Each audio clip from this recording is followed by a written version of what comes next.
Okay, that was pretty cool. That was pretty cool. Lecky here, Kyle. It'll be interesting to see if they can meet this DPS check. Yeah, I think they might have it, but it looks like it is going to be contested. We have the Bliss Assist going on, and it is secured over by the side of that Blissey, who gets it with the Bliss Assist, and all of a sudden, in a blink of an eye, we have 4 members down on Tinkaton Troop. It's just this lone Trevenant that's hanging out in this pixel bush. You have Smash getting a KO streak of 2, and this Rayquaza is going down very quickly. Trevenant does have a Hail Mary with this Phantom Forest. It is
Happy New Year! And for those that aren't backstage with us, I did a 10 countdown, so to live, and being live, it is like it is a brand new year, because it is New Year's Day here in the US. Welcome on in, trainers. It is Underdunk number 68, and it is the best time of year. I mean, it's the first day, it's new beginnings, and we have a new trainer, new co-host here for the evening. It does say Professor, but it is Buzzer Bob until I can get the overlays figured out on the back end. But Bob, welcome in. How was your holiday season? How was your New Year's? Welcome on.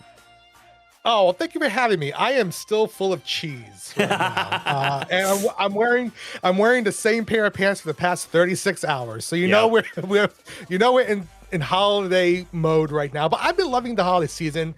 I feel like 2026 is going to be a fun year, but no, having a good time, relaxing. I'm happy to be here. This is I think my second time coming onto the camera for Underdunk, and always a pleasure to work with the amazing staff here. So thanks for having me. I'm looking forward to a fun way to kick off the new year with some Unite games and have a good time with it. Yeah, I'm excited too. I think it's going to be a good tournament. We have a surprising turnout today. We have 16, actually 17, I think maybe 18 might squeeze in there. I can't remember exactly what the final numbers were, but honestly, like, pretty standard here at Underdunk, and I'm surprised because it is a holiday. I wasn't sure what the turnout would be. Earlier in the day, it was like we had 3 teams. I was like, I don't know. This might be a very quick one with them all, people, maybe out of town or whatever, but we got a packed lobby, a packed bracket for the entire of the evening. But it is Underdunk 68. We are changing things up a very slight bit here with this format. Let's talk about it. As always, best of 3 on the top side, lower side bracket, still the same, best of 1 down there. But the thing that we are changing up a little bit is going to be the side selection. So there's going to be a little bit of a change. So the teams will have the higher seed is going to have the option of what side they want to be on, or the map that they want to play on. Groudon, Rayquaza, and Kyogre are all available for the day. So one team's going to be able to select the side, the other team is going to be able to select the map, and I think that's really fun. I'm not sure if that's going to be the official format for how the UCS League is going to do, their selection part of like the pregame, but I think it's super fun, Bob. I mean, we've had Groudon for a long time. We have Kyogre now in ranked, and we had Rayquaza way back when, it seems like. What's your thoughts about, I guess, this new format that we're trying out? Well, listen, I'm excited because it definitely adds another layer of strategy and thinking about how you want to attack these main bosses. Because we've seen we have 3 in the pool now. I feel like each main boss has its own ups and downs and strategies. Like, you look at Kyogre, it's very team oriented because if you defeat Kyogre, you need to push as a team because those buffs aren't as strong as, let's say, you got from Groudon. Yeah. So on the flip side, if you want to go for Groudon, you want to go for more of that attack power and get that temporary shield to start off with. I think that can be really beneficial if you want to spread out across the map and try to attack the goal zones in any way you want. So, and then of course Rayquaza, we've been through Ray for the past, almost feels like a decade. Yeah, it does. But it'll be interesting to see if we have teams actually wanting to go back to a Rayquaza map after being in Groudon and Kyogre for the last couple of those 2 for the last couple of months. But yeah, I'm excited to see the strategy to come out from this. And I think it's nice to have Unite trying some new things when it comes to, we have 3 Mon bands now, and now we're going for, you get to pick which map you want to play. So we could have a nice variety of games going on tonight. Yeah, I'm excited. I am getting word that we are going to have Groudon for the first match. So the team, I believe it was Reggie's last minute team, has selected Groudon. And I don't know. I feel like we are going to see a lot of Groudon. I think Groudon seems like the most balanced. I think Kyogre with the newest update went from 90 seconds defenseless goal zone to now 45. Yep. I think that's going to get it better in a better spot, but I don't know. I still think like Groudon, I think, is probably the most fun one currently, but who's to say? Let's get into it. We are going to have Reggie's last minute team on your purple side for fun. Going to be on your orange side, and already going through these bans, Blissey getting that first one. Yeah, and the one thing I've learned over the past couple of weeks playing this game, you know, we have a lot of strong supporters. I wouldn't be surprised to see a lot of Megas being banned this early on because they have been running rampant across the map. And as you can see here, Blastoise got a really big buff to Surf and Hydro Pump, so I'm not surprised to see Blastoise being banned here. Vaporeon, we know that's been a big issue with teams trying to fight with. So far, I think these bans have been kind of in line with what I've been seeing so far. There's the Miraidon, and there's the Mega Charizard X. So nothing too surprising here right now, Kyle. I think the main surprising thing, I guess, is Dodrio. Oh, wait. Yeah. I just noticed the Dodrio. Where did he come from? There's a lot going on right now. Yeah, Dodrio getting a ban, not something that normally gets banned, but usually when you have a player on the side, I believe someone of Reggie's is pretty proficient on it. But the other thing that I'm noticing, and we're seeing it right away, Mega Charizard Y getting first picked on the left side. So if that was open, I mean, they're going to go ahead and just gobble that thing up.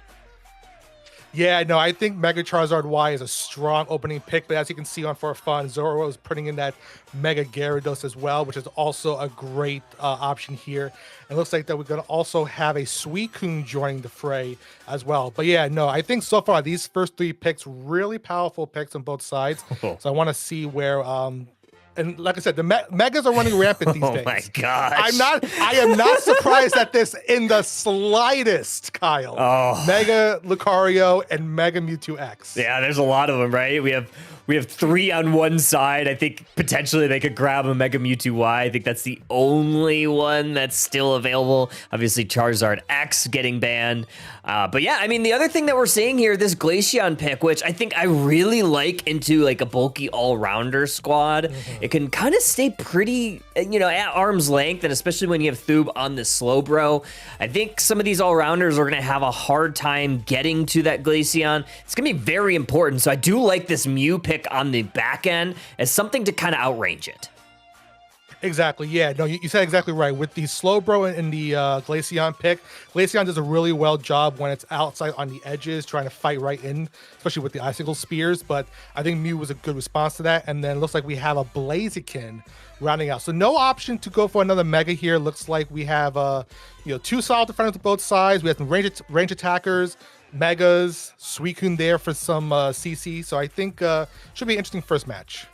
The other thing that is, I guess, interesting, this is the first time that we are seeing it here at Underdunk, is the change to experience share. So we're only seeing one experience share each side. You have Duskrunner holding it on the Crustal, and then you have on the... Actually, there's no experience share for fun. So This was a big change that happened about 2 weeks ago. So we're seeing a lot of teams kind of drop that experience share.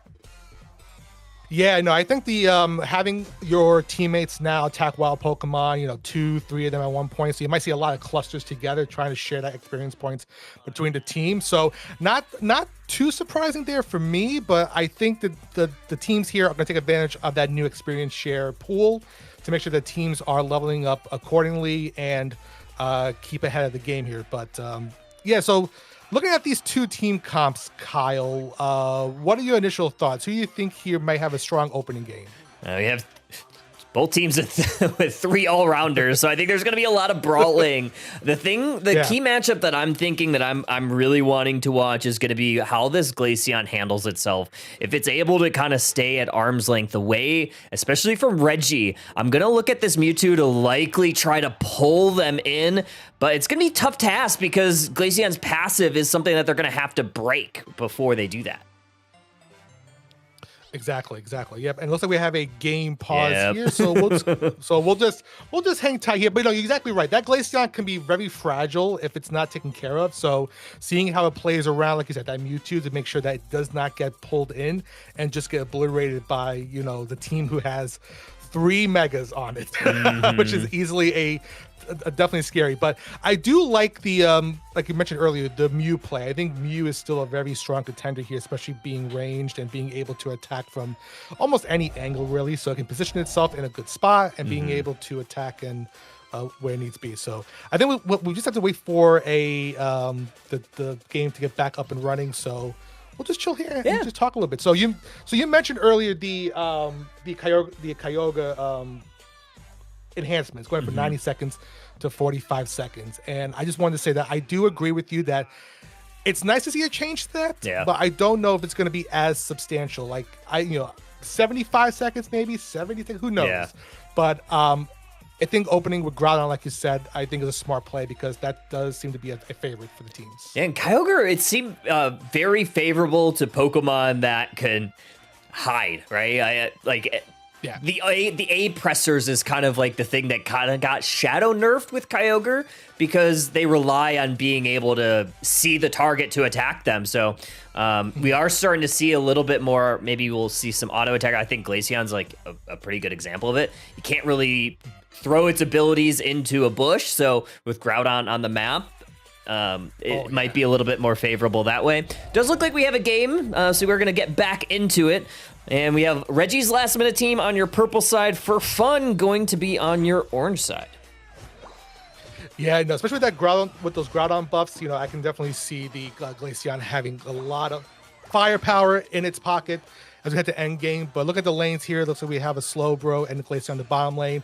Crustle here trying to do a little cheeky invade to start the year off. Trying to get that blue buff here.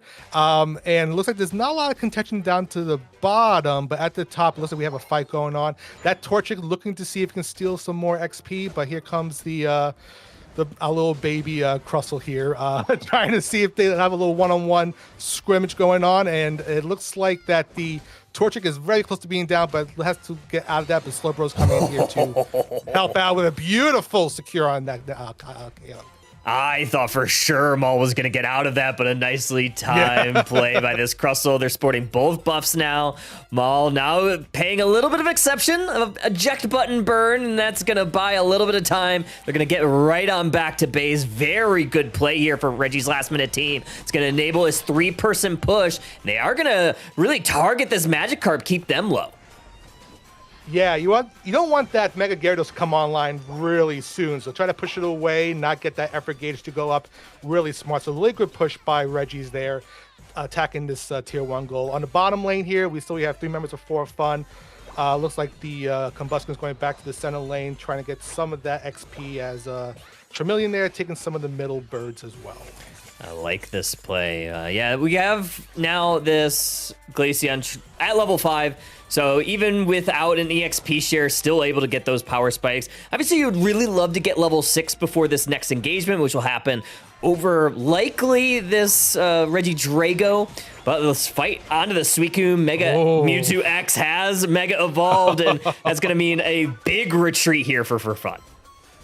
Yeah, Mega Mewtwo coming online very early. I didn't see where the effort gauge was on that Magikarp. I don't know if it was close to getting to Gyarados yet. But here's the Regidrago fight to get some more experience points for whoever knocks it out for the team.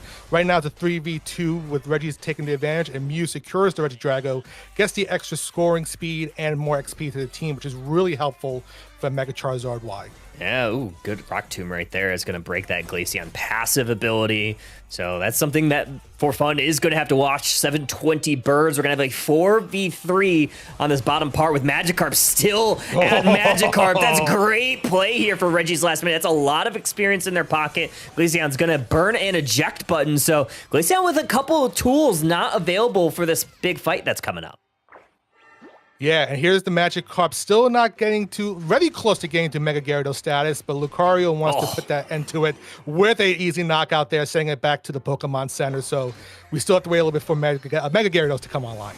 Here comes those Icicle Spears into the very tanky Crustle. A Surf is going to help send them back. It's actually the Whirlpool from the Suicune. Mewtwo X going to take the Glaceon. Now Mega Charizard Y taken to the sky is going to take down the Blaziken right as they get to that Citrus Berry. Suicune in the Flux Zone. Charizard ignoring all of that and points in here for Reggie's last minute team. Did I mention Mega Charizard Y is pretty good? He's in the air for a long time. Even the fire. Look at that so fire blast. The width of a goal zone. You get trapped in there. You're burning, baby. You're burning. Burn they did. took him all back to the Pokemon Center. That means this Regieleki likely going to be free here for Reggie's last minute team. And on the top side, they were also able to secure that Reg Ice. And there's going to be a lot of pressure for Fun to deal with. Yeah, if you look at the score right now, Reggie's is definitely commanding in the score. And I think also just by experience and buffs here, we do have the Gyarados online for Fun. Here comes the Reggie's trying to push this Eleki into the tier 2, but Fun is trying to stay on that base to defend it and knock it out and prevent another Golzol from going down. So it looks like Reggie's is retreating for the moment, but no, Mega Mewtwo wants to come in and join the fight. Here it comes with the Mega Evolution, taking down almost the Glaceon, and Regieleki does go down, but on base falls to the HP base and defending the base with the Fun there. So great defending by Fun, didn't give up that fight too easily. Yeah, it's also KOing a level 9 Mewtwo is going to be really nice for the Pokemon that were a little bit lower level. Here comes another Unite from this Mega Charizard. They're going to take out the Glaceon. Blaziken, next one on fire. Slowbro might be last. Mew's going to get the best of them. And now with no jump pad, points are going to go on in. That's going to leave this goal zone at 33. So another good team win here for Reggie's last minute team. That was a great play for Mega Charizard Y to position their opponent in front of Mew's Solar Beam. So really great synergy happening between those Mons on Reggie's last minute team. So it looks like for Fun, they really need to regroup here, I think, Kyle. They have to make sure that they are not falling behind levels. That Mega Charizard Y is already level 12 after the 5-minute mark, but the score is more than 200 points difference here. So I hope to see Fun trying to make some effort here to try to get some more points on the board and push through if possible. Yeah, this is going to be really problematic. Solar Beam's going to send Slowbro back to the Pokemon Center. Maul going to be in trouble here. Crustle trying to score that 8 points. Burns an eject button through the wall to avoid that overheat, but you can't really avoid this Charizard. They're using one more time. Gyarados trying to get to the Speed Flux Zone. They do. Charizard, once again, just attacking this T2 goal zone, but there's that Slow Beam onto the Charizard. That's going to be a big KO for Fun. Beautiful response from Fun. They knew exactly what they needed to do to stop that Charizard Y from causing any more chaos on that tier 2, and they reacted in the right way possible. Now we head to the basement here. Another Regieleki up for grabs. Looks like all the team members are down here. Here's another fight, and it looks like that we have members of Reggie's last minute team going down. Oh no, Fun. 3 members lost in that fight. 4 members down. Looks like this Eleki is going right back to Reggie's. That was all Mega Lucario. Incredible plays there from Juku. Now level 12 as well.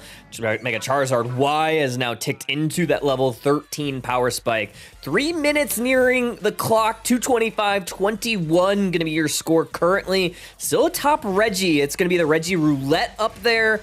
Obviously, Regieleki has been in the bottom. Fun dealing with those.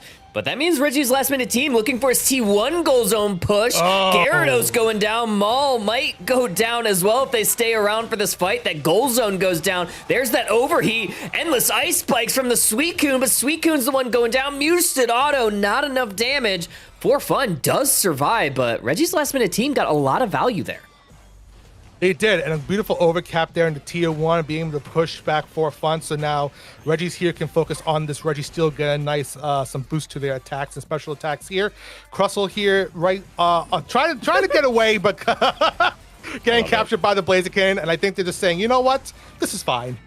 They're actually kind of doing this a little bit slower than I think I guess they could have done it a lot faster. I think they're trying to just delay them from going back to the Pokemon Center so they can maybe start this Groudon a little bit early. Mega Lucario going to avoid a lot of that crowd control with that power-up punch. Mega Gyarados going to go back to base, recharge that health bar. 10 seconds until Groudon, and Reggie's last-minute team has full control of this Groudon area.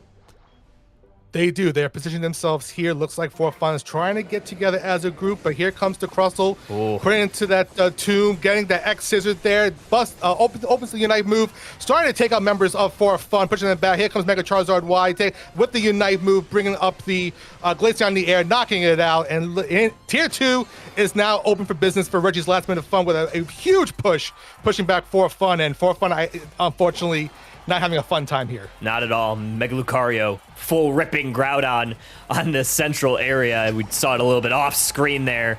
That enables a lot of goals to go on in. 431-21. You don't want to yield these Groudon shields. Mewtwo X does go down. Slowbro is going to be sporting that shield for at least a little bit. Now Glaceon is able to get that Lucario. So 2 shields here for fun. This could be very dangerous position for Reggie's last minute team.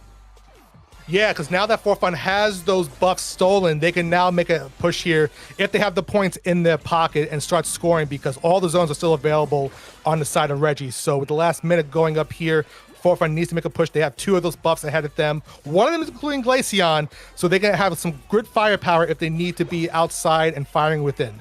Yeah, 50 points, double it, make it 100 on the backside for this Mew. It looks like Reggie's last minute team looking to defend this T1 goal zone. Crustle goes down, so that's another Groudon shield for fun, and they also get the Charizard. They're gonna need a lot of points here, Bob, but starting out really hot. Reggie might go down as well. No Groudon buff there, but you still have 3 Pokemon with it. Mega Lucario now gonna try to go and attack this Blaziken, unable to do so. Yeah, I'm looking at the points here, Kyle. It's going to be very close here, but that push was for what For Fun really needed to do. We're hanging to the last 10 seconds. Still needs about 200-plus points. I don't see the points, unfortunately, on the board for Fun, but that was a push that they needed to do. It did come a little late, but that was something that the team can take back to the drawing board and figure out what to do next when they head into Game 2. Yeah, valiant effort, honestly, from For Fun. Obviously, like you said, not enough points in pocket to really make a mark there at the end, but still made it a lot closer at the end. Some really good plays. I think it was a pretty good Unite move there from Thube that earned that first Groudon shield, or I guess not really a shield, it's more just the buff, the attack buff. But still incredible play there at the end. But yeah, Reggie's last minute team, I mean, for being last minute, they sure controlled a majority of that one. Yeah, if you noticed in that game, Reggie's last minute just had a lot of great combos going on with their teammates. They knew when to execute during the team fights. They just overpowered For Fun a lot of the time. I think For Fun really got into the mode, especially later in the game. If it came a little early, maybe it could have been a little different, but I think For Fun definitely has potential here into a Game 2 to really strategize and see how they can counter Reggie's in the next game. But yeah, I think at the end of the day, we saw the power of Mega Charizard Y. Its Unite comes online so fast after it executes it, and once it's in the air and just blowing fire across everybody else, it's really, really hard to get out of that, because you're burning, you're losing HP, and then you have someone like Mew shooting its Solar Beam at you. When you're slowed down, it's hard to escape it. It really is. Yeah, incredible stuff. And not only that, Bob, but we also saw, which I thought it's kind of funny. We talked about this Mega Lucario that's been incredible. Talked about Glaceon that's been incredible. We talked about Mega Charizard Y that's been insanely broken. But the thing that did the most damage in that game was the Mew, 90K. So you got to give a shout out to Mew right there. Radiant played that phenomenally. I love that bat cap at the very end just to give them a little bit extra cushion, because they actually almost needed it. I think if one additional 100-point score would have gone in, I think it would have been For Fun winning. I have to double check to see if it was over 200. I thought it was like right around that 200 threshold. But either way, very heads up play from them, knowing that they were one of the few team members that still had that Groudon buff at that time. And that's the, I think, like you said, that's the advantage of having Groudon on the map, is once you have that buff, you can take those risks as a solo a person going to a tier 2, even deep into a tier 2. And because, as you saw with the attack output from Mew had a great performance. That Groudon buff just excels at it. So if you're in the firepower, the zone of that Mew, it's going to be a hard fight. So Mew took that opportunity to just start and backcapping, extending that lead. And I think you're right, Kyle. I think with that backcap, it did put For Fun out of range with the points they had in order to win. Okay, yeah, I'm also getting word. So we have our next match. It's going to be For Fun. Since they lost, they will get the option of what side that they want to pick, or if they want to pick the map. They have decided that they want the second pick, but it is going to be Reggie's last minute team that won, or not won, but that have selected the Kyogre map. So, yeah, insane stuff. So yeah, I'm pretty excited to see. We had one Groudon game, now we get a Kyogre. Yeah, and I think the Kyogre will be an interesting map to see because now you're focused on, I think with Kyogre, like I said earlier in the pre-show, is staying together as a team and really pushing in. So this is gonna be a great opportunity to, if you lose the Kyogre fight, do you start to set up some ambushes here? Do you start to go all in and try to take down the team here? And I think this is good to see how that 45-second now went from 9 seconds to 45 seconds with the Kyogre buff on the zones. We're gonna see how much of an impact it is, because if you win Kyogre, you have half the time now to capitalize on those defenseless goal zones. So we're gonna see how that's gonna work out. Indeed, and this is going to be game number 2. With Reggie's last minute team earning that game number 1. Again, going to be on Kyogre. You can kind of see it in the middle of your screen where it's kind of like that pond central area. So it's going to be Kyogre. And I guess I might have misspoken a little bit earlier. Our options today are only Groudon and Kyogre. Unfortunately, no Rayquaza today. So we are just going to see the 2 of the weather trio, none of the flying dragon, but instead the ground type and the water type. This one, we are going to get that water legendary Kyogre. Already getting some of the bands out. It's going to be Gyarados, Blastoise, and that Mewtwo Y, or Mewtwo X and Charizard Y, not getting picked either. Yep, for fun, just taking the advantage here to do those targeted bans, knowing that we don't want to see the Mega Charizard Y, we don't want to see a Mew again. So this could allow both teams to come up with some new comps here that we haven't seen yet. So looks like Reggie's locking in that first pick with the Machamp. And then for fun, Thoob is hovering on that Alolan Raichu. Still a very great pick. Alolan Raichu having a lot of good... No, see... This is why I should not speak too early, because now we have Mega Lucario joining, and will Chrissy lock in on that Vaporeon? Looks like they will, and yep, we have Mega Lucario and Vaporeon. Yeah, Vaporeon banned in the previous game, and it's getting unleashed here in game number 2. The very peculiar thing is, like you said, the Machamp first pick, very interesting to me. I don't know how many times I've seen it, and especially in like the current meta, I feel like there are a lot of other all-rounders that are very powerful. But I mean, if it's a comfort pick, it's a comfort pick, and we're also seeing a regular Lucario on the opposite side. That's going to be really fun to cast. Yeah, I'm actually pretty excited about this, to see a Lucario versus a Mega Lucario, to see if it comes down to that Mega energy, or if it just comes down to the how you play that character really well between those head-to-head matches. So I think we'll see a couple of head-to-head matches with the Lucarios. For fun, also locking another defender here with Snorlax, and then we'll also see Blaziken. Reggie's responding. There's a Dodrio and 2 species, Dodrio and Leafeon. Leafeon, I think, is gonna be just fun to watch as it just roams around this map. So there's something that's going on here. I don't know if you're picking it up, Bob, but look at the item selection on Reggie's last minute team. We're seeing 3 goal getters. Oh, we're seeing 4 goal getters. Yeah, 4 goal getters. 4 goal getters. Ooh, yeah. We're seeing a ton of amulet coin. We're seeing some score shields. So this is going to be a high energy game here for Reggie's last minute team. I imagine it's going to be a score composition. So yeah, this is a pretty fun development that we're going to see over here. I actually like this. Yeah. This is going to be really exciting to see. So it looks like Reggie's is really, like you said, prioritizing, pushing hard, scoring fast, scoring early, scoring fast, scoring longevity to keep the pressure on for fun. And like we saw in the last match, Reggie's did a lot throughout the match. I think by more than 200 points early on in the game. So if you're trying to outscore your opponent really on, make it much more difficult for them to come back and score, taking up the XP, scoring on top of them, it does slow the momentum down. So I think Reggie's approach here, just using the scoring speed build here, really fascinating to see. And then yeah, no, excited to see how this turns out. Yeah, I mean, this is high tempo, right? The one thing that I think for fun, I guess, does have going for them is that they do have some Pokemon that could kind of slow that down, but there's not a whole lot. There's no Pokemon that penetrate those shields. And we are going to have a clean start, which you always love to see in this current game. No crashes, at least yet. I'm going to knock on wood, but we are going to see an invade early on again. Yeah, I'm already knocking on the wood here on my desk, Kyle, so I think we're good here. So, yeah, there goes Jigglypuff. Oh, the Snorlax quickly sees Jigglypuff's shenanigans here.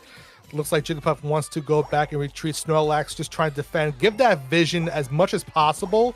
Looks like Jigglypuff has now found its way into the bottom tier, the lower lane here. Stealing some XP early on, but yeah, it looks like Snorlax did a good job there trying to keep the vision on the Jigglypuff and then making sure that he doesn't get into the jungle. And Snorlax also gonna work on scoring pretty quickly. Already up to a lot of scores, right? 28-15, and it's only been a minute into this match. We found KO from Snorlax onto the Leafeon. That's gonna be a big KO, and now For Fun is gonna take that advantage. Might look to push here, but they're gonna peel back, see this Jigglypuff, but instead Snorlax, Mimikyu, both gonna dunk some points. Pretty big. Here comes the Leafeon already online here, and birds show up here in the bottom lane. Looks like that the XP going to For Fun. Leafeon applying some pressure. Here comes the slapping from the Wigglytuff, but here comes those scores like you said earlier, Kyle. Leafeon putting some points into the tier 1 goal, but does get knocked out. That's the risk of pushing a little early there.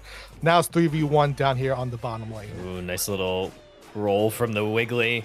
Is going to get them at least over to safety on their T2. They're going to slap this Mimikyu back to the Pokemon Center, but in the top path, we didn't really get to see a whole lot up there, but it does look like Reggie's last-minute team got some advantage, meaning that they were on the invade as well, so Dodrio earning some experience in the enemy central area, and that's going to be problematic if you can't get a KO there. Dodrio very slippery early on. Very, very scary for Dodrio early, trying to get some XP there, but and runs into the Lucario, but nope, with that speed from Dodrio being able to get out of that mess and go back up to the top lane here. We now have 3v2 with For Fun up here, trying to take down the Lucario. Dodrio trying to back off a little bit, get ready to come on here with the try attack, not able to make any connection there. Lucario needs to eject out of there, and looks like that Reggie's did get caught up there, but also the Machamp getting the Regidrago, giving more XP to the side of Reggie's. It's a very good escape maneuver from Zoro on the Mega Lucario.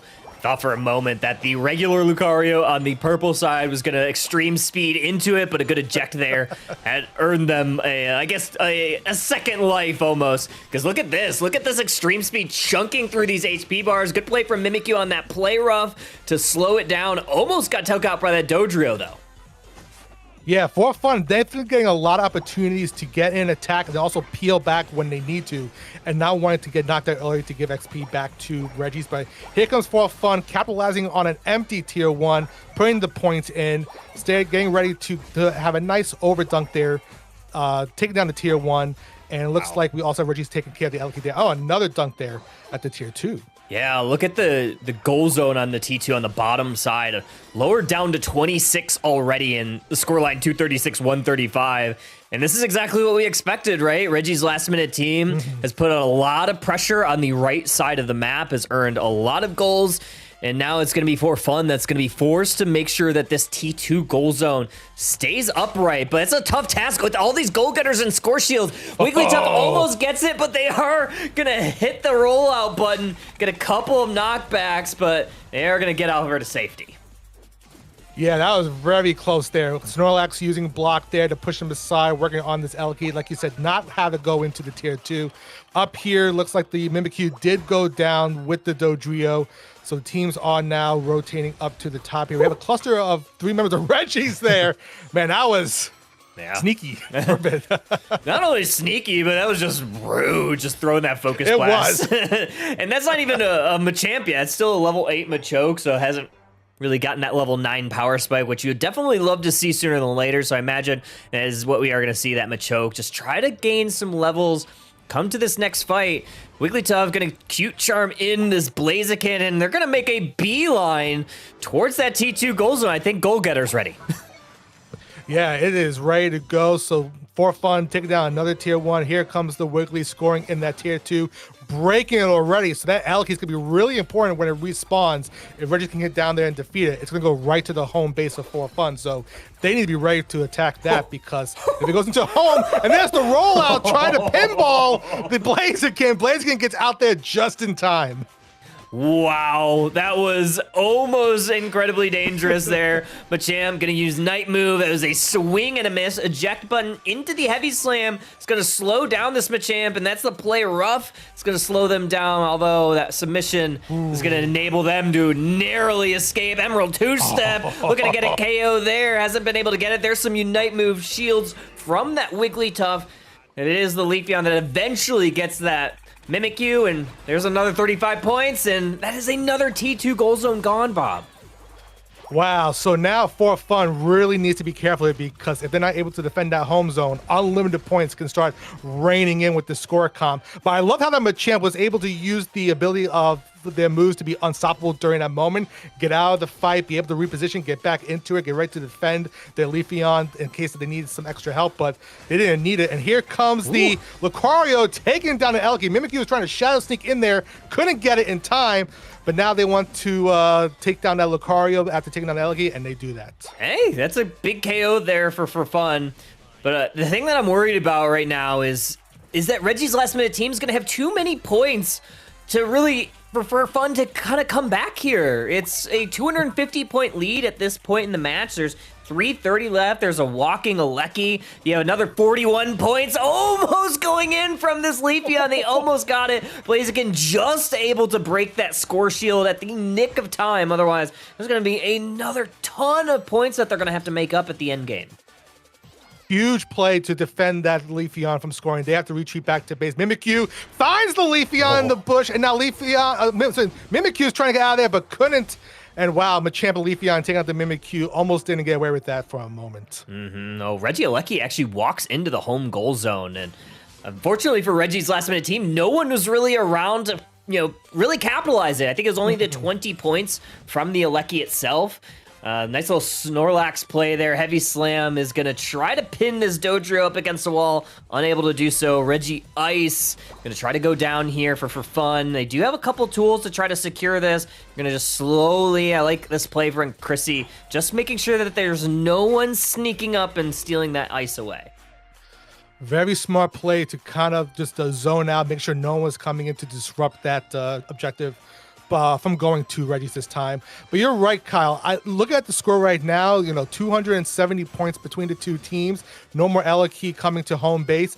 So For Fun needs to get the points, and looks like they need to come together and secure the objective to have a good chance of winning. But if you look here, man, that score comp, they're ready to attack home base. Yeah, they're going full bore into that home base with those double points. For Fun, none the wiser. Actually, they are. They're going to go for the full rip here with that Mega Lucario. Going to power up that punch. Going to look for the secure, but it is all over for Reggie's last minute team because they are depositing tons of points in there. It is a 700 point lead. They can just hide in home base. They can let all the full pockets in. And I think that's going to be plenty for Fun to, or for Reggie's last minute team to capitalize this win. That was a beautiful play call from Reggie, saying that we don't need this main objective to secure the win. They had the score comp ready to go. They were hiding by home base. They knew once that clock hit 2 minutes, they were dunking double points into home base. And like you said, Kyle, all they needed to really do if they wanted was to fight on home pad. But I don't think Reggie's wants to do that. They wanted to put more points, and we are in quadruple digits now.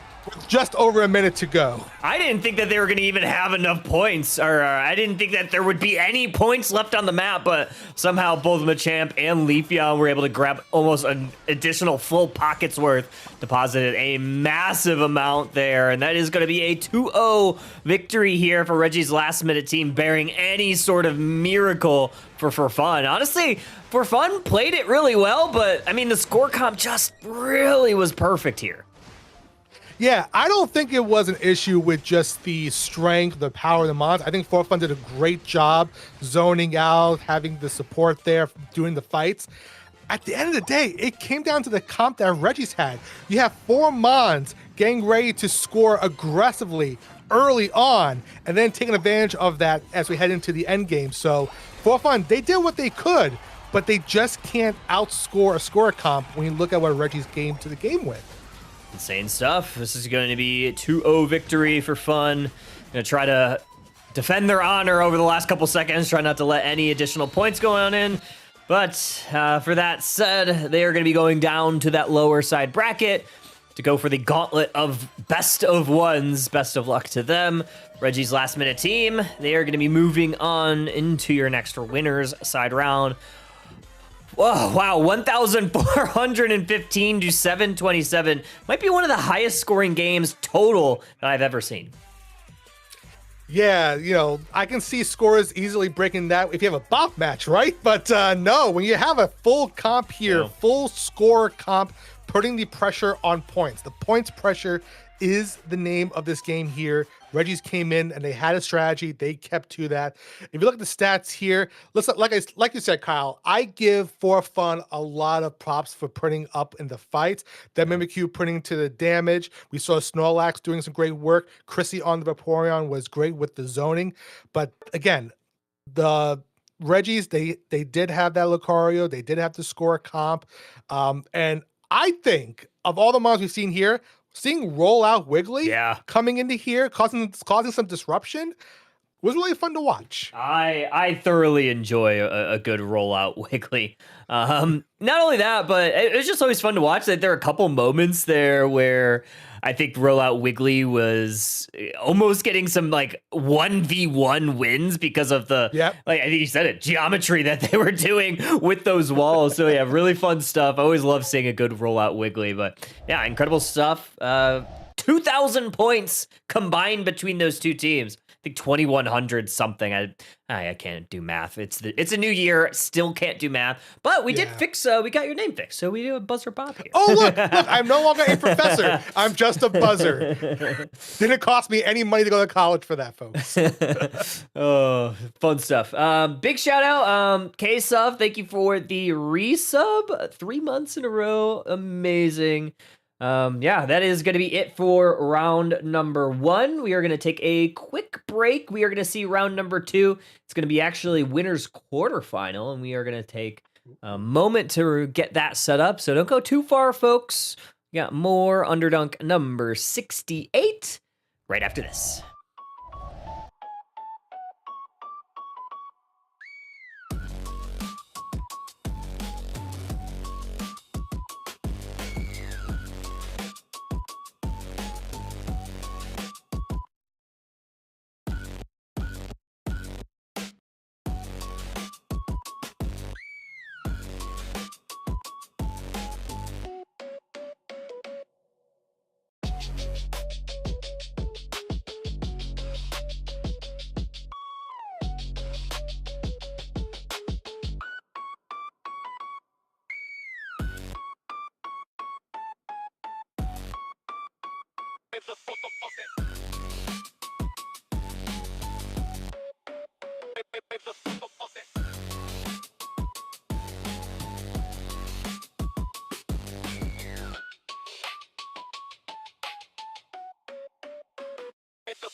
Happy New Year again, trainers. Underdunk number 68. We are in winners round, well, I guess winners round 3, also known as the winners quarterfinals. And we're going to have Shopify Rebellion taking on TR. And we already have a little bit of information about how these teams want to attack it. We are going to have a second pick from TR.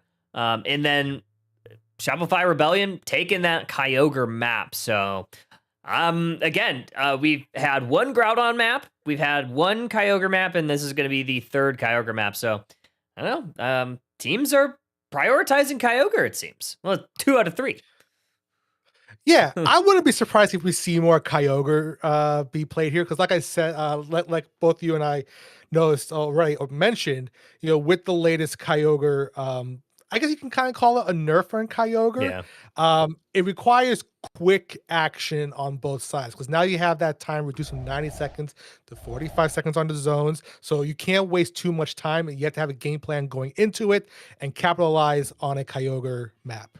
Yeah, I'm liking Kyogre. I think it took a little bit for me to really enjoy playing on it, but I do. I think the new changes have made it a lot more healthy, because that 90 seconds, man, that's a long time to try to defend your goal zones, especially when they are defenseless. It's almost a fool's errand to try to win after losing Kyogre.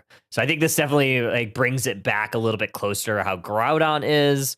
Let's get into game number 2, or game number 1 of round 2. And we are going to see this Mega Lucario, Blaziken, along with Blissey Blastoise banned so far. Ooh, yes. And again, Blastoise recently getting some huge buffs. Blastoise was always a great defender Pokemon. It's just excelling, I think, almost into S tier. Probably isn't S tier right now with the buffs it's got. So I like the ban on the Blissey as well, because supporters have been playing a big role here. Looks like we have Miraidon, Blastoise, Blissey, and then Mega Lucario, Blaziken, and Suicune are the bans for this game. Yeah, okay. I mean, yeah, Miraidon definitely. I played a ton of Miraidon both last season and this season, and it feels like probably the strongest, maybe if not the strongest, maybe top 3 strongest attackers in the game. It has a good early game. It scales very well into the late. It has fantastic range. There's a lot of tools that you want out of an attacker. It doesn't need to evolve. I mean, there's countless reasons why Miraidon has been kind of banned or picked in a lot of matches. But Pokemon that is getting picked every time that we've seen it, and has been banned a couple of times as well, is going to be this Mega Charizard Y, and Shopify Rebellion might also line up the Charizard X. I think they offered the Gyarados. There's a lot of options on their table. Oh, they were teasing those two Mega Charizards for just a quick second there. But yeah, when you have Burns in your name, I think Mega Charizard Y just seems very fitting at that time. TR going with the Hoopa and Mega Mewtwo X. Shopify on their second round of picks going with the Trevenant and the Mew. We know how powerful Mew is, and we can see Trevenant here. Also a solid defender, can definitely have some do some disruptions with the enemy team. And going back to TR, looks like we're hovering on the Crustle again and the Espeon. Okay, all right. I mean, we've seen a lot of different options here. I do like to see this Trevenant. It's not something that you see a ton of, or you haven't really seen a ton of. I think a lot of teams have selected different defenders over the last few months. I mean, Snorlax comes to mind, Crustle, obviously getting picked up by TR. I think Suicune's kind of slotted into that defender role. And Trevenant's been almost all but forgotten, but I think with the changes to experience and allowing it to maybe scale a little bit at the end game and not needing to really throw an XP share to kind of hinder it getting to those level power spikes, I think Trevenant might be a really fun Pokemon to kind of watch over the next few weeks with the changes to the EXP. Absolutely, yeah. I'm excited to see how Trevenant plays on this map here with this composition. Looking that we have a Zacian as well. I haven't seen this card yet of the Zacian. I'm like, what is going on in this photo here? But TR locking in with the Gengar as well. Gengar has definitely been seeing a lot of play recently, especially when I do my solo queue games. Gengar is a menace, just being able to rip with the Hex and Shadow Ball and all those moves. So being able to just zip around that map and being able to just take down anything one shot if it targets it, gonna be really interesting to see in this game. Yeah, well, let's get into game number 1 here between Shopify Rebellion and TR. TR's kind of played really well over the last few Underdunks, so I'm excited to see how they can kind of perform and can continue forward. Obviously went 2-0 in their previous round matchup. They have their hands full here, but this Gengar, I am very interested in this Pokemon to see how it's going to perform against some of these bulkier targets, specifically that Trevenant and even maybe to a lesser extent that Mega Charizard Y. It does have a lot of recovery when it's in that Mega form. Oh yeah, so as early as you can to shut down that Mega Charizard Y, attack it early on, slow down its progression, could be beneficial. But as we see right here, that Charizard is going into the jungle to start getting some XP. Bottom lane, we have the Mew and the Trevenant. Top lane here on TR, Mewtwo, and looks like the Hoopa and the Gengar is going to share some XP there. And looks like we have a first little contention going on here at the top lane. I believe it was TR that earned that experience. I believe it was the Crustle. Does have some pretty decent last hitting. That Electro Ball from Mew gonna take that bunny, and there's an Electro Ball gonna hit that Crustle. The little Dwebble gonna be forced to use their eject button. Mewsid Auto gonna be on to that Eevee. Not yet an Espeon. But Shopify Rebellion putting on a lot of pressure early on in that bottom path, and now it's TR counter punching in the top. Yeah, I was going to say, having that Crustle have to eject button, because that burn would knock them out if they didn't eject button just in time, so smart move there. Top lane here, looks like we have 3 members of TR getting ready for the middle birds in about 7 seconds here. So whoever comes out with the most XP here will be in a good advantage here early on in the fight. So Spawn's coming in here, Haunter trying to attack here, but here comes the Charmeleon, and the birds are going over to the side of TR. So Shopify had to back off there a little bit. XP going to TR, so a really good fight there from TR. Yeah, they wanted to really avoid that Mega Mewtwo Axe. Not yet the Mega form yet, but still, it was putting on a lot of pressure on that Charmeleon, who just really had to retreat. Another good secure here for TR. Yeah, that Psyshock on Espeon. They're going to look to try to take out that Phantom, but a good sidestep there. Better defense from that Mew to make sure that they kept their teammate protected. And now we are going to have 10 seconds until this Regidrago in the central area. TR are going to try to hit these Natus first. Yeah, Hooper there trying to protect Mega Mewtwo, bring it back to base to get back to full health. Birds going down to the side of TR. Here comes the Regidrago. We have team members coming to the center here to fight. Mega Mewtwo trying to here to capitalize and knocking out the Mew. Mew getting away. That Future Sight almost taking it out, but looks like Regidrago here. 5 members of TR ripping it out. XP going to the side of TR, helping them out with a little bit more leveling up here. It's a Hex Gengar. So I think one thing that I'm seeing here, when you're selecting a Hex Gengar, you look at what TR banned. They banned that Blissey, a notable Pokemon that can cleanse the combo from a Hex Gengar to kind of render it almost useless. So I think this was the plan all along to go Hex. So they're getting exactly what they want. They're going to have a lot of iframes. They're going to be able to dash away, almost going down by the Charizard, but they get out on the skin of their teeth. That was really, really close. They got out of there just in time. Here comes the Woodhammer coming down from the... Oh, and the Crustle going in, trying to X-Scissor, but gets knocked out there. So now members of TR is slowly going down. There goes the Haunter. Espeon trying to make some moves here, but looks like almost getting knocked out by the Solar Beam from Mew. This Registeel. Oh, and one last hit to the Trevenant from the Espeon saying, you take down my friends, I'm going to take down you. Oh my goodness. Eject buttons back and forth from both teams. I thought for sure that Eldegoss was going to get the last lap against an Espeon. But yeah, a perfectly timed cooldown coming back for that Espeon means a little bit of trouble here for Shopify, because they have lost this Regieleki, which is going to walk into this T1 goal zone. Hoopa is going to lower that HP of that T1 down to 11. Still not enough to break it, but this Registeel is still up for the taking, and Shopify Rebellion in full position to take it. Mew Charizard going to do the job. Shopify Rebellion securing that Reggie down there. Here comes the Mega Evolution of Mega Charizard Y. Up in the air, blowing down the Fire Blast, taking down the opponents. Can't get attacked in the sky. There goes, oh my God. There goes the Crustle going off of Mega Charizard Y. Fire Blast taking over tier 1 to burn anybody walking in there. Here comes Shopify Rebellion, pushing TR out of there, capitalizing on this movement, and it looks like they're going to break this tier 1 right here with a nice little overdunk from you. Wonderful push from Shopify Rebellion. Insane stuff, right? I think a lot of that is some heavy lifting from the Reggie steal that they earned. I think a lot of the extra damage put in a lot of work there at that T1 goal zone. I think that was the difference between like 1 or 2 KOs versus none. So good stuff there. Nice little attack here. A press along with the Zacian to take out that Gengar. That's a big KO for Shopify Rebellion because Gengar was really the level leader here for TR. Yeah, and speaking of levels here, you see that Mega Charizard Y, highest level of everybody here. Looks like Shopify Rebellion does have the edge on levels here, definitely helping from that last fight with all the knockouts they had. So, oh man, so Shopify needs to peel back here. Trevenant going back to the Pokemon Center to heal. And here comes the Elder Goss staying in the bush, Mega Mewtwo X there, waiting to see if they can get some vision on anybody from Shopify's side. But looks like we're getting ready for another fight up here, Kyle. Yeah, I think there was a very close battle. I think Trevenant just barely living on 1 HP. It's going to be a Regieleki up here.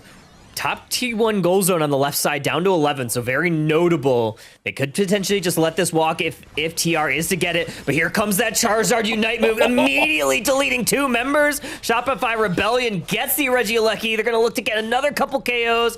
Those boosted autos from that Mega Charizard, putting in a lot of work, and that is a massive overcap. Maybe not massive, but 25-ish points. Good stuff here, 199.69. Shopify Rebellion in that driver's seat.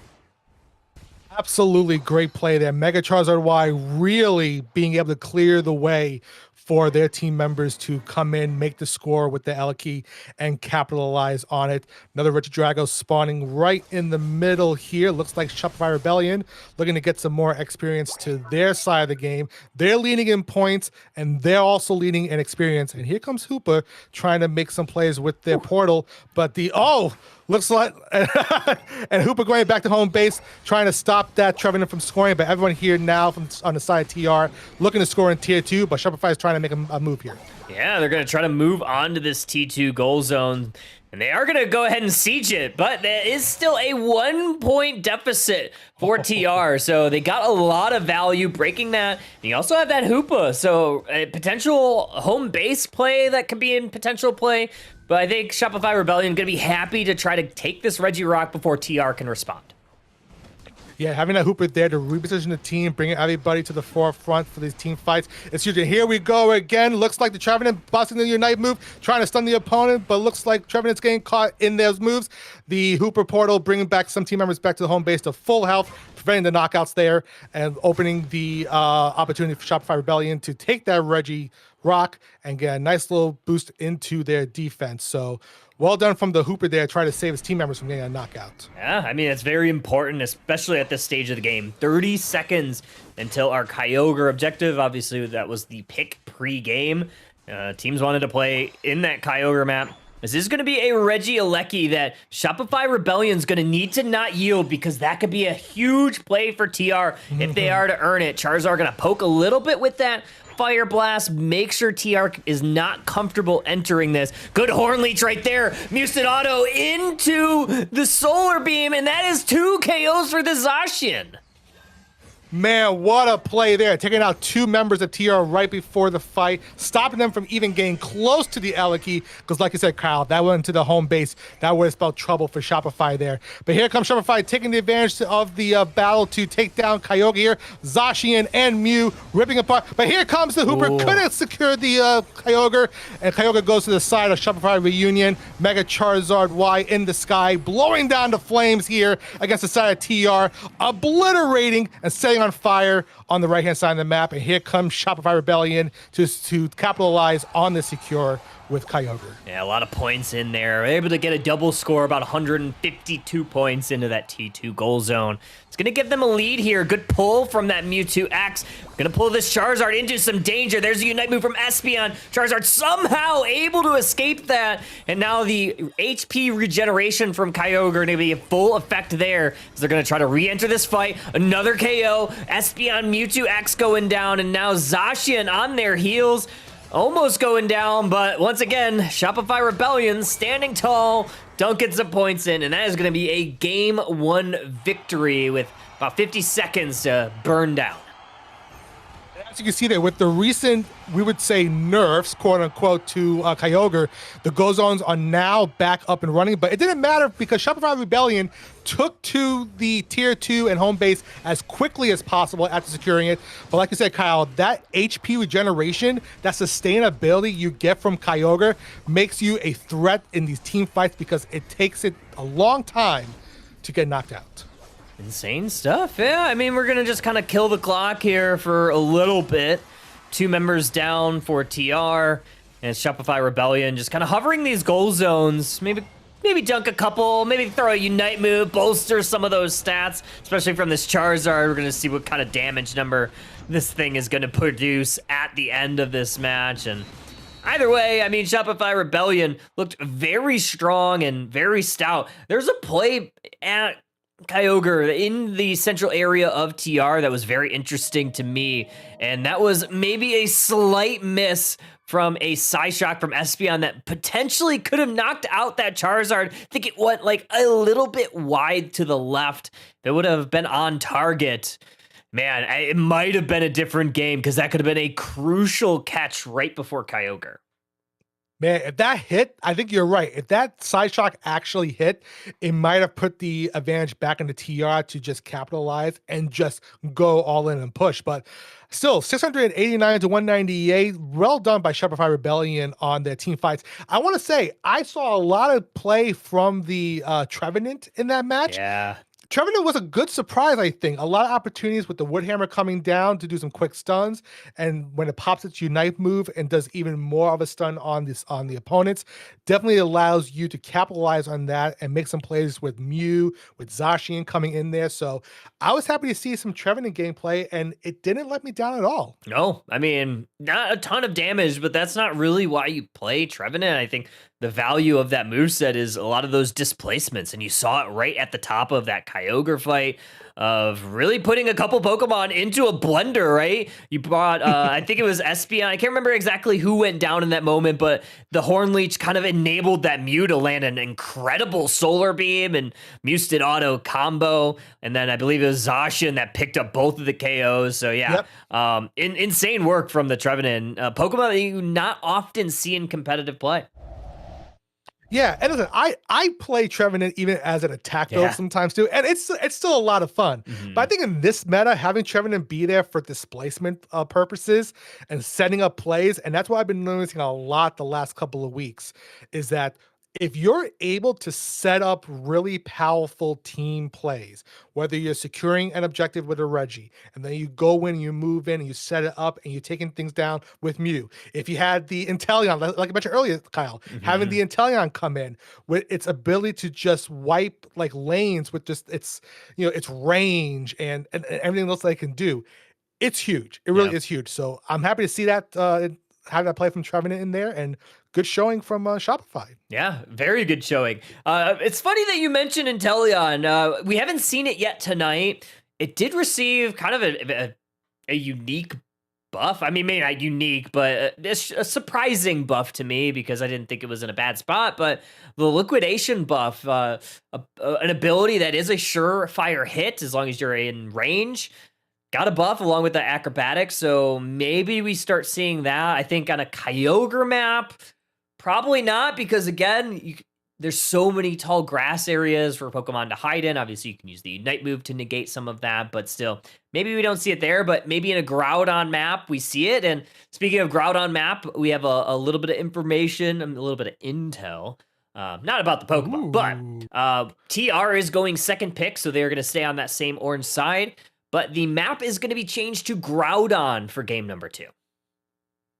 Ooh, exciting to see Groudon. So I want to see if we're going to have some maybe more attackers now, because we've been seeing a lot more all-rounders joining these team comps, and I think maybe we'll see Miraidon. Who knows if we're going to see Miraidon, like I mentioned earlier. But no, it's funny because I was thinking of Italian because going back to some of the buffs we've seen recently, Decidueye also got some buffs in the Spirit Shackle moveset here. So I know attackers haven't been getting the best, I guess, time on these recent maps here, but I think when I see a Groudon map popping up, it's definitely the opportunity if you secure Groudon early on and you are a really powerful attacker, very powerful A presser, you can pretty much like one shot, like 1v2 easily on some teams if you're very careful. So happy. I think so far, Kyle, I'm happy to see a nice balance between Groudon maps and Kyogre map actually. Yeah.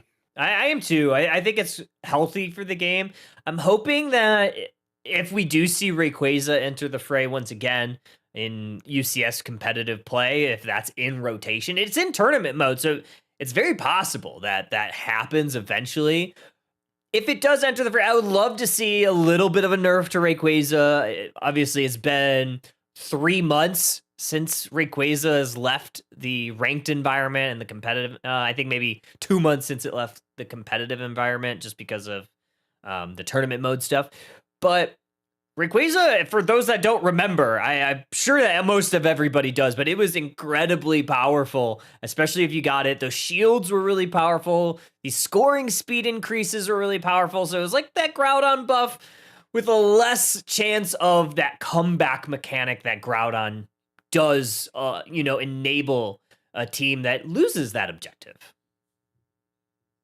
That's the key word that I like when we went from Rayquaza to Groudon was the comeback part of the game. Because when Groudon came onto the map, you had the chance to steal those buffs from a team that secured Groudon and make a push right back to the team. Even with Kyogre, you can make the case now that because the time to score from securing Kyogre has been cut in half, you can still get those buffs and push, even with the HP healing, right back to the other side. Rayquaza, I know when you knocked out someone with the Rayquaza buff, you didn't get the skills to your team. Would that be something they might do? But I think you're right. As I throw my pen at the screen, sorry. You're right in the sense that if they bring back Rayquaza, I feel like they need to tweak something because we've seen a lot of games where if you secure Rayquaza, it's pretty much, I would say not impossible, but 8 out of 10 times on average, it's pretty difficult to come back from that. Yeah, 1000%. I'm like almost indifferent. We have a little bit of time because I believe a player had to reset their game before we get into game number 2. So we do have a little bit of time to kind of talk about this. I just want to make sure I give everybody an update of we're not just yapping to yap. I mean, we are, but we still have to wait for everybody to get in lobby. You know how Unite is. There's a lot of resets that need to happen for everything to go smoothly. But yeah, I kind of like that Rayquaza is unique in the sense that you can't steal any of those buffs. But I think there could be some sort of tweak to it, right? Maybe there is something that a team can use to come back, or maybe we just have that completely different from those other 2 maps, which I think is kind of cool when you think about how teams can strategize. And I would love to see a UCS format or a competitive format where all 3 maps are available to be played, and each team has, there's obviously the pregame draft strategy, what Pokemon we want to ban, what side we want to pick. Adding that additional element of we can play on Kyogre, we could play on Groudon, we could play on Rayquaza, and we have team compositions that we want to attack for each of those objectives because they're very different. All 3 of those have very different advantages. So if a team's like, we want to play Rayquaza because we are going to play a composition that is very strong at taking that final objective, whether it's like a rip and flip composition, something that's very late scaling that they like to play. I think that could be a different type of strategy when we talk about, kind of gamesmanship, right? I mean, there's so many different ways of, obviously there's the playing of the game, but being able to kind of think and use your brains to come up with different strategy. I think that's another really fun wrinkle that we're starting to see, at least tonight with this format, and maybe into the competitive season.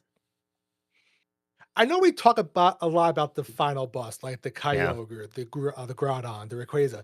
But like you mentioned, the other benefit to these different maps is just the map layouts. For example, I love how on Kyogre and Groudon, you have shifting Reggies. You do not know which lane is gonna be which. Where on Rayquaza, you knew exactly, so you can kind of like know where someone's going. Like, hey, I want to prioritize the bottom Reggie for the XP early on, and then the top Reggie is good for the goal scoring.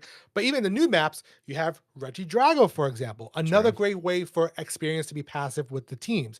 You also have different map layouts. So if you're a team that prefers to be sniping from a bush or hiding elsewhere, depending on which map you pick, you may not have that liberty to make that plays easily.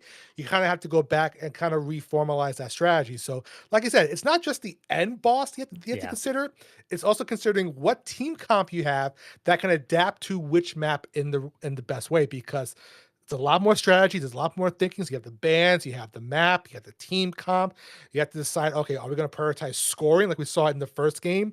Or do you want to say, let's just see where the Reggie Roulette is going to go and just focus all our energy onto that? Yeah, there's so many new things, obviously, since we're so stagnant for so long. We had, 2, maybe 3 years of Rayquaza, and now we have essentially 3 Pokemon to play with, or 3 objectives to play with. I think it's really fun. I'm gonna read through some of the chat as well, just to kind of pass by a little bit more time. We're still waiting for that last member. They do have a timer to get back in this. I'm not sure if it's internet or what the deal is. Once I do have an update, I'll give that to you. But Jade says, also, like, not to mention the buff locations. That's so true too, because the buff locations are different from Groudon to Kyogre. So, do teams want to invade? It might be a little bit easier to invade on Groudon than it is on Kyogre, because it's just the locations of them. So yeah, there's a lot of different wrinkles that you have to think about, not only when you're selecting your Pokemon, but selecting the map itself. Herb Dandelion said that they really hope that we get randomized rank in competitive modes. I would love a randomized rank. Obviously, I'd like to know before when I pick my Pokemon, but like when I hit start, I don't know what it is. I think that would be really fun. And then, like, obviously you go through the draft mode or the blind pick, knowing which map you're playing on. I think that'd be really fun. Draku says Iron Chef Kyle. Draku likes making up names for me. That's my favorite one, though. I made some steaks the other night. I sent a picture of him, picture to him, and he called me Iron Chef Kyle. And I think that was my favorite nickname of his. I think you can roll with that. I think you can roll with the Iron Chef Kyle approach, because it has a nice ring to it. I mean, I'm a huge Iron Chef fan, even from the original days of Iron Chef. So I may watch them on YouTube tonight after my casting. I might just watch some Iron Chef. Nice. But no, I think the buff locations is a really great point, because we've seen some moments in the games tonight where, like, you were invading center. And depending on where those buffs are, like you said, it could be easy to invade and maybe secure a blue buff. Or in the other maps, it's a little more difficult. I had to train my brain to know when Groudon first Kyogre came on the map. I had to change my movement. Say, okay, now I have to go here and go here and then go here. Also, I sometimes miss my speed berries me too. in the center to get out. I miss things a lot of things, right? I've never missed anything. I certainly have never missed a snipe shot live on stream anywhere. Oh, never. I am perfect. Never. I've never missed anything. We do have all the members in the lobby. Walt said that their internet crashed. Okay, so that's what happened. So player's internet crashed. So we are getting into the game. Everybody's locked. Everybody's loaded. We are going to get into game number 2, Shopify Rebellion on the purple side, TR on the orange side. And it is Shopify Rebellion that has selected, I believe, the Groudon map. You can kind of see that in that central area. They're also going to select a ban of that Mega Lucario. Yeah, happy to see the ground on map back here. Mega Lucario being banned earlier on. Looks like TR wants no one to have the Mega Charizard Yep. Y. It's been a menace all night long, so definitely no surprise there. As we enter into the second part of the ban phase here, there's that Blaziken being banned as well. And looking at the side of TR, although no, there's okay, so the Blaziken goes back to the Gengar. I'm not upset with that ban because, like we mentioned earlier, Hex Gengar can be a problem being able to one-shot a lot of things in this game currently. And looks like Blissey, another support, another solid support being banned as well. Yeah, I think anytime Blissey gets banned, I'm okay with it. Just with how that Pokemon enables other Pokemon. It's like one of those, like the best Pokemon that enables like a big team fight with that Unite move, and it can really enable, especially when there are a lot of really strong all-rounders. I mean, obviously 2 of them are banned, and that Lucario and the Mega Charizard, I guess Mega Lucario, Mega Charizard Y. But still, there's still several Pokemon that Blissey could attach to and become an absolute bowling ball into those team fights. Suicune, though, still available, and that's going to get selected with that first pick. Yeah, I'm not upset with the Suicune pick. I think Suicune is still having a lot of viability lately. Definitely great in some comps to set up some really massive plays. Looking over on the side of TR, that Psyduck was hovering for a moment. There's the Psyduck. Quality is taking over the Psyduck, and we have a Serena now joining the game. Kyle, what do you think about that? Okay, I mean, Serena's a really fun Pokemon. It does really well once it gets online, but that level 1 through 5, not always the strongest. So I think Shopify Rebellion's going to be very happy to try to bully that early game. And I think they have some Pokemon that can really do that. Obviously, Suicune doesn't need to evolve. Mewtwo X doesn't need to evolve. You know, Umbreon evolves at level 4. So they have a lot of tools that do really well in the early game. And as long as they can kind of shut down this Serena early on, I think they'll be doing pretty well. Exactly, yeah, because that Serena gets online pretty fast. You're going to have some trouble there trying to counter it. TR also locking in the Aegislash and the Espeon. Espeon, very powerful lately. And then Shopify rounding out with 2 more all-rounders with Mew and Mega Charizard X. That is a scary comp, I have to say for myself. So TR has to make a final move here. Wants more healing opportunities with Alcremie. Yeah, don't see a lot of Alcremie, but I really do enjoy this Pokemon. I think it's really fun to play. I think it offers a lot of different things in its kit that are pretty versatile. I really like the Sweet Scent that can be dropped down, does a little bit of damage, slows down the enemies. It kind of prevents those all-rounders or speedsters from really diving in on you. You don't really want to fight in that Sweet Scent, but also Recover, an incredible tool for revival. And Dazzling Gleam's really good for stunning. I mean, there's just so many things with this Pokemon that are super fun. The Unite move can be really good. But one thing that you have to watch out for with this Alcremie is if you lay that Unite move and Charizard X has theirs, it can lift Alcremie out of its Unite. Exactly, and I've seen it happen before, and my heart breaks. Yeah, it's very, very. So, like you said, a lot of great kits on Alcremie, especially with the Blissing being banned and TR saying we want some form of recovery just in case. I think that's a smart move. So timing that at the right time, making sure the teams are ready to be able to recover the HP, support it, doing the stuns as well. I think will be fun to see. But looking at the team builds, I think Shopify Rebellion is going to come out swinging early on and apply a lot of pressure. This is game number 2 of our winners round 3, aka the winners quarterfinals. It's Shopify Rebellion on your purple side, TR on your orange side. This is a Groudon map as Mew and Umbreon head down to the bottom path. On the top side, it's going to be Alcremie along with his Aegislash, currently a Honedge, and they're going to take that top path. It'll be a little bit of a battle here for this Bunnelby. Mew does a great job for securing that, especially with that E-Ball. Yeah, very nice play from the Mew there to make sure no experience, because we have the 2 EVs down here. Whoever evolves first, I think is going to have a really strong advantage here. Mew trying to take down that Psyduck, push it back. EVs here, fighting out for the XP. Here comes that Milcery here trying to get some XP, but also Suicune and Mewtwo here taking down those Zatus, get some XP. And here comes their jungler Charizard, trying to make sure that they don't get no more experience from what's coming up soon. It's going to be 3v2 in the top path with this Bound Suite. Now a Steenie level 5, so they have given Steenie that central area, so that trip to level 6 going to be a little bit quicker through that central area. Charmeleon looking for an entry point. Hasn't been able to damage them just yet, but a lot of that experience is going over to TR as Bound Suite, sorry, the Steenie is going down at the hands of the Charmeleon. Yeah, the experience did go to TR, but Shopify says, nope, we're going to still continue to push and take down as quickly as possible. Here in the bottom lane, we have both evolutions on board. Mew doing a great job trying to back off from the Psyduck and the Espeon as they retreat back to the middle here. But yeah, it looks like these two down here still level-headed here. And there comes the Espeon trying to take down the Umbreon, but still no luck there. There's the Electro Ball onto the Psyduck, pushing it back. Still pretty level.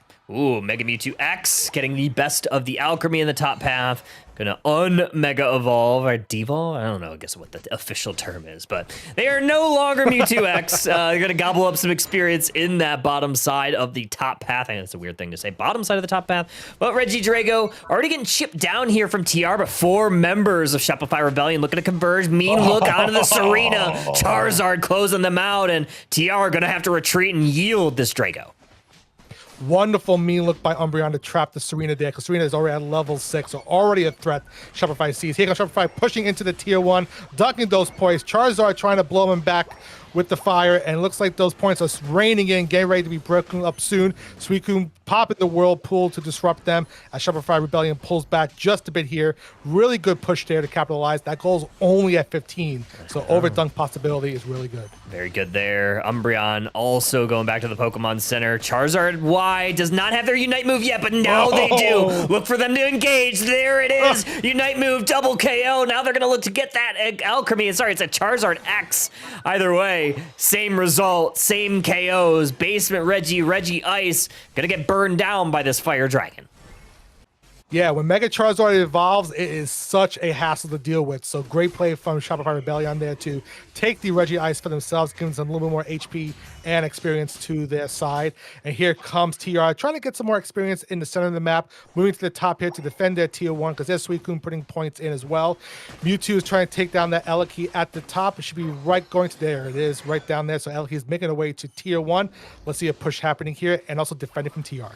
Yeah, they see all 5 members holding this T1 goal zone, but 4 members of Shopify Rebellion looking to converge. They're just kind of dancing around. I'm not sure if they really want to engage in this fight. They're waiting for this Charizard X to rejoin. Still no Unite move. Here comes Aegislash. Charizard is able to take them out, and that Reggie walks in. And not only that, but they're able to break this goal zone. Charizard X now has their Unite move back. They're going to engage on the Serena. Double KO. They don't even need the Unite move for a triple KO, and they're going to do it. No jump pad means points in on this T2.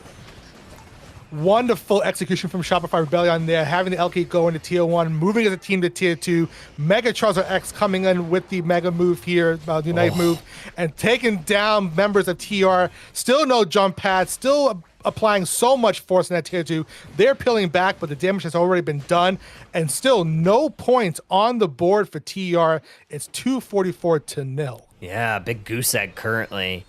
And it's just been all Shopify Rebellion halfway through this match. And you got to start wondering, if you're TR, what do we need to do to get back in this game? There's a lot of experience on their side of the map. So you see these Pokemon, capturing those wild Pokemon together, given that new change to the experience share, or I guess not to the experience share, but the way the experience works on the map. Espeon might be looking like a little bit of a bait here to see if they could draw out this Mewtwo X. They have been spotted here by the Pokemon hiding in the tall grass. TR really want to take advantage in this top path, but they do not know where everybody is. And here comes the Mega, here comes Serena with the stomp right there, and it looks like it has it peeled back because it was getting low. Here comes Serena taking down the Charizard. Charizard is still up there using the Mega Unite move. Go up in the air, and here comes the flames raining down over TR. Members of TR have to peel back, or they're going to be caught in those difficult situations here. There goes the Suicune with the Whirlpool dropping down. Here comes the Surf from Mew pushing them back. They've been moving from the top lane right back to center. But like you said, Kyle, right now, level-wise, Shopify Rebellion has such an advantage over TR, and TR needs to take this time to regroup, get their XP back, and come back swinging. Clean team fight here for Shopify, and We talked about it a little bit earlier. Alchemy throws up their Unite move, the Fluffy Cream Supreme, bakes that cake, and Mega Charizard X, they're like, all right, cool, I'll just pick you up and cancel that entire Unite move, and it's exactly what happened there. So you just got to be very careful if you're TR not to really fall for that trap again. You have to like maybe bait out that Unite move to make sure that those Cream Puffs can continuously heal the team. It's going to be a Registeel buff for Shopify Rebellion on that Mega Charizard X, already level 13. That's going to be a very dangerous place of, I mean, that's just a lot of damage that's going to be able to happen for Shopify Rebellion, and TR just hasn't been able to deal with it yet.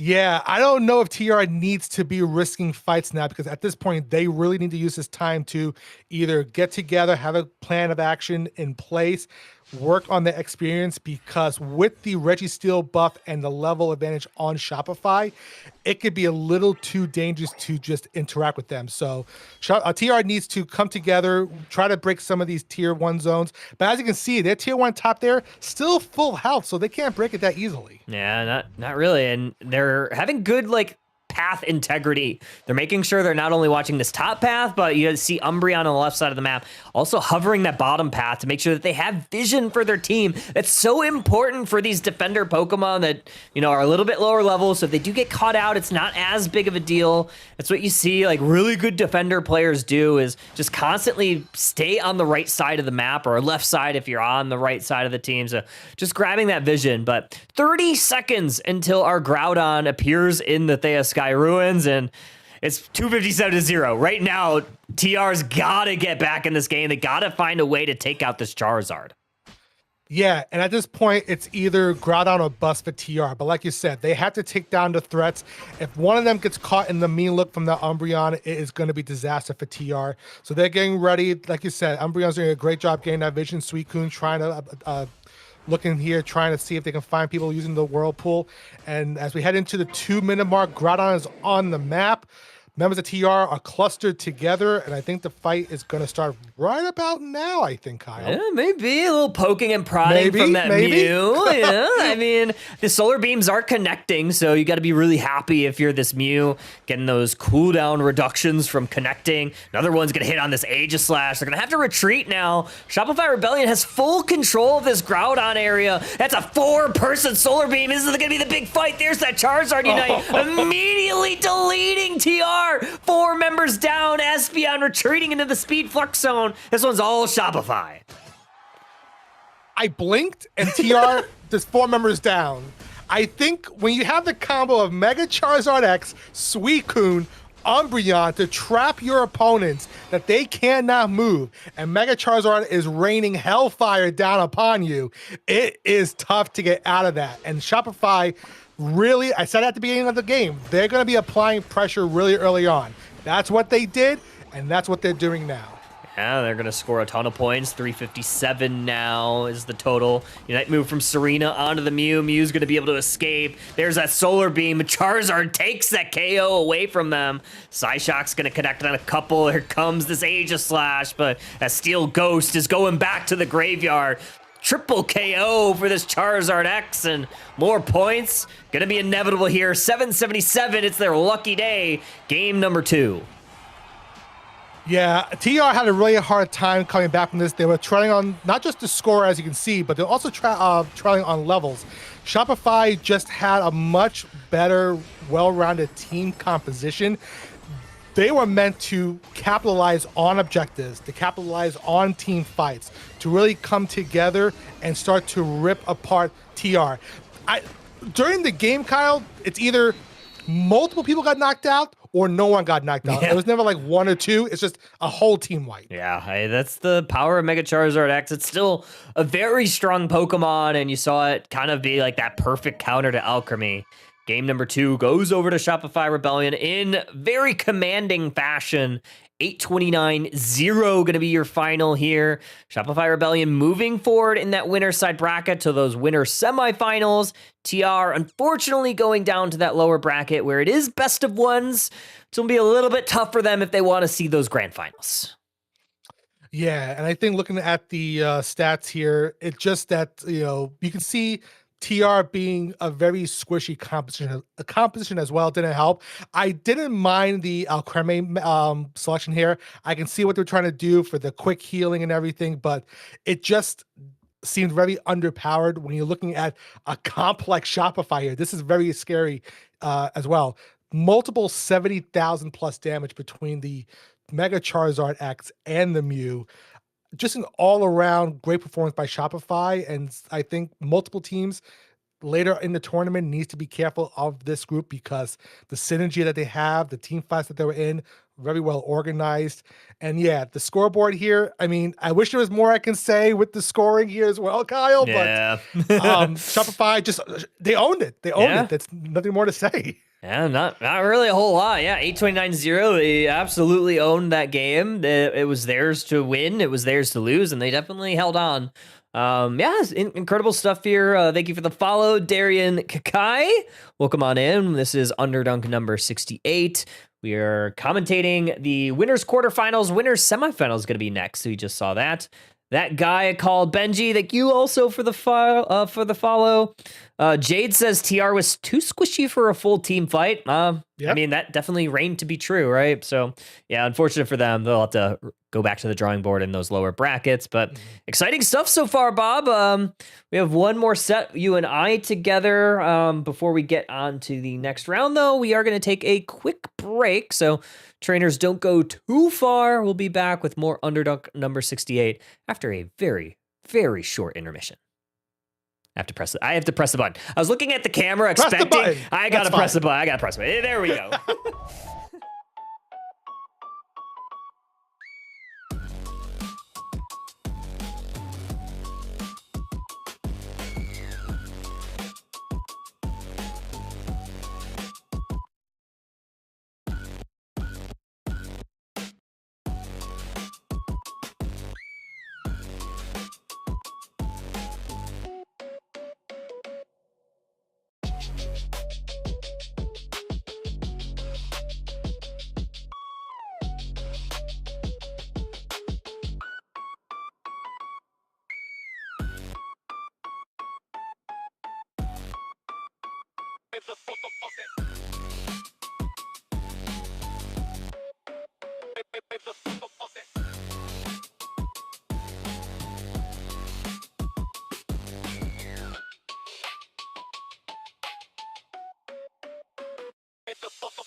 Welcome back in, trainers. Underdunk number 68, and we finally got our teams in the lobbies, and we have Reggie's last-minute team taking on, and this is going to be a mouthful the entire time, Machichi's litter box return. Something survived. I don't know if I'm going to actually remember that, Bob, but we're going to make it work, and we're already going to go ahead and get into our Game 1 draft. I'm just going to call it Machichi's for now. Yeah. I think it's going to be easier because if I say the whole thing, we're probably going to miss something going on in the game. Yeah, true. So let's start with the bans here. We see the Mega Charizard Y being banned and the Blissey. Again, no surprise there with the stories we've been telling today. The Blastoise ban, again, I mentioned before, Blastoise got a huge buff and it's been a menace out there on the field. There's the Mega Lucario as well, with Vaporeon getting a buff. And let's see what Machichi is going to do to round out our bans. But so far, I think, Kyle, no real surprises from the band selection here. Yeah, I'm not really surprised by really any of them either. I think maybe the one that's maybe the most surprising is Zacian, but given like how that Pokemon has performed in the top path over the last few months without really receiving many buffs or nerfs, I don't blame him. I think in most major tournaments that Pokemon's sporting an above 50 plus win percentage. I think on some of the bigger ones, it's gotten closer to like 60 even. So I'm not surprised at all. We are seeing Mega Gyarados. We've seen it a couple times tonight, but this is the first time we're seeing it first picked. Yeah. First time seeing a first pick locking with Mega Gyarados. Looking on the Machichi side, we have two speedsters joining now. We have the Dodrio and the Talon. I do enjoy a good Talon game. I think Talon has been showing a lot of viability on these maps, being able to use the fly to get out of sticky situations and do some nice secure of objectives. Reggie's here looking to lock in that Sableye for some mischief trouble. I can't wait. And then looking for a tank, they decide to go with Snorlax. Okay, yeah, Snorlax, a very formidable tank. We see a lot of teams still utilizing this Pokemon. It offers a lot of crowd control, does a lot of things very well, especially in that defender role. We do see 2 EXP shares for Reggie's last minute team. I wonder if we'll see any of those get moved off of either of those Pokemon. If anything, I think Sableye kind of does pretty well with it on still because, a lot of times as a Sableye, you might not be with your team. So having that passive experience might be pretty valuable, especially when you see this goal getter added onto it. Oh, absolutely. Yeah. Sableye, you see a lot of times it's by its lonely self, but it's causing chaos on anywhere it goes, hiding, scoring, doing those early scores as well. But Chi-Chi's rounding out with a Tyranitar and a Mega Mewtwo Y. Again, that Hooper there is going to be great for healing on the team and also teleporting everybody to major team fights. So I think that's going to be really interesting to see Machichi's as they position themselves for that. But yeah, Reggie's here. Mew and Leafeon, definitely viable candidates here. We've seen Mew a lot in the tournament so far today. Very powerful Pokemon. Only one EXP share on the side of Michichi's litter box. Currently, it's Bora Reach on that Tyranitar. Very peculiar. It's not a Pokemon that you often see holding that EXP experience share, but maybe with the new format of how it works, maybe that's the reasoning there. We do see Duskrunner drop the experience share, so Sableye is going to still hold on to it. I imagine we're going to see a lot of cross-court action from them. But on Machichi's side, I mean, you have Machizzle on the Talonflame holding a goal getter, and then Metallic on the Dodrio. A very much a score-centric Pokemon that likes to, roam that other side, and I imagine that's going to be the play for them here in Game 1. Absolutely. I think between that and then also the looking at the Sableye, there's going to be a lot of roaming around here. So maybe be a lot of surprises coming up between the teams.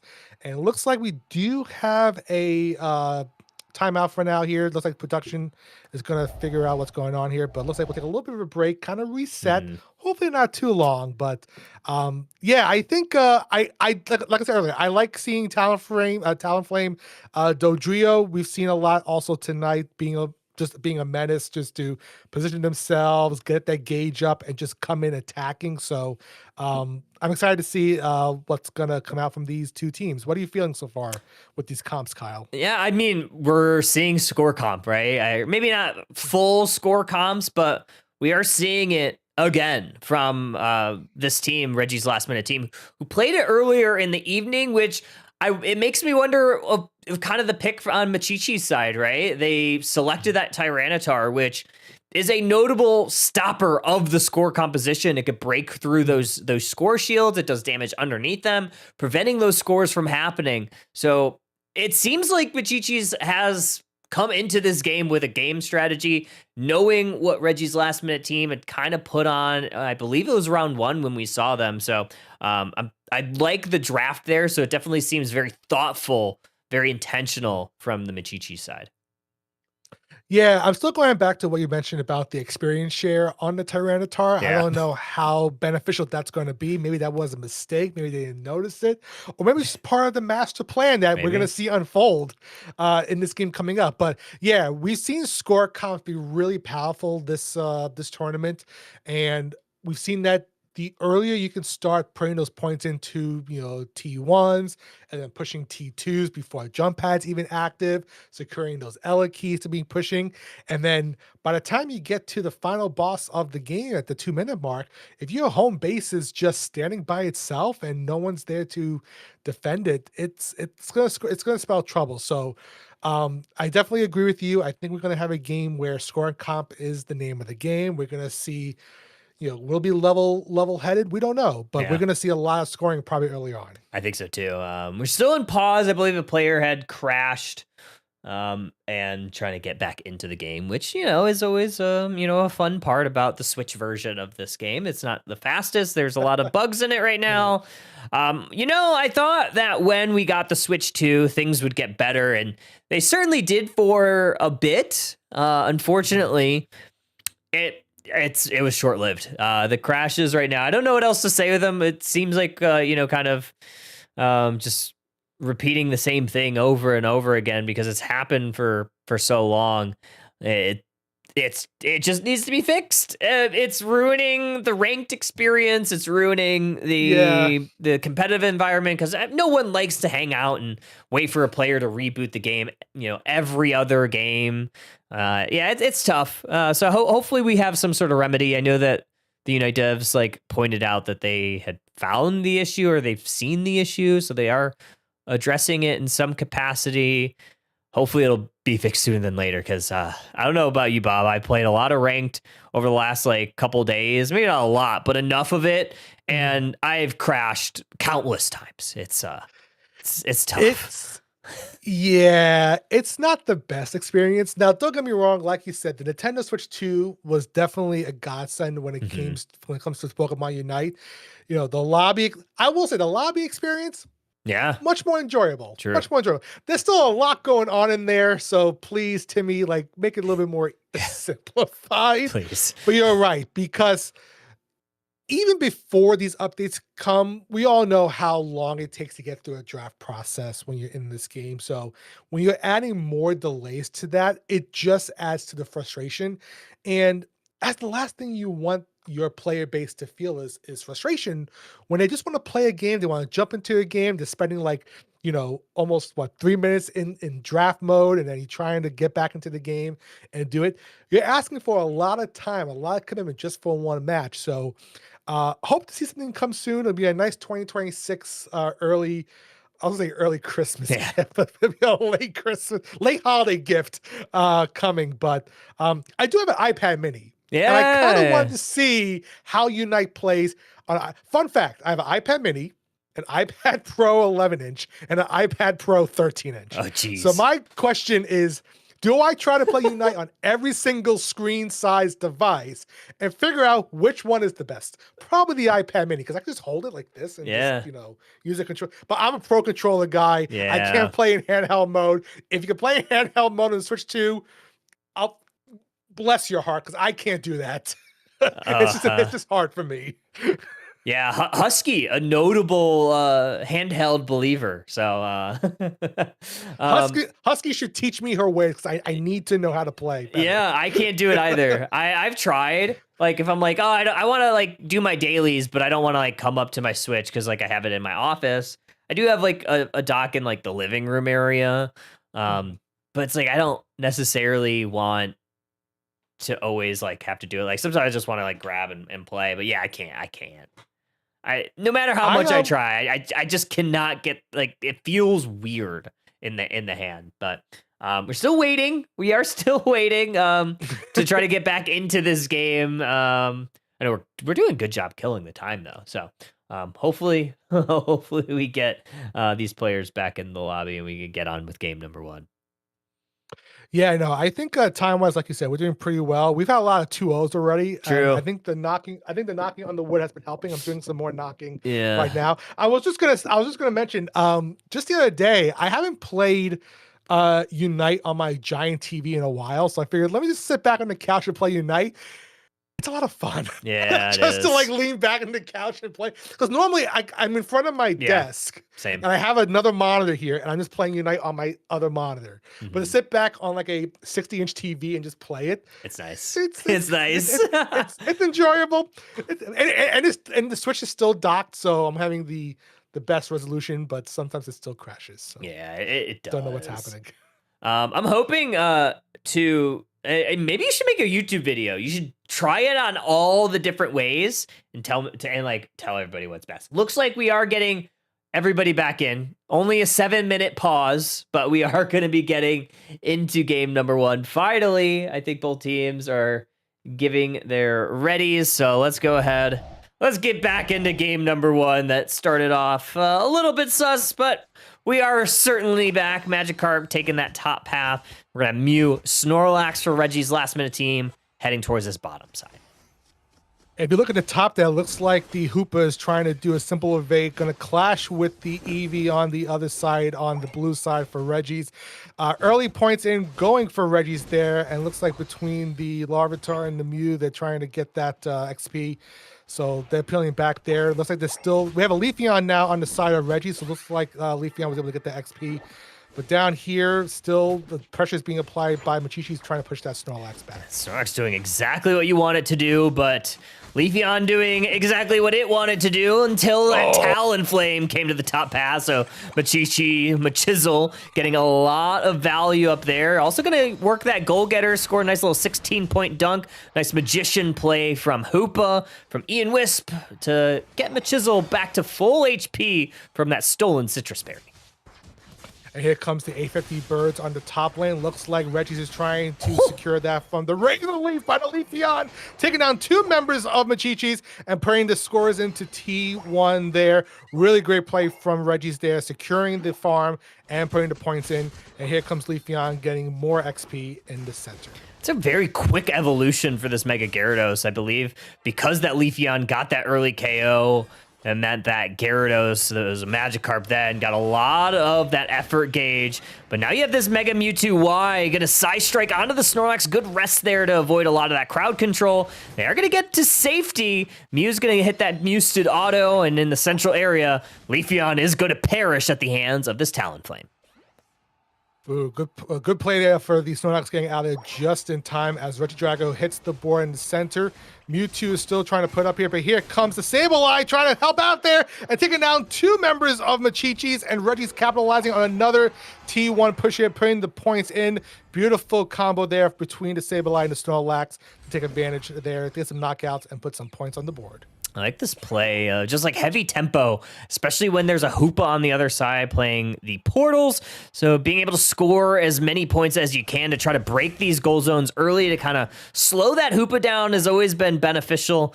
Or reach on a little bit of an errand here in the central area of Reggie's squad. I think that central area is barren, maybe holding maybe like 1 or 2 Pokemon. So that's going to be a lot of advantage here for Machichi's, as it is going to be that Mewtwo Y Mega evolving and playing very far forward.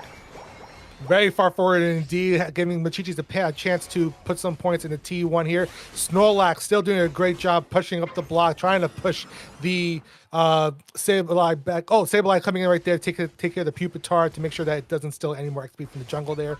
We'll come to the bottom here. Regirock is on the board. Mew and Leafeon trying to take it down, but Hooper is right there, staying behind, trying to make a cheeky play, it looks like. And looks like Talonflame gets the Regidrago in the center. Emerald two-step from Gravy onto this Hoopa. Hoopa able to avoid a lot of it. Mewtwo gonna look to attach to the Snorlax. They do attack him. Gonna get those boosted autos working. Hoopa gonna take that last hit. On the top path, it's Mega Gyarados taking that Regieleki away from Machichi's litter box and looking to push forward. Machizel trying to hold on this T1 or T2 goal zone. Gyarados missing that Dragon Breath. But it is going to be the Sableye with the Chaos Glower. Going to send a couple Pokemon into the Flux Zone. Regieleki trying to find a home in this T2. 2 members down. Mewtwo Y trying to defend. They're going to find a KO onto that Sableye. Mega Gyarados now un-Mega Evolved, but they are still meeting the same fate as Dodrio takes the KO and defends that T2 successfully.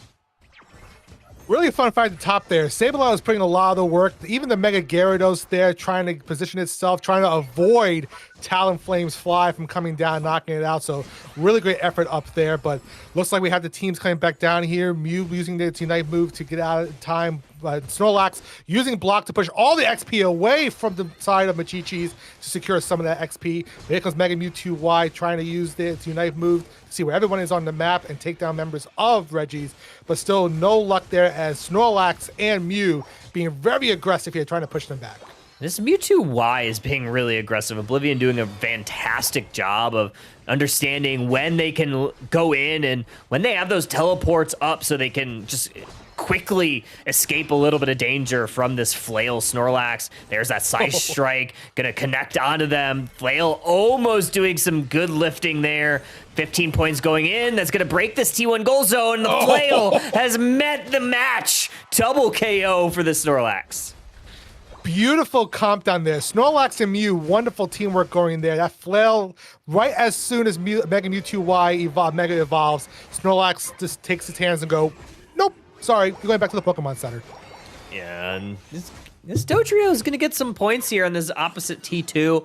This is a heavy score game right now, Bob. Fly's coming out. Might be a little bit late. Mew able to secure that Reg Ice for Reggie's last-minute team. It's a good fight here for them. 266, 204. Some points going on this T1. We have the Electro Ball connecting on the Hoopa. No berries available just yet. Another 10 points going on in. Chaos Glower, Flame Sweep. Lots of Unite moves getting going. And it's going to be Leafeon. Only KO found so far, and it's going to be on to that Hoopa. Yeah, really intense fight here at T1. You saw the Talonflame coming with the fly. I think Sableye was popping off its Unite move as well, trying to see if it can bring some people back to the zone here. But looks like Leafeon with that powerful Razor Leaf taking out more KOs here. This Eleki is trying to approach the T2 here on Machichis. Gyarados here is about to Mega Evolve into Mega Gyarados. Here comes the Water Spout here, disrupting the T2. Members of Machichis coming in with the jump pad here. And look at this, Machichis coming in, trying to take down this Mega Gyarados. But Mega Gyarados is not going down without a fight, but definitely does go down at the hands of Tyranitar. But still, that sustainability for Mega Gyarados, really, really impressive, Kyle. Very impressive, and good defensive stand here for Machichis, who was able to really hold on to that T2 on the top side. Unfortunately, though, they did yield 40 points. I believe that was a score shield putting in some action for this Snorlax, getting that T2 damaged a little bit. Here comes Sableye with a nice little play, including this Leafeon, who finds the KO on this T-Tar, who's level 12. I believe they're still holding that EXP share, so level 12, so T-Tar definitely doing fine by itself. I think so too. I think that T-Tar is going to hit level 13 probably right before the final fight there. So really smart move there. Here comes the Snorlax putting in enough points to break the T2. Machichi's saying we can't get out that easy, but Snorlax is like, watch me, and flailing away from the Mewtwo right here on the side of Machichi. So about 30 seconds left. We do have a bottom Reggie about to spawn in just a bit. We'll see which one that is right now. We'll see if anyone wants to go for it. But as right now, yeah, there's that play again, just trying to like buy some time. Yeah. Snorlax just accepting its fate. That's all. Yeah, I think Snorlax is like, please send me back, because now they're going to be a little bit late to this fight. We do have a Reggie Steel buff going over to Machichi's side, which will be a very important buff going into this fight. Groudon has hit the Thea Sky Ruins, and Sableye grabbing Vision. Machichi's already damaging and quarter her down. Yeah, look at the Unite moves. Everyone on the side of Reggie's has that Unite moves, and they're starting to pop off. There it is on the side of Machichi's. Groudon getting down to less than 5%. Mega Gyarados coming in, securing Groudon for the team, for the Reggie side. And now here they go, pushing on the side of Machichi's, taking down everybody in its path. Hooper, all they can do is just score some points. Yes, it is only a 10-point difference, but here comes the points raining in from Reggie's after securing that Groudon. There's only 10, but they're an extra 300-400 points. This is going to bolster that score lead here for Reggie's last-minute team. The minute remaining in this match, Machichi's going to need to make a miracle happen. They're going to have to gather up a lot of Eos energy. They do have a couple Pokemon that could do it. You have Dodrio already sporting a nice 49. Leafeon is going to retreat back to the base. It's going to be one final defensive stand here for Reggie's last-minute team. That Mega Gyarados is still out of commission for about another 10 seconds. Can Machichi's capitalize on that? Here comes the Tyranitar trying to drop the sand here. Here comes Talonflame, Mewtwo firing off of all cylinders. Here comes the goal getter, Talonflame, putting points in the T2, breaking it. Another 96 points from the Sableye on the other side. That just extends the lead on Reggie, making it even more difficult for Machichi's to get any more points in their pocket. But as you can see, Kyle, the points are just not there for Machichi's, but a valiant push from them. Good play there from Hoopa. Unfortunately, it met its match with an Emerald two-step right on the Pokemon that we're entering. Yeah, it's a double, making a triple KO, and there's the white flag. There's the GG. Reggie's last-minute team is going to take game number 1. Yeah, and like you said earlier on, Kyle, it was a score comp there. Both teams were really pretty much even throughout the game in terms of score. I don't think there was a huge deficit at any time, but I think what really dominated early on for Reggie's was that bottom lane between Mew and Snorlax. They had so much control over that area of the map, getting the XP, being able to disrupt, and even moments where Mega Mewtwo Y came on board, it didn't last too long. So really like how Reggie's capitalized on those team fights. And I think having that Sableye being able to roam around the map, make those scores, being able to disrupt members of Machichi's really gave Reggie's a good advantage in this game. I agree. Yeah, 829, 377, your final in game number 1. Yeah, unfortunately for Machichi's, just not a lot of damage outside of that Mewtwo Y. There's a lot of burst damage from Dodrio and Talonflame. Unfortunately, just not a lot of targets that were burstable. Mew's obviously very slippery. Gravy on that Leafeon, also very hard to, track down. And Reggie on the Sableye just wasn't around the fights, was putting up a lot of pressure around the enemy goal zones, providing a stun, but doing a really good job of spacing out from those speedsters. Yeah, no, the power was definitely on the side of Reggie's there. It's very hard to get away from, like you said, the Leafeon. Leafeon's a very big threat. And of course, Mega Gyarados, still a huge threat. Being able to go underwater, and if they're underwater for just long enough, they come back out to pop that water spout to really have enough disruption on the other side. And like I said, there's the scores. As you can see, between both teams, they were pretty level-headed. Sometimes one team had only a 20-point lead, then it dropped down to 10 and 5. But it really came down to those fights and being able to capitalize. And as you saw, Reggie, I think, just had a little bit more gas in the tank to push on through and take game number 1. Yeah, it's kind of like the problem when you run those double speedster combos. They're like really feast or famine, and unfortunately at that Groudon, it was more famine than a feast for Machichi's squad. You get like 1 or 2 of those Pokemon caught out, and fortunately you just don't have the firepower to kind of sustain a big team fight.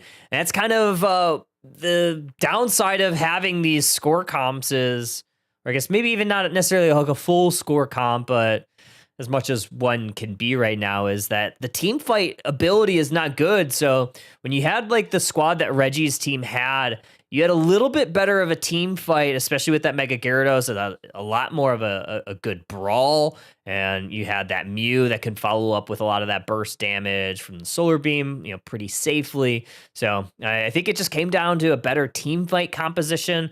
And if Machichi's squad was able to get more of the points early on and break those goal zones, we might be talking about a different game. Maybe you have a play at the end where Dodrio and Talonflame are able to score in the home base, and we have a close game. So that was kind of like what we saw earlier in the evening in round 1. Yeah, and I think we mentioned earlier with looking at the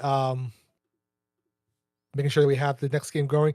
Yeah, the Tyranitar and the XP worked out, I think, fine level-wise. It got up to a good point, but I think I agree with what you said. I think if they want to use those score comps and capitalize early on, I think breaking those tier goals to make home base vulnerable would have been a good strat there. But let's see what happens as we head into game number 2 and the drafts phase. Yeah, getting into draft, and we are going to have a Kyogre map. So Reggie's last minute team staying on pick 1. Well, I guess they got to select the map, I believe, is what they are. Or maybe they did just select pick 1. I'm not sure.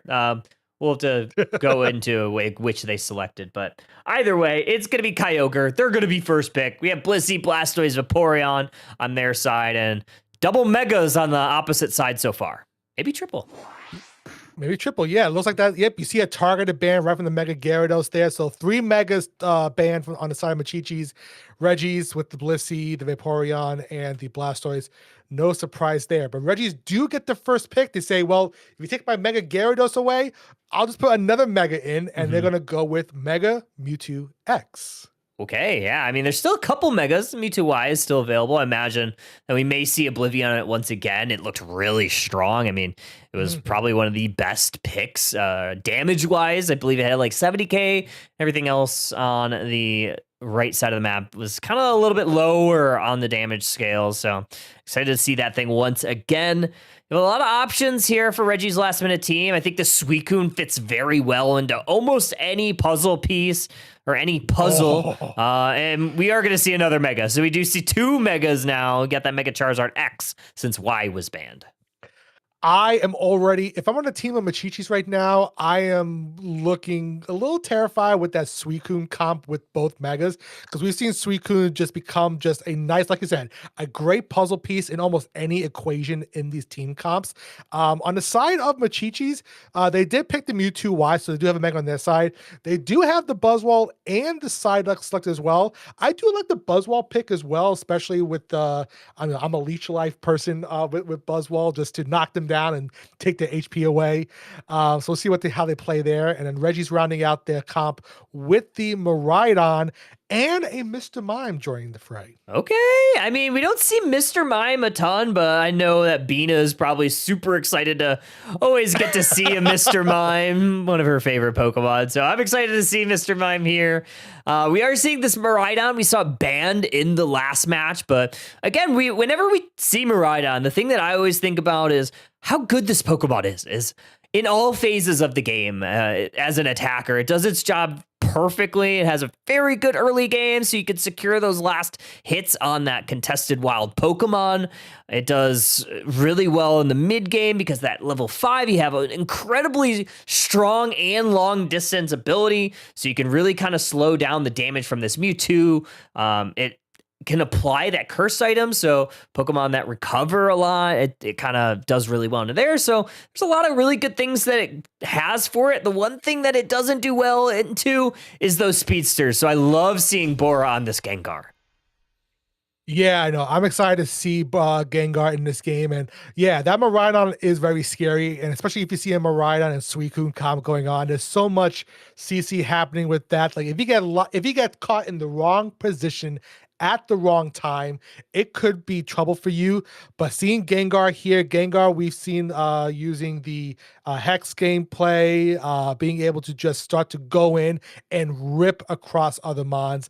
I think that's a good pick from Bora there. And again, happy to see Psyduck.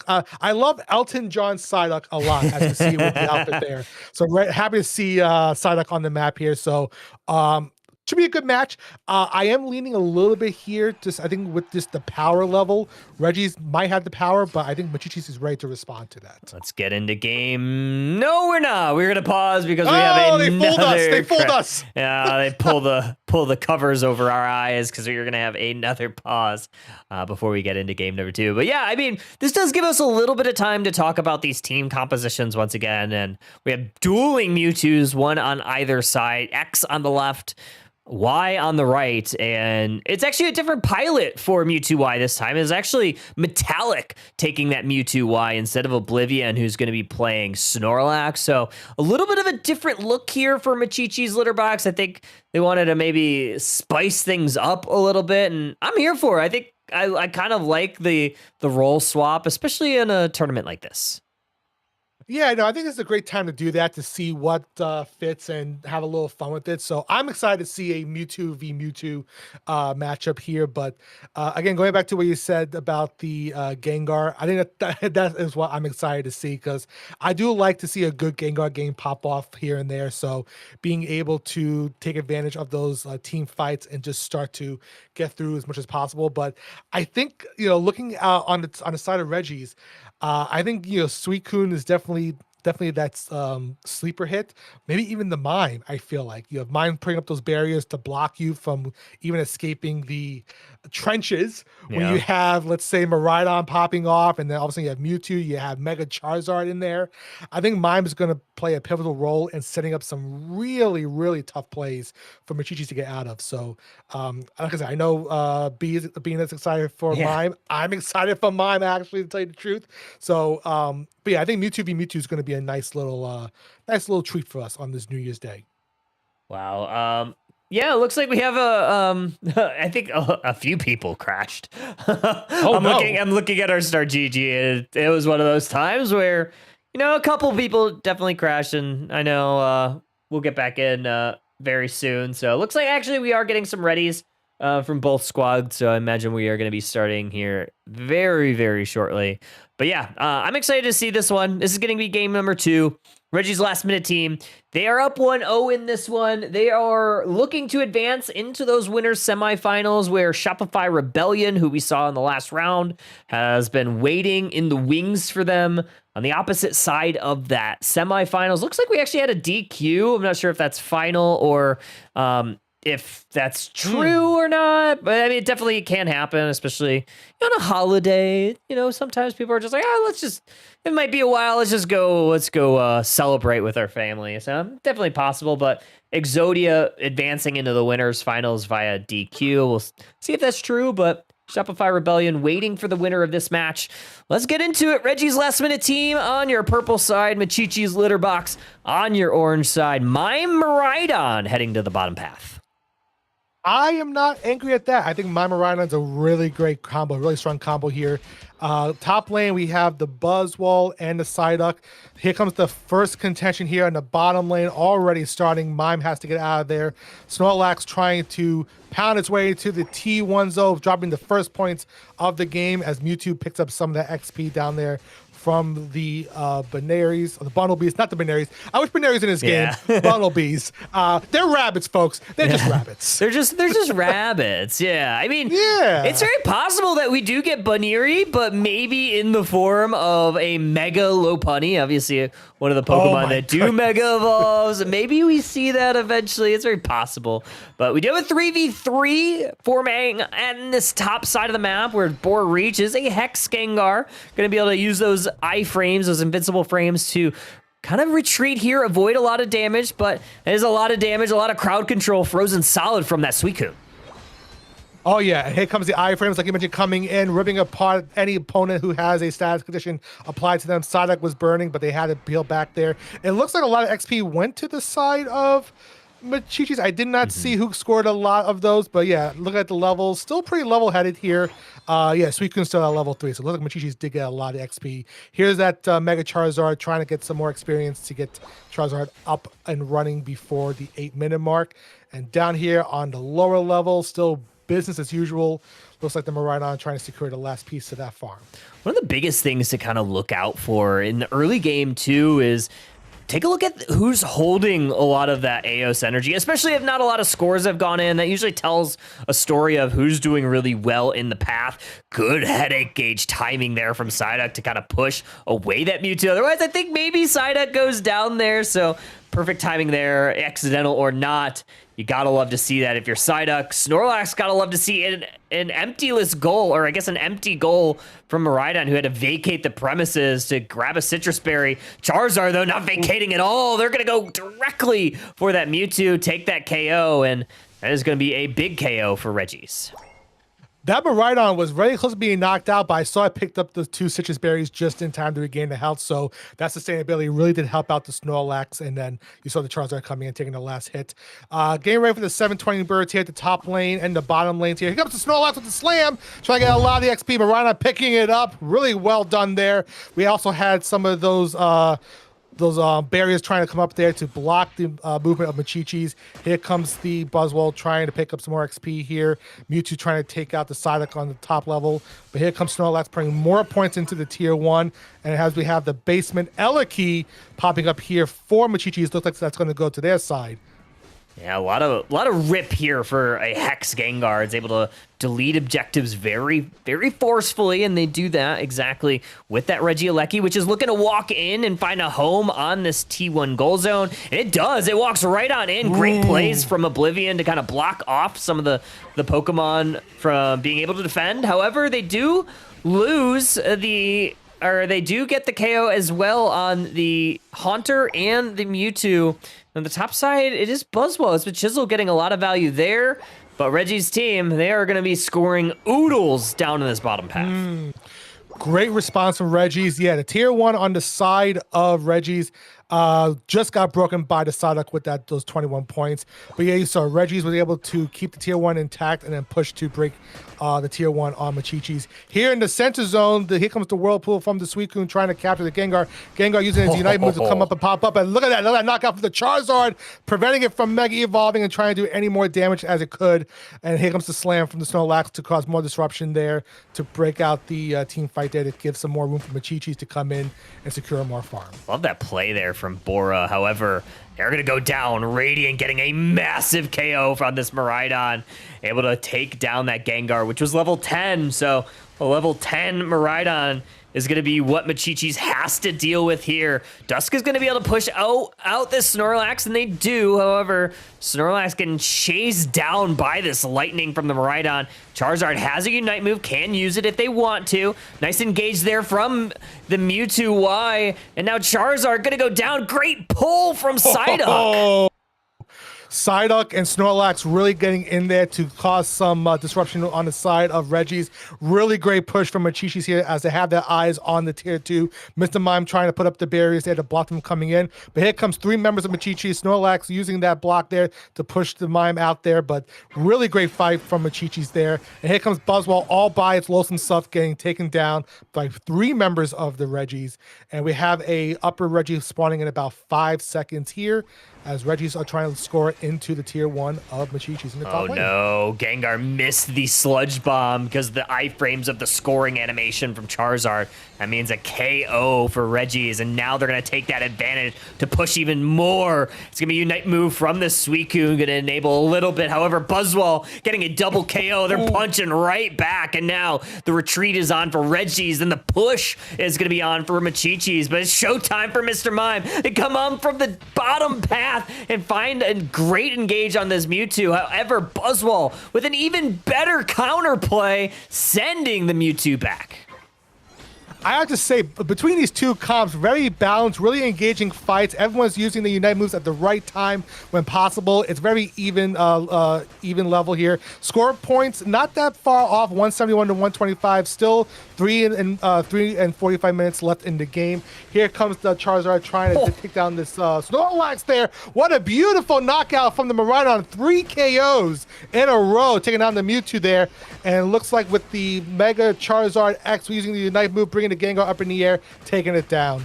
Wow. Wow. Well, they always say when life gives you biscuits, you make gravy or whatever, and gravy right now is taking full advantage with this Charizard X, being gifted that Charizard X by Machichi's Litterbox, not banning it, right? I mean, it's looking really strong this entire match. 125, 171. However, they are down in the score, but it seems like the team fights have almost all been Reggie's team. So we'll see how these end fights go.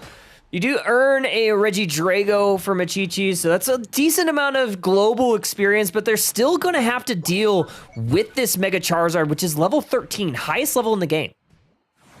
Yeah, that Mega Charizard doesn't have the Unite move yet, but should come back before the final fight here. And here comes members of Reggie's making that push to Tier 1 with a lot of points going in. Buzzwole trying to disrupt the Miraidon there, but it's going to go down with the hands of Mr. Mime. Machichi's trying to come up here to cause some disruption, was able to push some of the team away. The gap of the score does close more, 194 to 190. Still could be anyone's game as our teams are getting ready to position themselves for the final fight with Kyogre hitting the map in just about 10 seconds. Only 4-point difference here. And shout out MQL, thank you for the raid. Welcome on in, trainers. We are in the winners quarterfinals with game number 2 in a very close match here. 4-point difference. Machichi is on the offensive. They have full position of this Kyogre central area. It's going to be Reggie's trying to fight through this top side. They do not want to get caught out. Good play with the Psychic from Ian. Gengar's looking to engage. They're going in with a Phantom Ambush. And already, Miraidon and Suicune go down. No Unite moves used.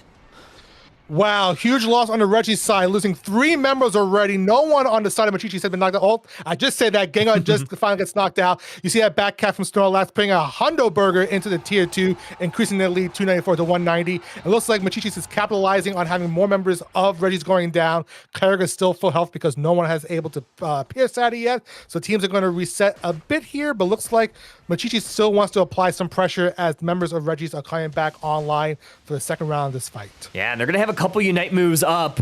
Suicune and Miraidon both have access to theirs. Psystrike's going to connect on the Suicune. They're going to have to retreat because they do not want to get KO'd. They're going to try to go through the main base, but Psyduck snuffs that out. Hits them with the Psychic, preventing them from going home. 1 minute left in this match, still like 104-point advantage here for Machichi's. And it's going to be Reggie's last-minute team that's going to need a last-minute push.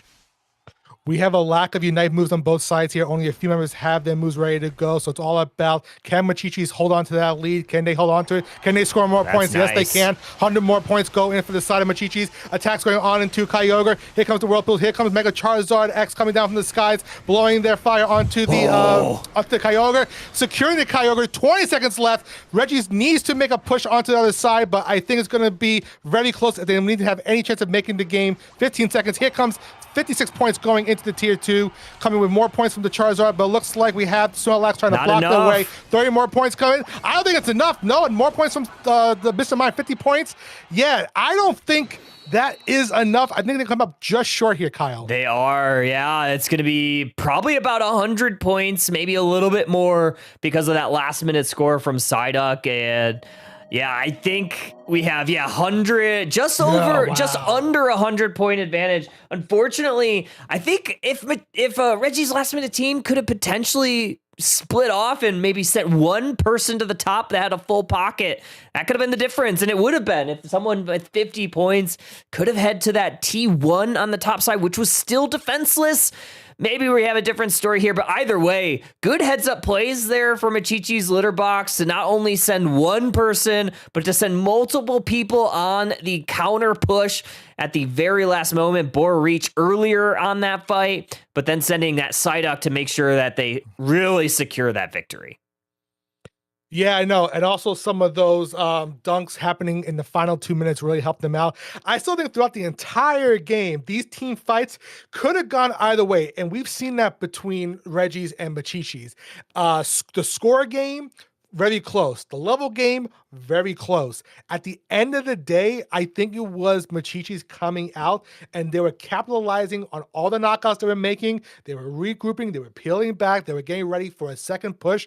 And like you said, that Psyduck had some amazing plays throughout this game. The Snorlax was providing a lot of utility, repositioning the opponents. So yeah, knocking out Mega Charizard a few times early on, knocking out the Suicune, knocking out the Miraidon. That's what Machichi's need to focus their energy on. That's what they did, and they were able to hold on to that win and take this game number 2, which means Kyle, we're going to a game number 3 for the first time tonight. How do you feel? Yeah, we are. I'm excited. I think always a Game 3 is always super fun. I think Machichi's team definitely showed up in those team fights a little bit better. They kind of had a better front to back composition. I think their engage was a lot stronger, and we saw that at Kyogre, right? I mean, a massive engage from Snorlax to make sure to knock a couple Pokemon up in the air, and then you saw all the Unite moves start to fly. You saw the Mewtwo Unite, you saw the Buzzwole Unite, and you saw immediately 2 Pokemon. I think Gengar also used their Unite at the same time. So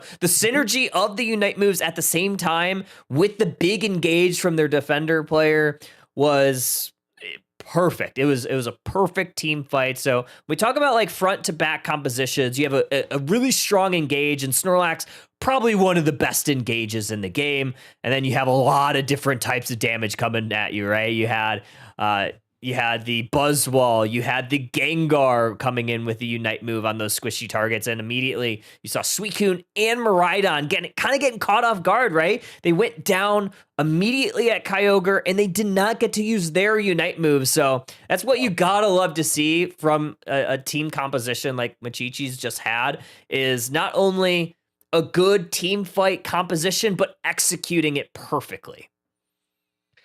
And that's what they did. And to the side of Reggie's, I think even the Mime was able to do some great moments there as well. But no, I think at the end of the day, Machichi's came out and they capitalized on it, right? Mm-hmm. They were able to take out the heavy hitters. When I see a Mega Charizard, when I see a Suicune, you need to target that. And I think having Miraidon just made it just easy to focus on, an easy game plan to say, listen, let's go into these fights. Let's shut them down.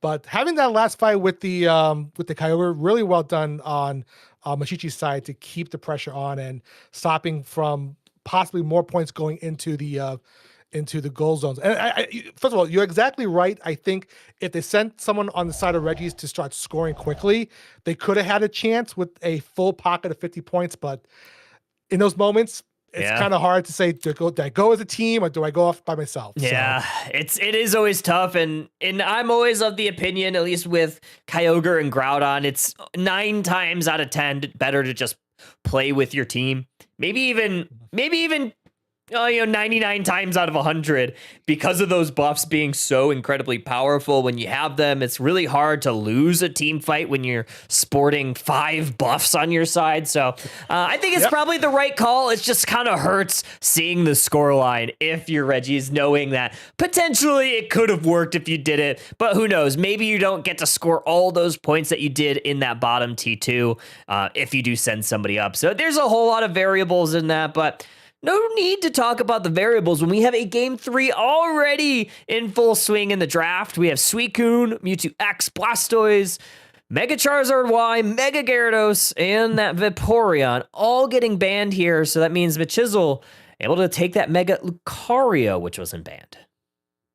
And if you look on the side, Reggie's like, well, if you have Miraidon last game, we're going to take Miraidon for ourselves. So Reggie's taking that Miraidon away from...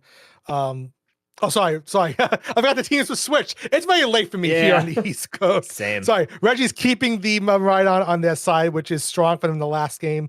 They want to keep that pressure on. On the side of Machichi's here, bringing on another Mega Mewtwo Y, and bringing that tank Snorlax onto their side of the team. Yeah, I mean, this is definitely a different look, right? Since we are switching sides. So I think the picks are going to look a little bit different.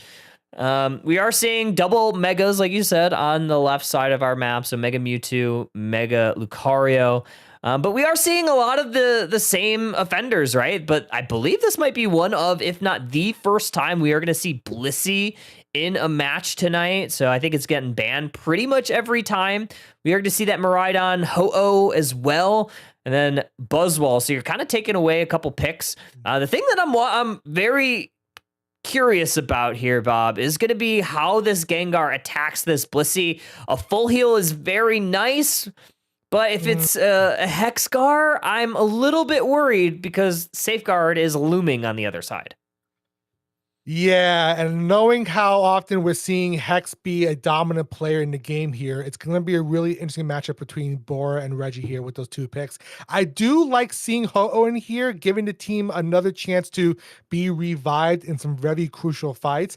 We also see, I think, the first sniper of the game here. We have the Decidueye here as well. I mentioned earlier, Decidueye did get a nice little buff to its Spirit Shackle here, so should be a lot of fun. Oh, I don't even know if this is going to be a Spirit Shackle, Bob. I'm seeing a muscle band and a rapid fire scarf and a Blissey. I did see that. Yeah. So I honestly think this might be a Razor Leaf Decidueye. Razor Leaf? Yeah, I could honestly see this being a possibility. We saw Citadel Gaming, which was formerly Team YT, utilize Decidueye, specifically Razor Leaf Decidueye, every time that they had a Blissey available, and it worked pretty much every time for them. I think almost every game that they played that, it ended up winning, so I'm excited to see this here for Reggie's team.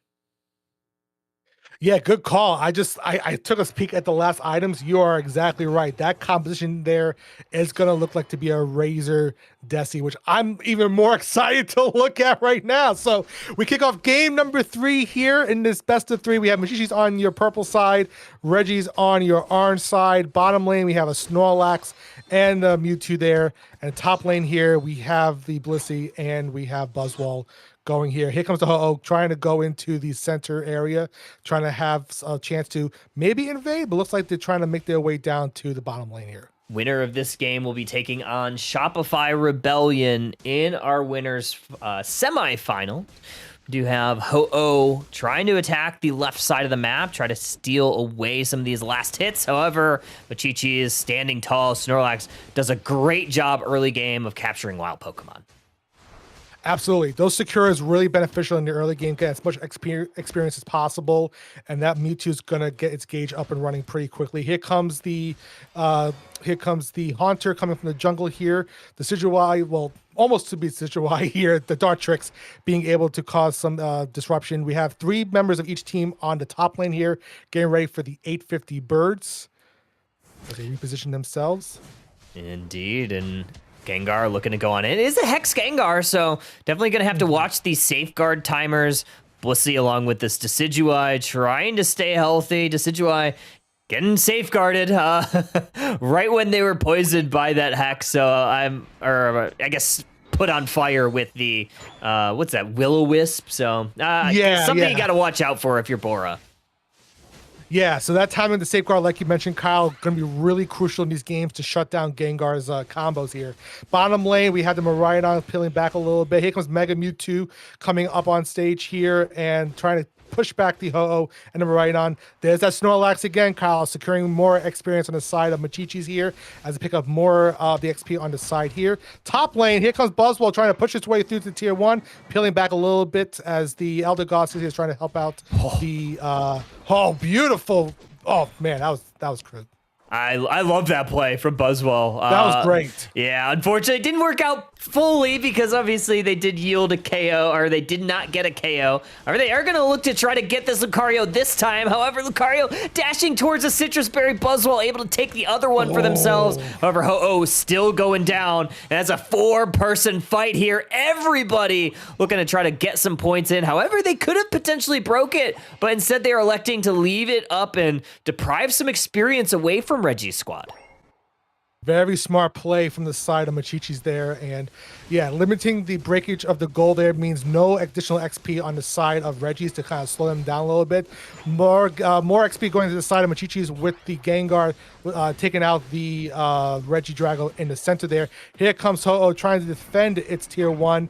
But here on the top near the home base, we'll have the Haunter and the other guys trying to get away from that Miraidon. Very scary moments there, but still putting a lot of pressure here on the jungle. Again, trying to take away the experience that Dartrix needs to get into the Decidueye. Yeah, this is going so well right now for Machichi's squad. I mean, this is exactly what you want to be happening if you're on the purple side team. I mean, It's been a very big struggle for this Decidueye to finally get evolved. You've yielded this goal zone in the top side, also a Registeel, and you've given the enemy your central area a lot of the time. However, you might be able to finally salvage something, and they do with this Electro Drift Miraidon, which I don't think we've talked about.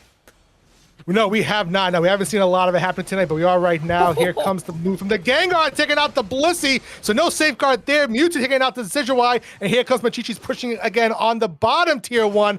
Really making a lot of pushing here, putting the points in as they head right back into the jungle to take more farm away from the side of Reggie's. Really great play from Machichi here, scoring, taking the XP, and peeling back. Yeah, I think Reggie's just needs to find a team fight at some point. You got kind of this protect the president composition, but you haven't been able to protect anyone, especially with the Blissey in the Pokemon Center visiting Nurse Joy. Decidueye is able to hit that Razor Leaf on, or sorry, that Leaf Storm onto Lucario, but they're still a little bit down, right? Still no Unite move for them. You have level 9s and 10s all across the board for Machichis. It's just been a huge struggle for Reggie's. They need to find some experience. They need to find a KO or two because up until this point, they just haven't found any. No, they haven't. And if the Machichis can still keep this momentum going up until, like, we're hitting the halfway mark of the match already. And if they keep this momentum going on, it's going to be difficult for Reggie's to come back from behind. Here comes the Gengar, putting more points in that tier 2, making it even more weak for them. We have a top Reggie about to spawn in less than 30 seconds here. We have here Reggie's trying to defend his tier 1. Here comes a Snorlax and putting the block into place. Ho-Oh trying to make some time. Here comes that Razor Leaf, the situation as we talked about. Snorlax coming in, taking out the Decidueye. Actually, the Mega Lucario taking out the Decidueye there. Great play from there. And then Miraidon's going down from Mega Mewtwo. So great plays from Machichis there in the team fight. Like you said, Kyle, it's kind of hard for Reggie to come back from this if they can't win those team fights. The Snorlax is doing a lot of work. The engages are usually on point, and they're hitting the perfect amount, and Metallic's doing a fantastic job of following up with damage. So you see these two Pokemon, and Reggie just hasn't been able to deal with it. And on the opposite side, Gengar's just kind of doing whatever they want on the map, kind of by their lonesome. And what they want to do right now is kind of rip this Registeel for themselves. Lucario on the bottom side of the map is able to take an objective. So you have a lot of good things going for Machichis. It's honestly their game to lose. It really is. Getting both objectives, getting a buff from the Registeel, getting the Alki going into the goals. You're exactly right. If they keep this up, again, it's going to be more and more difficult for Reggie to come back from there. The tier 2 goes down the top lane. Reggie's doing a good job trying to maintain this Elgi from going into that tier 2. But Mega Lucario pushing its way through. Here comes the Gengar trying to disrupt. Miraidon coming out with the Electro Drip coming in. The Blitz Assist coming in to heal the Miraidon, make sure that it doesn't go down. Here comes the raining of the Draco Meteor, and looks like that this tier 2 fight is not going down as easy as possible. The Unite move coming off from the Decidueye was not enough, and tier 2 here is in trouble for Reggie's. They are, yeah. This is likely going down. Actually, I don't think they have enough points. I think that's the only reason that wasn't going down. Otherwise, I think they fully just send in on it. But honestly, I think you're probably pretty happy leaving it at a pretty low HP. You could set up like a very large overcap at I can't remember. Yeah, Groudon. I'm always like, which map are we on this time? Because obviously we have options now. So Groudon is going to be the objective in 45 seconds. But yeah, Reggie just needs to find a KO. It's been team fight win after team fight win, and Decidueye's doing a lot of damage, but they just haven't had all 5 members into this team fight. So it depends on if Reggie's can actually get set up, and if Machichis get some points in their pockets, they may just go for this home goal zone. Yeah, they have to, yeah. So right now, as we head about 20 seconds into the end game there, we have members of Machichis hiding in the areas of the Gengar up there waiting. Members of Reggie's are still clustered together, getting ready to attack, but yeah, they need to attack as a team because there's a good chance that if one person goes down, then it's going to be a stack of dominoes, right? If one person goes down, another member goes down. They need to get together to come into this. The Gengar taking out the Miraidon with no shred of life being able to come back from it. Yeah, very unfortunate there. that is one of the dominoes, right? Miraidon is one of the better Pokemon, maybe one of the best attackers. Gengar's looking for this Ho-Oh, making sure no one can revive from its Unite move. Buzzwole gonna be going down at the hands of this Mewtwo Y. Now gonna pay a little bit of attention to this Blissey along with the Decidueye. Unite move from Blissey is gonna try to keep Decidueye alive. They do, but Blissey goes down. The fight is on this T1. Miraidon defending with their Unite move. Razor Leaf gonna connect in the central area. It is Machichis that's going for this Groudon. Already dangerously low. Can Ho-Oh get in there? Can Ho-Oh make a miraculous steal? They cannot. Gengar securing it for Machichi. Wow, that was very close there. But yeah, here comes the white flag. It was just overpowered from Machichis. Dominant in the scoring, dominant in the fights, dominant in the XP, pushing very aggressively. Reggie's just had a hard time coming back from that. They had opportunities to come into it, but I think Machichi's was just way overpowered at the end of that, being strategic with their goal breaking, being able to secure those farms early on. And yeah, that Hex Gengar, when you're taking out that Blissey, you don't even need to worry about safeguard. You just go in it and just rip and dip. Insane stuff here. 1 KO found from Reggie's, and that was the lone KO. Buzzwole taking it, and that's not the recipe for success, unfortunately. I think Borereach answered all the questions of, can a Hex Gengar work into this Blissey? And the answer, sure enough, was yes. Yeah, fantastic stuff all around after losing that game number 1 for Machichi. So 76k from the Lucario, 60 from the Mewtwo, but I think the most important thing is the final score, 426-225, almost a shutout. Yeah, when I look at Machichis, they say something survived. It was them. They were the ones that come into this game, and like you said, it was just dominant all across the board.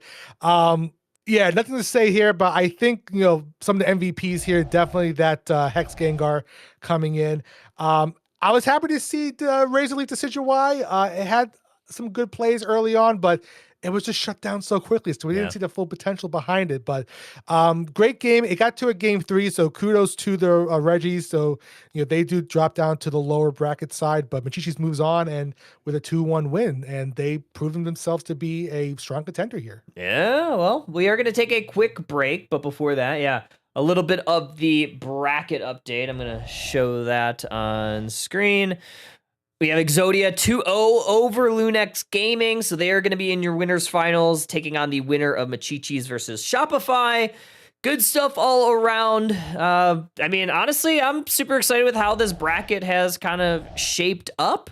But Bob, I think that's going to be it for you for the night. We're going to have Jonathan Hyde come in for the bullpen session to close us out. Bob, any final thoughts before we get you on to bed? I know it's like 11 o'clock where you are. It's 11 for me too, but it's fine. No, I think it's a very fun tournament. I think we've seen some of the map selections during draft can be beneficial to, if you choose to have first pick or you pick the map pick. So really interested to see. From what I've seen so far, I think Machichis is definitely in a strong contender. I wouldn't be surprised to see Reggie's make their way through the losers bracket a little bit. So, we might see something more out of them. But yeah, really fun tournament. Thanks for having me here. Really love to test out some new features with the map drafts and seeing some of the mods out here playing. So a lot of fun. And I always say this when I come on here, but thanks for everything that you do, Kyle, for the Unite scene here. Really love this and just happy to be a part of it. Oh, happy to have you anytime. You're always welcome back, my friend. Hope you have a good night. We'll take a quick break, so don't go far. Trainers, we have the winners semifinals, winners finals, grand finals, all up on deck. So we'll be back after a very brief intermission. So don't go too far, trainers.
Welcome back in, trainers. Underdunk number 68. We are in the winners semifinals, also known as the quarterfinals, the total quarterfinals.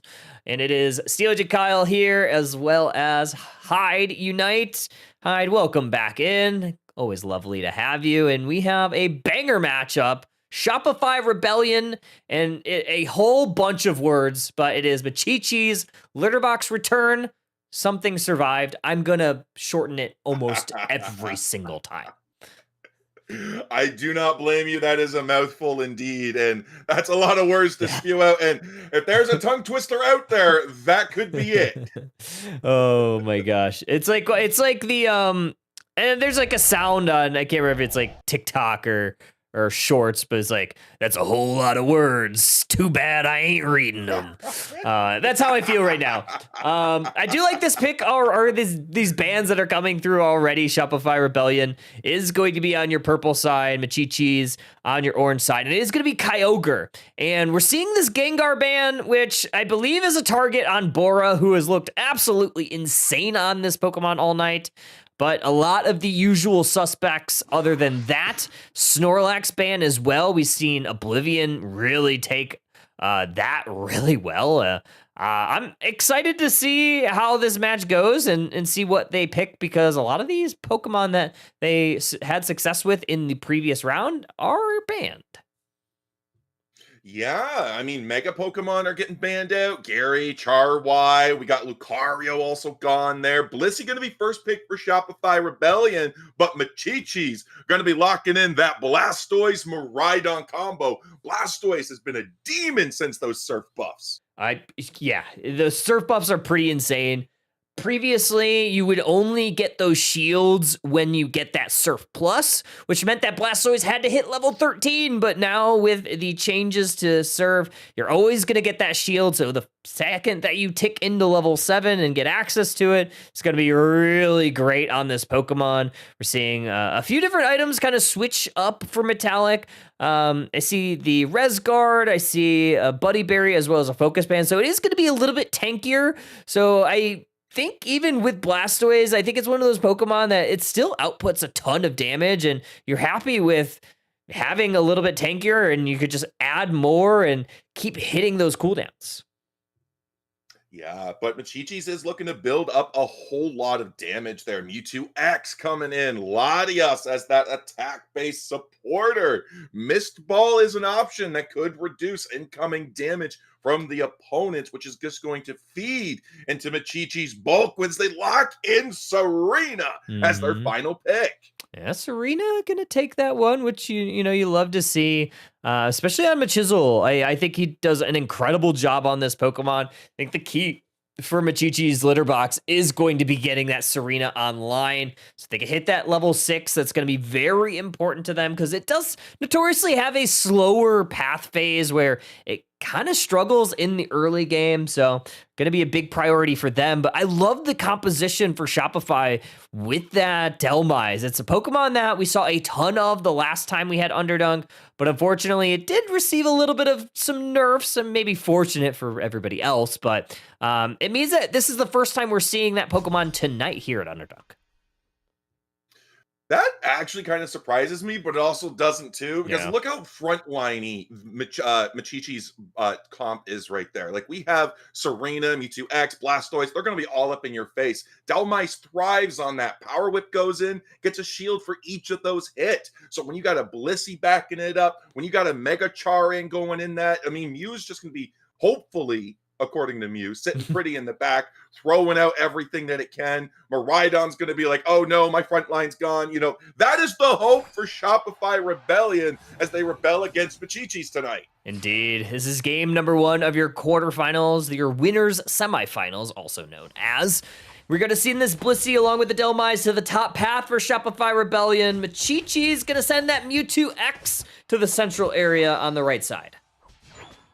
Yeah, you want to get that Mega Evolution online as soon as possible. And unlike other Megas, Mewtwo, X and Y, get it at level 5. So you want to enter that as soon as you can get it. And you only need, I think 10 hits from autos just to be able to get that charged up. So you could have a Mega Evolution by those 850 birds. Gonna get some last hits here. Mew does a fantastic job. Has been doing really well all evening, getting those last hits with Electro Ball or those Mewsted autos. Unfortunately for them, there's going to be the Miraidon and the Squirtle that is getting the last laugh on that enemy Indeedee. Going to now try to retreat, try to get those HP bars up. Mew does not want to get caught because Miraidon does a lot of damage early on.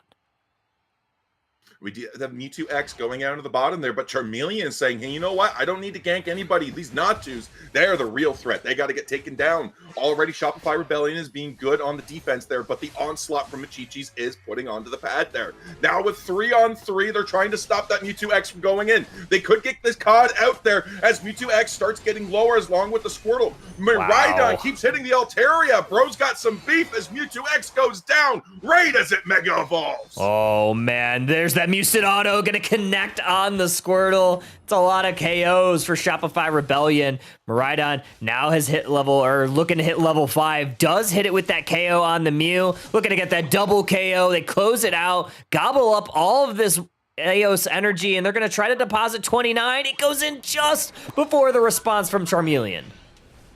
And Steenie is down here now to help with and the Squirtle is back. All of a sudden, we do have that Charmeleon on the back foot. Not quite a Charizard yet as the stop comes down, but there it is. Steenie gone, Charizard's here. Charizard looking good already, level 7.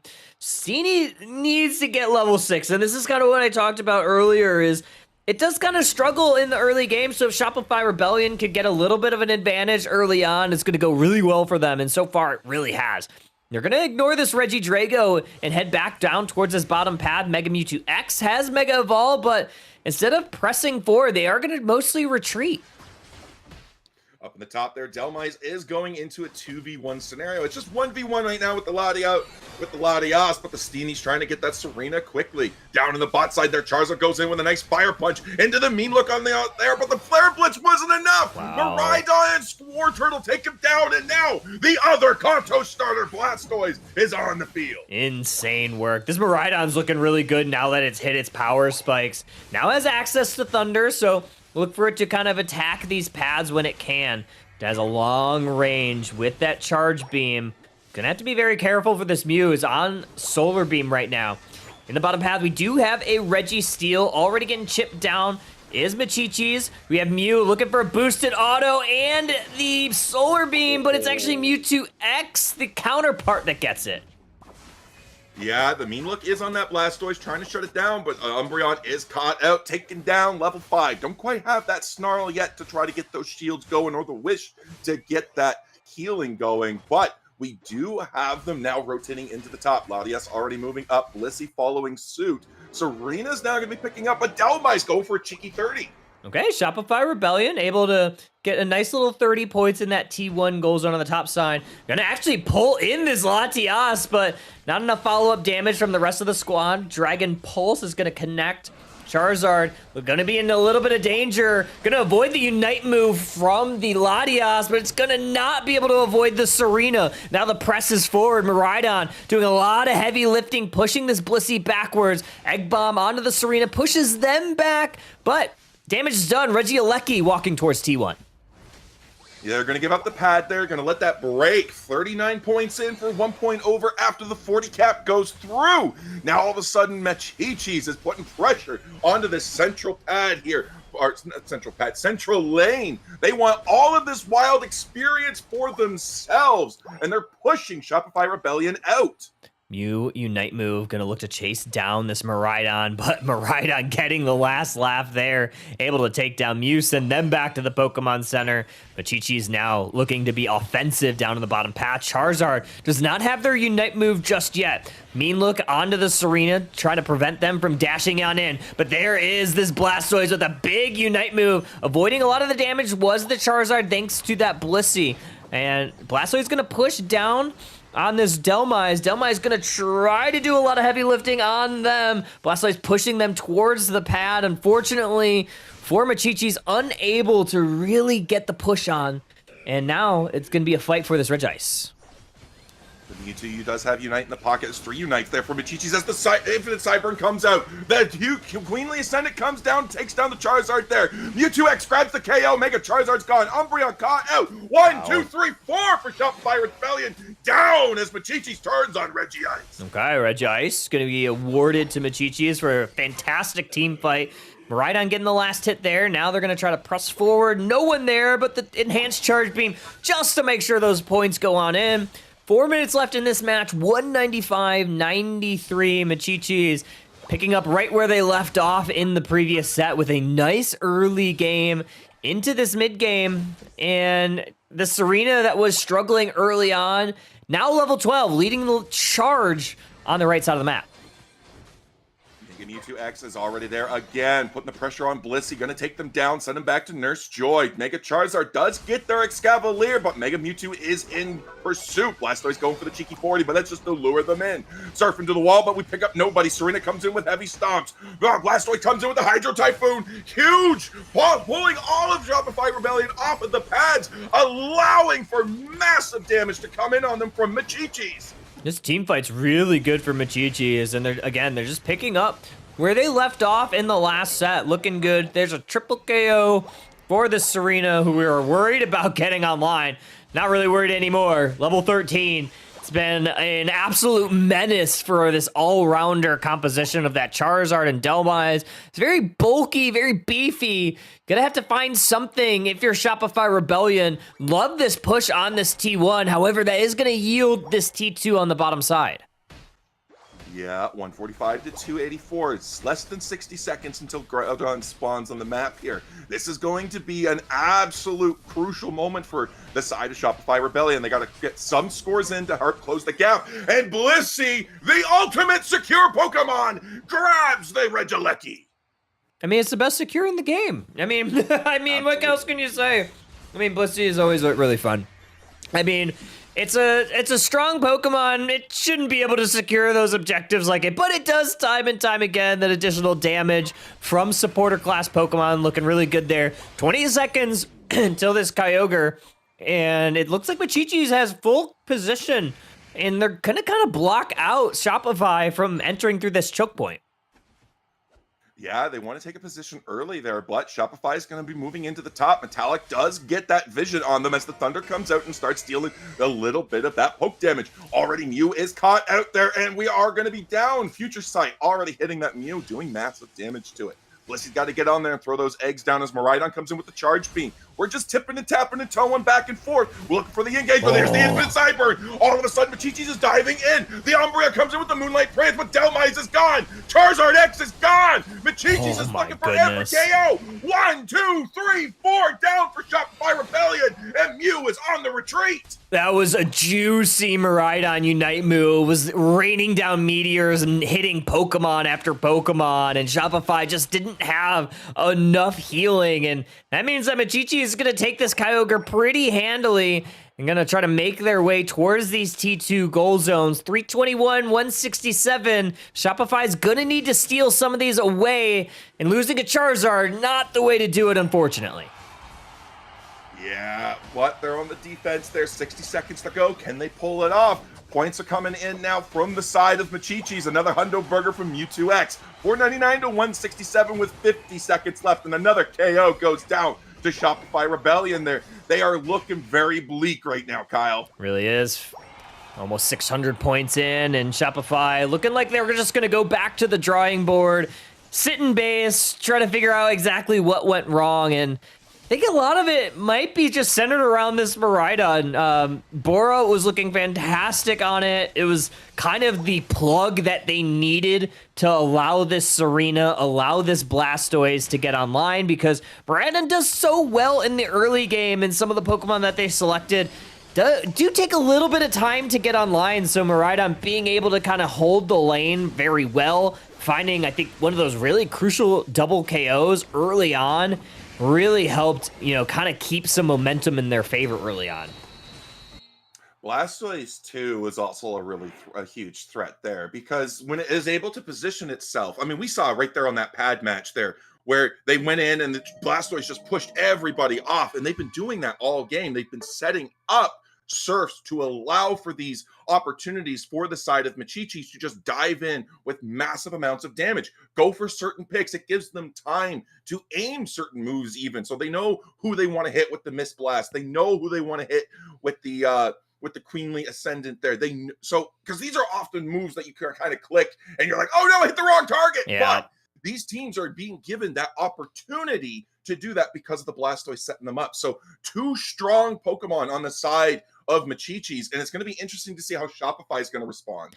Yeah, Blastoise being able to output that much damage with no damage items, I remind you, is Yeah. Honestly, probably a little bit illegal. 59k damage, and it was rocking a focus band, a buddy barrier, and I believe a resonant guard. So again, 0 damage items, and being able to do that, I think a lot of that is all the shielding that keeps that Pokemon upright, being able to kind of reset those cooldowns, hit them again, all those boosted autos, they tend to add up, and look at all the damage from everybody else. 122k from Bora, 88 from Oblivion, 69 from Machisel. I think everybody put in a ton of work front to back for all 10 minutes. Yeah, they definitely made Alyssa go all out, 97k on the heels on those Blissies, making sure everybody stayed up. So Blissey working overtime, no matter what comp you bring it into. Yeah, all those eggs. Eggs are on sale. Still look good. I mean, I'm always like indifferent on egg Blissey. I think like I've been a safeguard believer for a long time. I think eggs has gotten a little bit better with some of the buffs that they've given it over the last month or two. I can't remember the last one, but there was a buff to it relatively recently that I was like, okay, eggs isn't too bad now, but it's kind of like situational. And Miraidon definitely one of those situations where I think it does well. But when you have all that crowd control, especially a Blastoise, I just feel like Safeguard is such a good option to try to avoid a lot of that.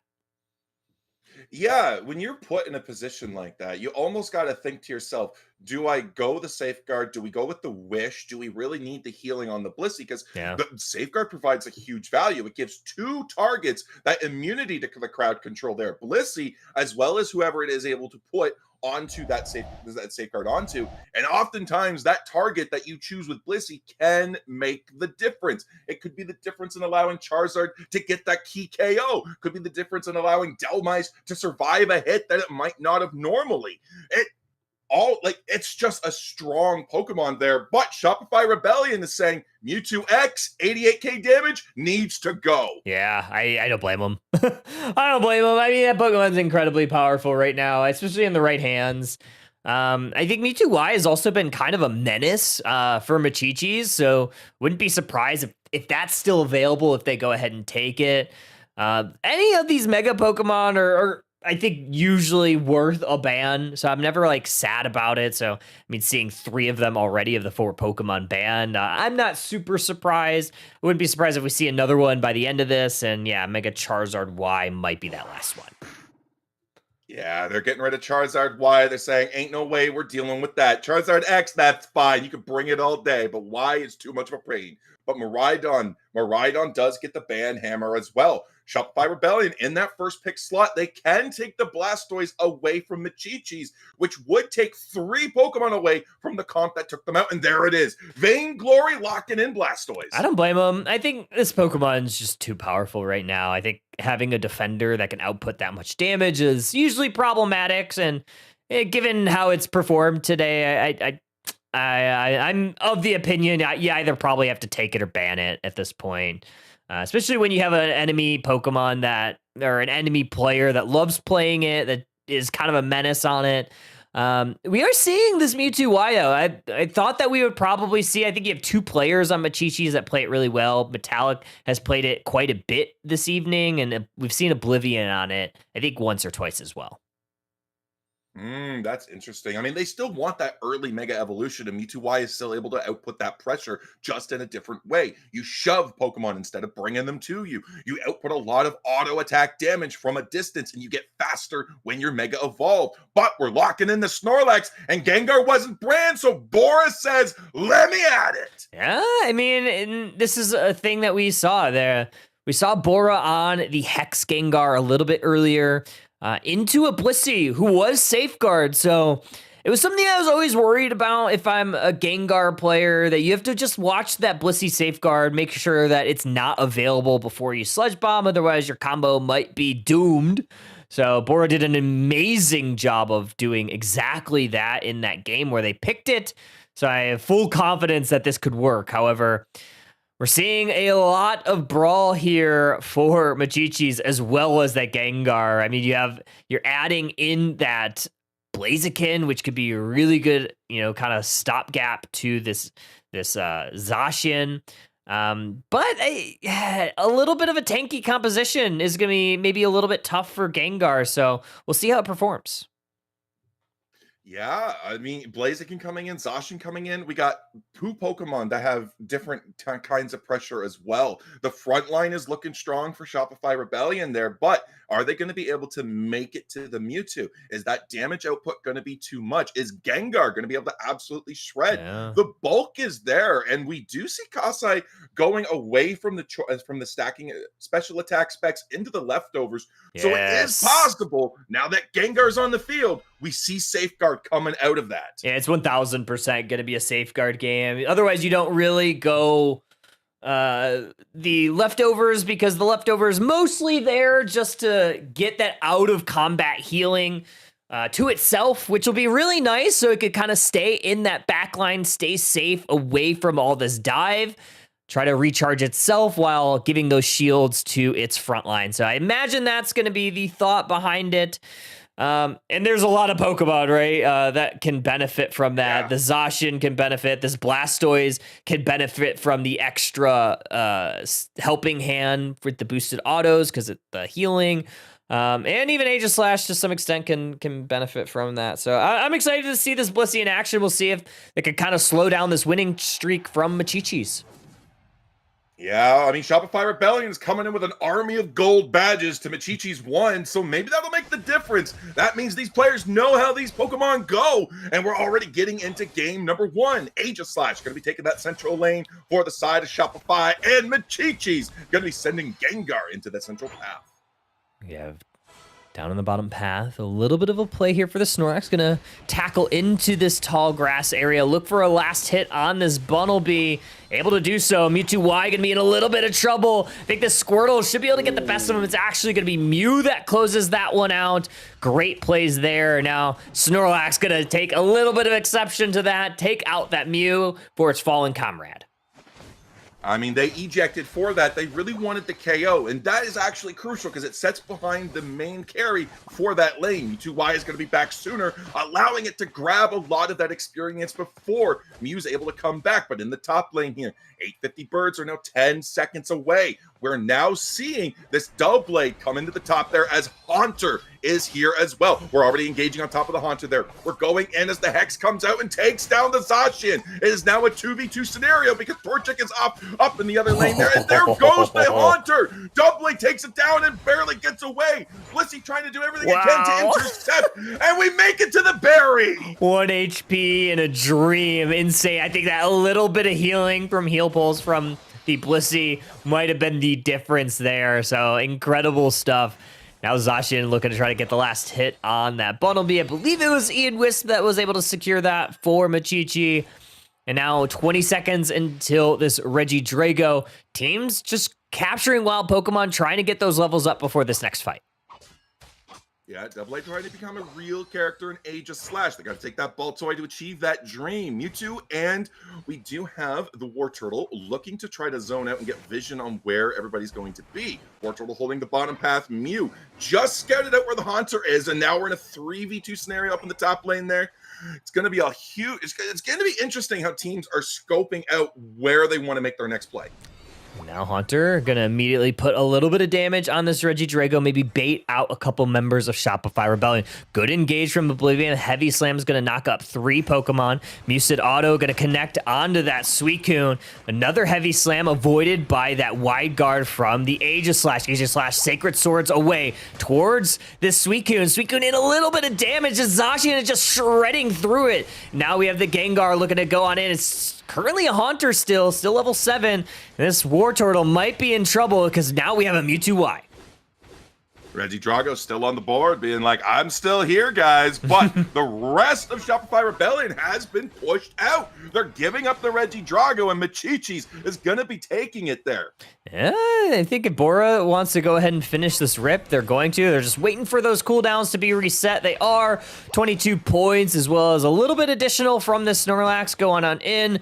30 points, so it's a total of 50 in 4 Machichis on this bottom side, and it's looking pretty good for them, all things considered. You have this Blaziken online. However, 1v3 might be a little bit of trouble. Machisel might be going down. Overheat is up. Are they gonna get the secure? They do, and they take out 2. They do. Oh my gosh. Blaziken is such a powerful Pokemon. You have to be very careful when you underestimate that thing, because even though you're in a 1v3 scenario with even levels, sometimes it's just too much.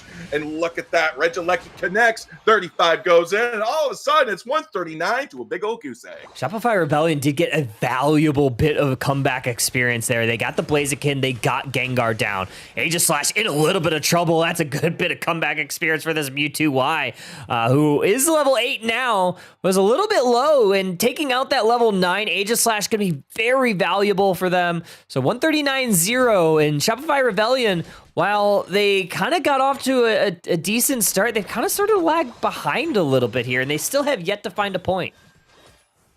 Yeah, they do need to try to go, but the Infinite Cyburn's coming out as we now have Snorlax, Blaziken pushing in the top side there, scoring small points there, but it is luring them away from the bottom side. Now it's just Blastoise, Mew in the bot side here as they're now pushing there. A pincer attack on 2 fronts there as Blastoise tries to surf, but the Mew was not able to do anything, and 1 and 2 are down, leaving this pad open and exposed, but more importantly, all of this fresh experience open for the side of Machichis to take. Yeah, they're gonna now peel towards this basement objective. Registeel. I have the hiccups now. I was trying to drink my water, but clearly that didn't work. 21-28 up in the top path. Gonna try to dunk another 6 for this Blissey. Try to make some space for this Regieleki. But good response here from Machichis. They have now entered the top path. 3v4 with Gengar, Mewtwo lagging a little bit behind. Gonna try to retreat on the top side. They do. Blissful Assistance from downtown onto the Aegislash. They're looking for a KO. They're not gonna find one just yet. Hydro Typhoon's gonna help try to do the deal. But getting back to that Flux Zone is the entire squad of Machichis.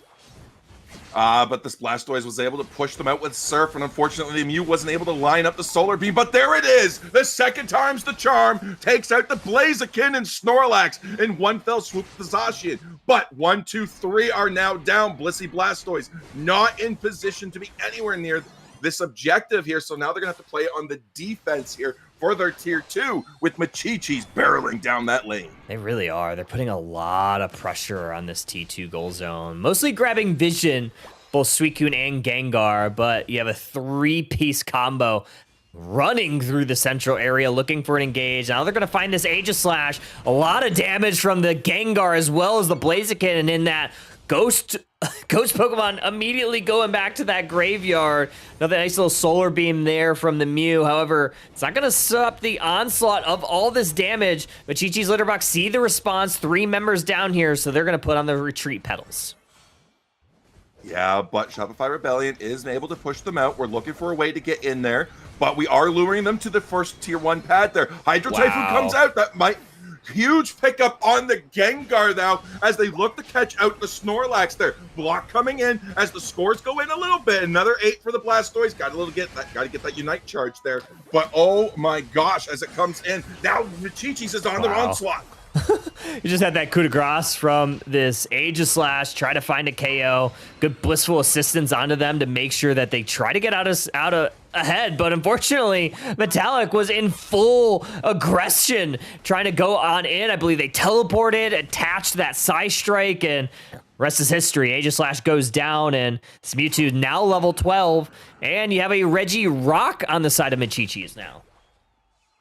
Yeah, 241 to 105. 35 seconds left until the Kyogre spawns in the map here. This is an opportunity for Shopify Rebellion to look and just say, you know what? We need to take a position inside the Kyogre pick. We got to look for a way to grab a pick on somebody here. And Machichis is overextending. They got 2 people out, but the team from the side of Shopify just not there to capitalize on it. Good positioning. You have Blaziken just kind of hovering, trying to figure out where exactly Shopify is looking to engage and enter the central area.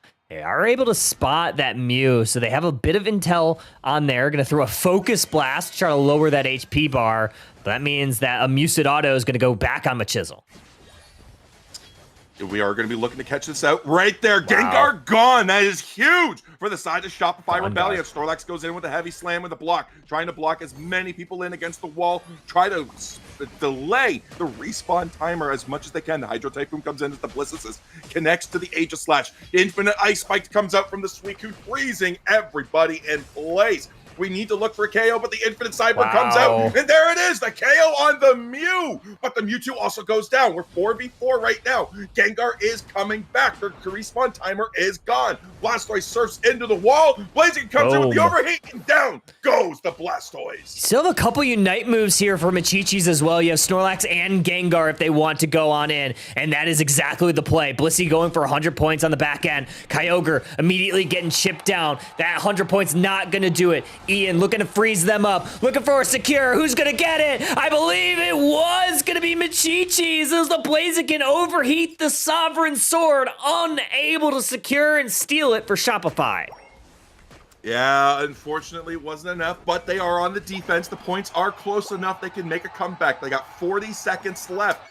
300-point difference now, but with the rest of the Shopify Rebellion spawning back in, all they need to do is find a couple of KOs and make the pad push, but they gotta do it quick. They really do. This time is ticking. One last defensive stand. Shopify Rebellion, what do you have in you? Blastoise, Hydro Typhoon, gonna knock up a pair. HP recovery from Kyogre is way too strong. Those HP bars are already back nearly full. And Machichis gonna be taking game number 2. Shopify Rebellion going down to the lower bracket. Yeah, that is what can be expected there. You can't underestimate the Blaziken secure on the overheat. The Mew tried. They went surf. They connected too. They did hit the Blaziken, but not before they went into the unstoppable overheat, which got them the secure. You could tell what they were trying to do. They really wanted to get that secure on the Kyogre. They tried everything they did, but I mean, yeah, it's just going to be rough, especially when you got your Blissey going in for the back cap there. Might have been... you might have needed that coming in for the safeguard. Maybe you got that helping hand because, like I said, Blissey is the ultimate secure. It could have outdone the Blaziken. You never know. 7:15, 2:25 going to be your final here in game 2. Machichi is now earning themselves a spot in those winners finals where Exodia is waiting with open arms.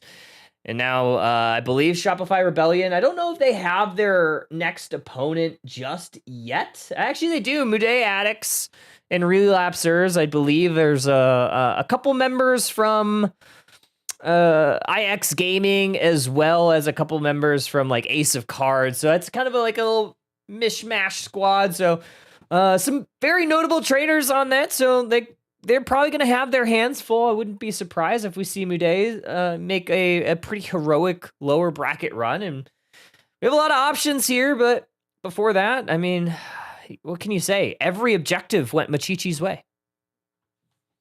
Yeah, absolutely. And you got to watch that too, because I mean, when these, like, a lot of people are like, you know what, we can give up objectives. And sometimes that's true, but you got to look at value. You got to look at how it is you're going to come back. You get a pad push on one end. If it's an unwinnable fight, where do you get value? Do you go in and take experience on their side of the map, especially if they're dominating your side? Do you go in for a pad push in the opposite lane? Are you able to fight these fights or able to find value elsewhere? And I think that's where Shopify Rebellion needed to do. They needed to look and say, okay, listen, we're not winning these team fights now. The level difference is too much. We don't have the tools in our pocket right yet.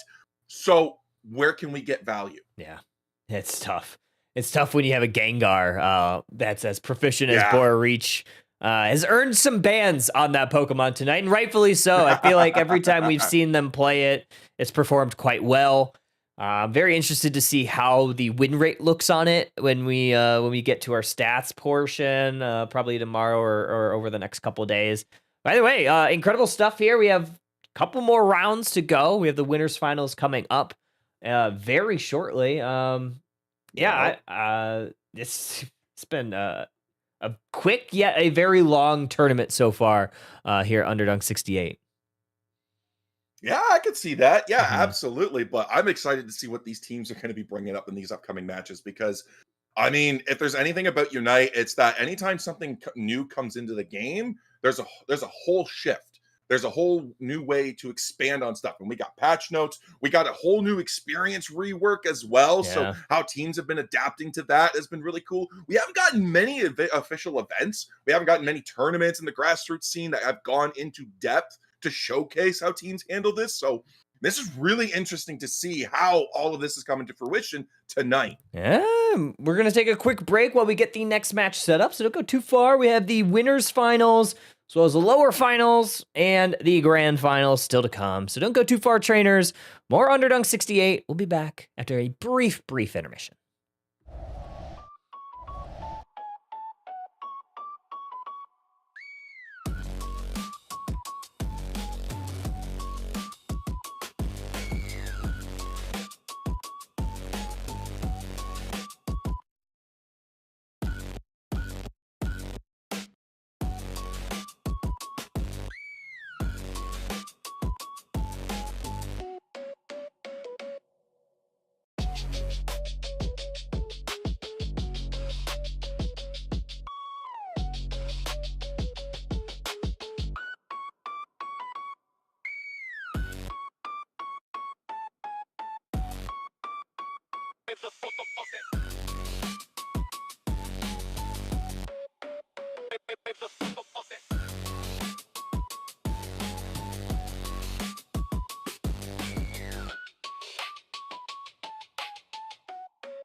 Welcome back, trainers. Gonna hit right on into the match. The winners finals, also known as the semifinals. Gonna be up on deck. Exodia on your purple side. Machichi's litter box return. They're gonna be taking the Groudon map for this next one, and we're gonna get into the bans, and immediately we are gonna see that Miraidon get banned out. Yeah, someone tipped Exodia off because they said, listen, we heard from through the grapevine that Miraidon's a problem, so we're going to get rid of it. But Machichi's is just saying Mega Gyarados is just a problem from everybody. Get that gone. But Mega Mewtwo X, the target bans be real, Kyle. They really do. And there's a lot of options here to ban for Machichi's. I mean, on the right side of the map, you usually want to try to ban like the strong Pokemon that you don't want to deal with. So that's why you're kind of seeing the Mega Gyarados, the Mega Lucario, because Exodia would have the option to pick that first. Exodia, they're going to kind of pick those second tier Pokemon that they know that they probably won't pick with their first pick, but they could potentially block out in that 2-3 on the right side. So yeah, 3 Megas on the right side getting banned. Mega Evolution is not very liked for this match there, but we still have Mega Y for Mewtwo and Mega X for Charizard, so there is that option. But Tired Alex could be locking in the Blastoise. Again, so many Pokemon taken away from Machichis, but they're going to bring in the Mewtwo Y just like they did before, and they got the Vaporeon. Okay, yeah, Vaporeon being available means that it is up for selection, and Oblivion going to go ahead and take that. I think there's a lot of options for Vaporeon still. Personally, I am a believer of Muddy Water. I think it's so incredibly powerful, and Hydro Pump is still pretty good, but the downside of Hydro Pump is it oftentimes can get interrupted, especially with how much crowd control is available, and you're already going to see on the left side of your screen. And I think one of the best things about Vaporeon too is the healing that Aqua Ring provides. Like, you come in and you deal this massive wave of stun with Muddy Water. You've got your Aqua Ring up, so that way there you can start healing your team there. But if you don't have that bulky of a team, you might not want to focus on the healing, but might want to focus more on the damage going in. Bora's got the Gengar again, and coming in with the Psyduck for a lot of cool stuns. It's going to be interesting to see what Machizel picks in, because we got Blissey, we got Mew, and it looks like we might be getting Latios and Urshifu. Okay, Urshi. Not seeing a ton of Urshifu as of late, mostly because we haven't seen Lunex Gaming this evening. Haven't seen Sautami on it. So we haven't seen really a ton of Urshifu, but I'm always excited to see an Urshifu, at least with how it's set up currently. It leads me to believe that we are going to see a Water Bear, that Rapid Strike build. So we'll see if any of those items get changed, but the thing I'm really interested in here, Hyde, is going to be Ian on the Psyduck. I imagine we are going to see Blissey go Safeguard, but having Psychic is always valuable, and earlier this evening, we saw Ian just masterfully hit a lot of these Psychics, pulling Pokemon, preventing them from going to base, pulling them into disadvantageous positions for them. Like, this player has done an incredible job on this Pokemon, so this Blissey is really going to have to make sure that those safeguards are available when Psyduck is near. And the Sai Unite move as well, just coming in with damage reduction all around. It is, again, a massive boon for the side of Machichis, who are running squishy Pokemon like that Mewtwo Y, like the Gengar. But the Tinkaton, that's a unique underdog pick coming in on Machizel there. A lot of good things coming in with the pretty pink hammer. Going to be coming down and putting the ban hammer on people. Honestly, I actually kind of really like this Tinkaton. I mean, there's a lot of Pokemon that get shields, right? Especially with Blissey Safeguard, Blastoise on Surf. You have Latias, which is going to get some shielding as well, and then Urshifu to some extent. So a lot of shields that this Tinkaton can really benefit from attacking, and it's going to be a really fun thing to watch, see if they could get their hammer stacks on in. Immediately, though, we might have a crash on the Squirrel. Nope, they are back. They're going to head to the top path. Yeah, Meow didn't get the memo. They're like, listen, I'm going to go take a look at TikTok. I'm going to go take a look at X or whatnot. Go, we're in the game. Oh, no, I'm here. I'm there. Let me play. But we're going to see Urshifu go into the central lane. We're going to see Ghastly go into the central lane. Meanwhile, already down here, the pressure is on Machichis. But are they putting the pressure on, or are they getting pressured? But they're able to secure it. Oblivion able to lock down that little Bunnelby. Tired Alex was able to get that other one, though, so kind of split away some of this experience. Auto connecting in on that Eevee. The Vaporeon's going to retreat, grab a Citrus Berry, get back up there. Now it's this Tinkatank trying to work those hammer stacks in early. Got a few of them, and Machizel already nearing this level 4. Would love to get level 5 if they're able to. So this Haunter is going to help come up to the top path and start earning some of these KOs. Already the points are raining in, and Kaio is putting it down on putting the pressure on with Blissey. Those pounds you can't underestimate. They get the berry, and there it goes. Urshifu takes the Haunter, and there's Blissey on the table, ready with that hopefully safeguard to help against all of this crowd control coming in from Psyduck and that Haunter. Eterna now diving deep into enemy lines through that flux zone, but as you know, a Water Bear doesn't really care too much about that. Haunter coming up to the top path, trying to take down Meow. Unfortunately, Meow does get... No, they actually go down. I think it was the Residual Burn, the name of my new band, taking that Squirtle down to the Pokemon Center. Oh no, but 15 seconds until Regidrago here. Eterna is moving with Kaio into the central path here. They're going to be taking up that blue buff there, that little Excelgor going down. As we do have huge surfs coming in. Poor Eterna wasn't able to do anything, but Pound is still there. Oh. There it goes. Haunter, take it down. Wow. Do we have a double KO for Kaio? I don't know. There's that safeguard just to get a little bit of time and space. They're going to get to this flux zone, but I don't know if they're going to be able to really escape. Yeah, I think there we go. Psystrike going to do the job there. Earn themselves a nice little KO. Machizel finally gets to a Tinkatuff. Unfortunately, immediately to the Pokemon Center with that evolution.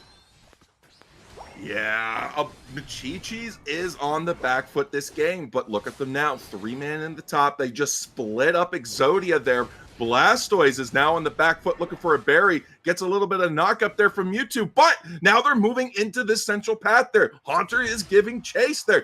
Exodia has just been all over the place, disrupting Machichi's tempo. They're like, I'm here, I'm over there. Look at me, chase me. And it's been working.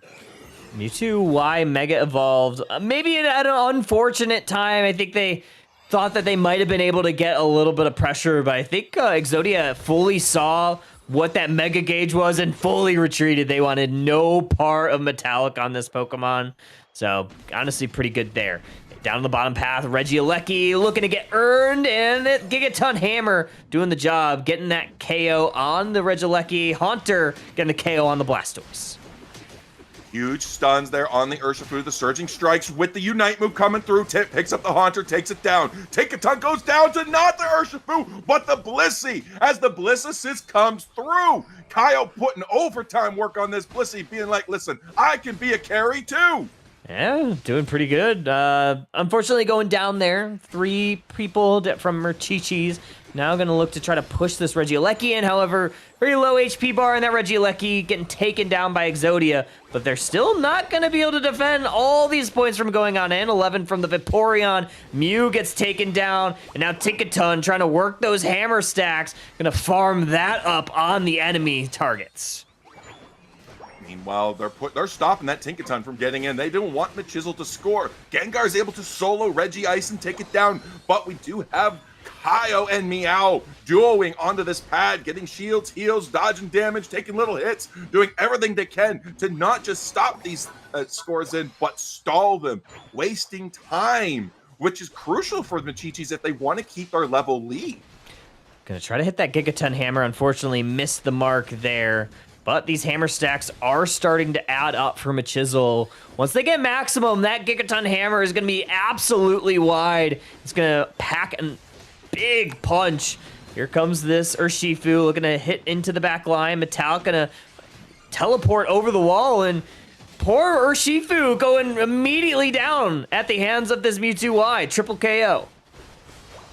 Hydro Typhoon comes out there as the Blastoise gets knocked up by the Mewtwo Side Strike. Now they're going to be able to try to come in. They're coming in with Surf. This is an excellent defensive push, defense there from Exodia, as Machichis is now forced to back off. Exodia is here in mass, but another 40 cap from the Gengar goes through. They're just letting Gengar get all of this experience for free, and it's going to come back and it's going to bite them come Kyogre time. Yeah, it's level 11 right now, so it has earned itself the highest level in the game, along with that Mewtwo Y. Tinkaton still level 10, but you got to be really happy. Look at the circumference of that Gigaton hammer, so you know that they've gotten Machizel has a lot of their stacks in on these enemy targets. Up in the top path, the 20-second timer until I believe that is a Reggie Roulette, so we'll see which one that is. Machichi's litter box looking for a little bit of pressure on the T2. However, Mewtwo Y taking that Regieleki all for themselves. Yeah, but the Regieleki was taken a little late. That will be the last one that is viable to be grabbed before the Groudon spawns here. Eterna's looking for a way to pick up, but again, Vaporeon there along with the Psyduck, just too bulky of a Pokemon. Blastoise gets taken down. Eterna gets the Bliss assist. That might be a little late. I don't know if you'll have it back in time there, but Blissey, another KO, taking down the Tinkaton. Gengar got a couple, but Latias is able to get a little bit of revenge on their fallen brethren. Blastoise looking to engage right there. They do have a Unite move if they want to use it. They do. That's a KO on the Mewtwo. Now going to look to try to get the Psyduck. It's Mew that closes them out. Vaporeon sees that, turns tail, flip turns, all the way back to T1. But the Regice is still open. Machichis is gonna be able to take that without being contested by Exodia. Exodia is just being like, you know what, fine, take it. Have it. We don't need it. We're just gonna clear all of these dots on our side of the map, and then we're gonna make sure that we are ready when the Groudon spawns. Yeah, rendezvous at 2, as they say. I don't know if they say it, but I say it. I'm gonna say it again. I think that was pretty. I kind of like the way that sounds and rolls off the tongue. But 227, 78, 30 seconds until this Groudon, and Machichis, I think the name of the game here is just find a way to get a pick and just kind of snowball. They've been able to do it a lot of times here. Don't get caught out, and this could be the catch that they needed for Exodia. 2 down now for the side of Machichis, the Tinkaton and the Gengar. They're putting pressure on. They got to keep going. The Mist Blast coming in is going to hit the Mewtwo. Metallic is now a quarter of its damage gone now. They're putting the pressure on Oblivion as the Vaporeon comes in with a huge amount of Unite move coming in, and now the Bliss Assist coming through. They're going for the flip. Tinkaton has the Gigaton Hammer, which is the secure. They're going for it. The Infinite Cyber, the Hydro Typhoon. Who grabs it? It is Machichis. Holy yeah, Tinkaton, you said it best. That Gigaton Hammer was locked. It was loaded. And it sure didn't miss. Perfect play there for Machizel. It's like Blaziken's Overheat in the sense that it's unstoppable in that form once that's charging. So as long as you line it up, it's most of the time going to get that secure. It also has a very low cooldown timer. So very heads up play there for Machichis. And that was exactly what they needed. 401, 78, a minute left, a triple KO for the Duck. Quack, quack. That's going to be game 1.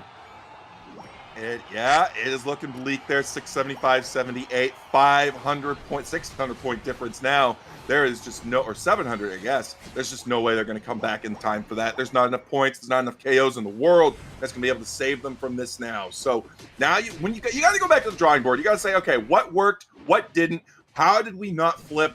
How do we not get it? And I think it came down to just the secure of Groudon. They took down 2 members of Machichis. They went for the flip, but maybe they didn't go for the flip soon enough. Maybe they should have kept the pressure on, or maybe they should have had a stronger secure because they had the Mew, but I don't think the Mew was loaded up with Electro Ball or with a Solar Beam at the time that Kyogre was within range. Yeah, very unfortunate. Yeah, it's kind of like, I think you got to give a little bit of a hand to Oblivion with that Vaporeon. I think if they go down during that like 210 time frame, I think Exodia probably just full clears it in time before Machichis can respond. But Vaporeon staying up, being able to get that Unite move off and hitting a couple kind of put a little bit of a delay. It was enough of a stall tactic to allow Machizel to get in with that Gigaton Hammer just at the right moment.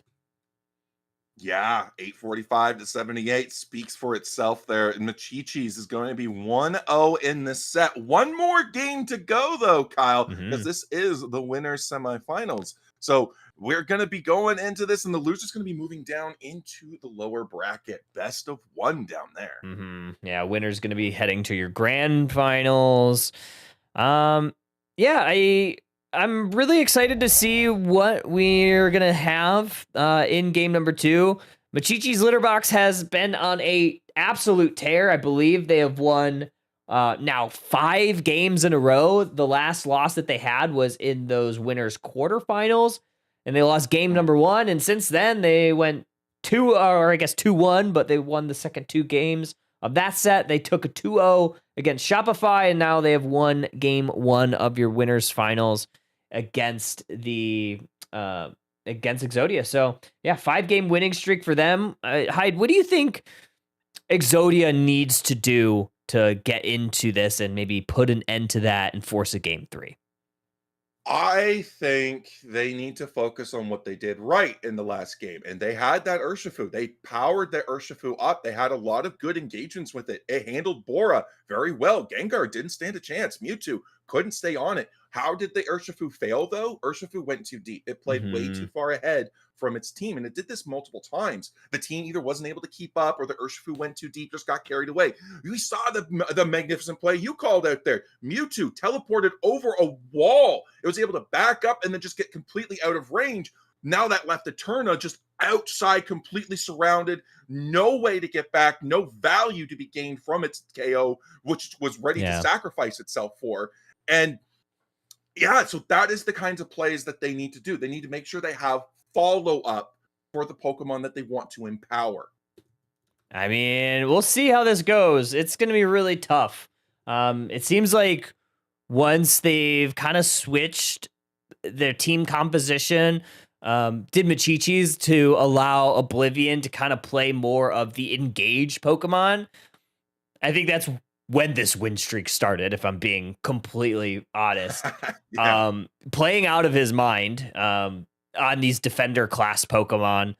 The engages are right there. The teammates are following up with the right amount of damage, the right target priority. So I think you have to start thinking, if you're Exodia, maybe start banning some of these defenders that are really good, and maybe leave something on the table that you just try to deal with. I don't know. There's a lot of things, but I think the biggest thing that teams over the last 5 games have really struggled into are the Snorlax and the Vaporeon from Oblivion, and those Pokemon are looking really good right now.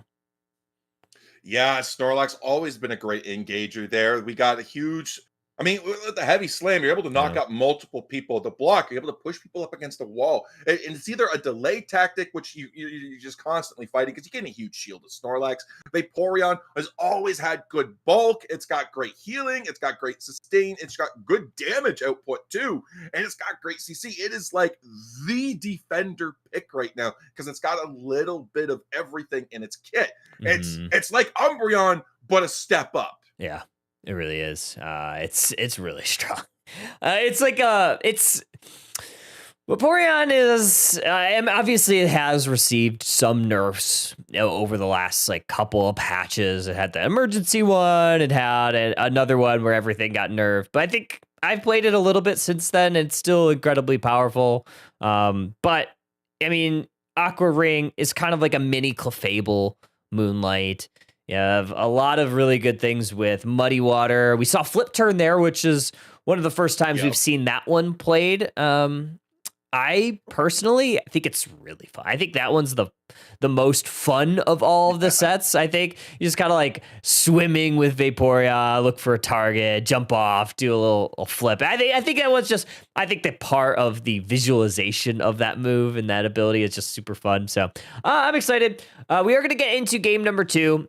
Do have a little bit of inside information, intel, whatever you want to call it. Exodia is going to be picking second, And we are going to have a Kyogre map in game number 2. Massive, massive advantage for the team that gets Kyogre, because not only are you getting that buff onto you, enhances score speed, gives you that healing, it also removes healing and shields, basically disabling the pads of the opposing team. That is going to be massive for any sort of push. So you have to account for this. You have to have some sort of burst. I mean, maybe you'll get it, but if you can't get it, you have to make sure you have some sort of backup plan for if you have to fight against this buff. Already, Mega Gyarados, Mega Char Y. We don't like Megas, says Machichis. And Miraidon and Mewtwo Y, says Exodia, says, no more. No. I mean, I don't blame him. I'm reading the YouTube chat too. Sir Genesis, I think I did quote Biggie with that line. I'm pretty sure I did. I think that was the thing. I did not make it up, but I think it sounds really good. And I think it applies to this game, right? I mean, big objective right at the 2-minute mark, or 2-minute remaining mark. And that's going to be the biggest time to actually unite. So yeah, rendezvous at 2 sounds pretty good. Double Mewtwo bands on the right side of your screen, along with that Miraidon. And yeah, we have a total of 5 Mega Pokemon banned here. Yeah, they're saying no to the Mewtwo's. They're going to say Gengar wasn't the problem there. Mewtwo Y definitely was. Miraidon, you're not getting. Vaporeon, take it. We don't mind it. Tired Alex, Sarah are going to be first picks there for the side of Exodia if no one swaps.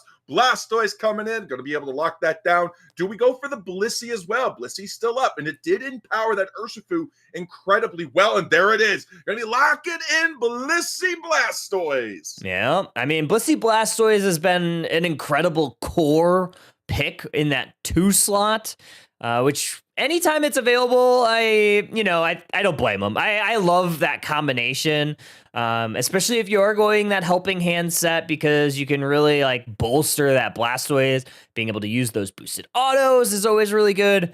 But it does mean that you give up a couple of really good Pokemon on the opposite side. You're giving away that Suicune to Machichi. You're also giving Bora this Urshifu, which right now it does look like it's going to be a single strike. I'm liking the Latios pick on the opposite side, though. Yeah, Latios able to output a lot of pressure. Metallic responding with Decidueye. Is this going to be Razor Leaf like we saw earlier, or is this going to be Spirit Shackle like the build currently suggests it will be? Meow wants Dodrios. They're going to go for nice hit-and-run tactics, off-lane scoring, all the shenanigans that Dodrio is known for. But little Luca coming in there with Machizel. Going to be an OG demon nightmare because, again, we all know the meme. You can nerf Lucario into the ground. It's still going to be strong. It's still going to be very strong. Yeah, likely going to be the extreme speed build considering the item set. Obviously, you have the full heal, which means that you're going to look to try to get that combination off. If we do see that item switch, then I could potentially see a power-up punch, but I just don't see using a full heal with that. I usually play that with an eject. On the opposite side, that gutter pick, Eterna on the Mimikyu. I love Eterna on this Mimikyu. I think if you're Metallic on this Decidueye, you have a lot to worry about. You have that Dodrio, which is going to be looking for that backline. You also have Eterna on that Mimikyu, which is going to try to Shadow Sneak into the Decidueye. One click of the button, that thing could be absolutely obliterated. But I do like that Machichis has this Suicune to kind of provide a little bit of cushioning for this attacker Pokemon. Suicune also still has that EXP share equipped. Same with the Blissey. They're saying, you know what? These Pokemon are going to be the lowest level Pokemon on our team. Guaranteed.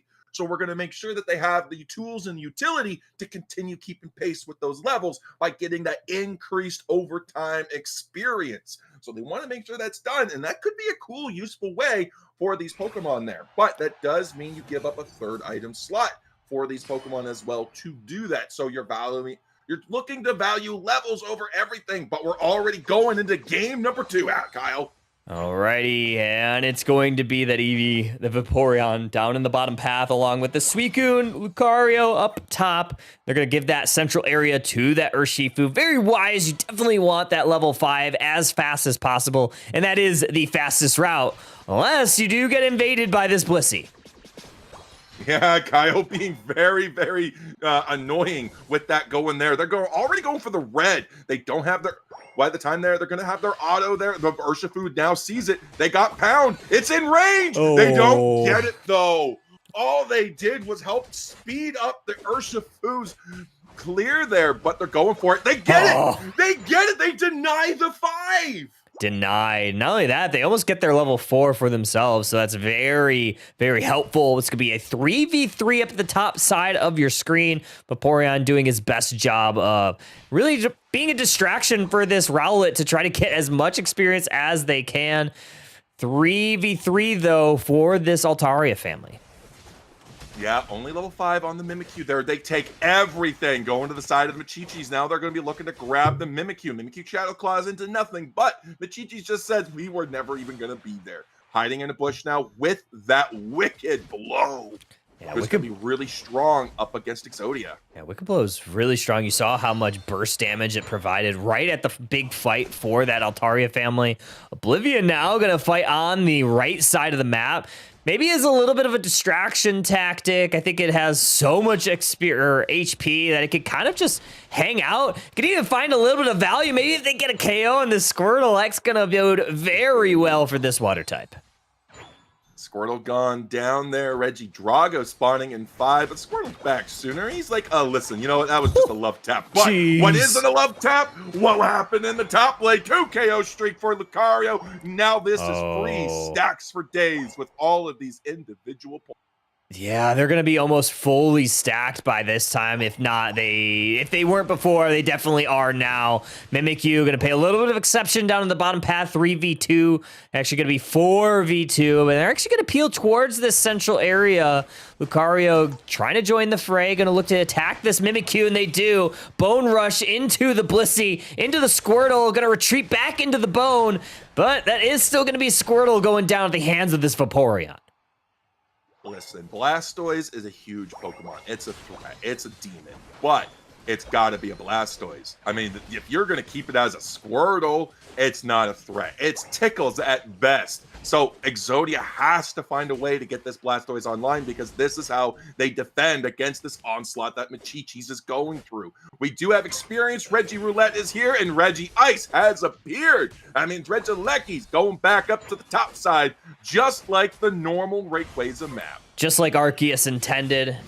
Big Regice completion for Machichis, but that means Exodia has vacated the premises. They may yield a lot of points on this T1 goal zone. This poor little Squirtle has half the levels as a lot of Machichi's squad.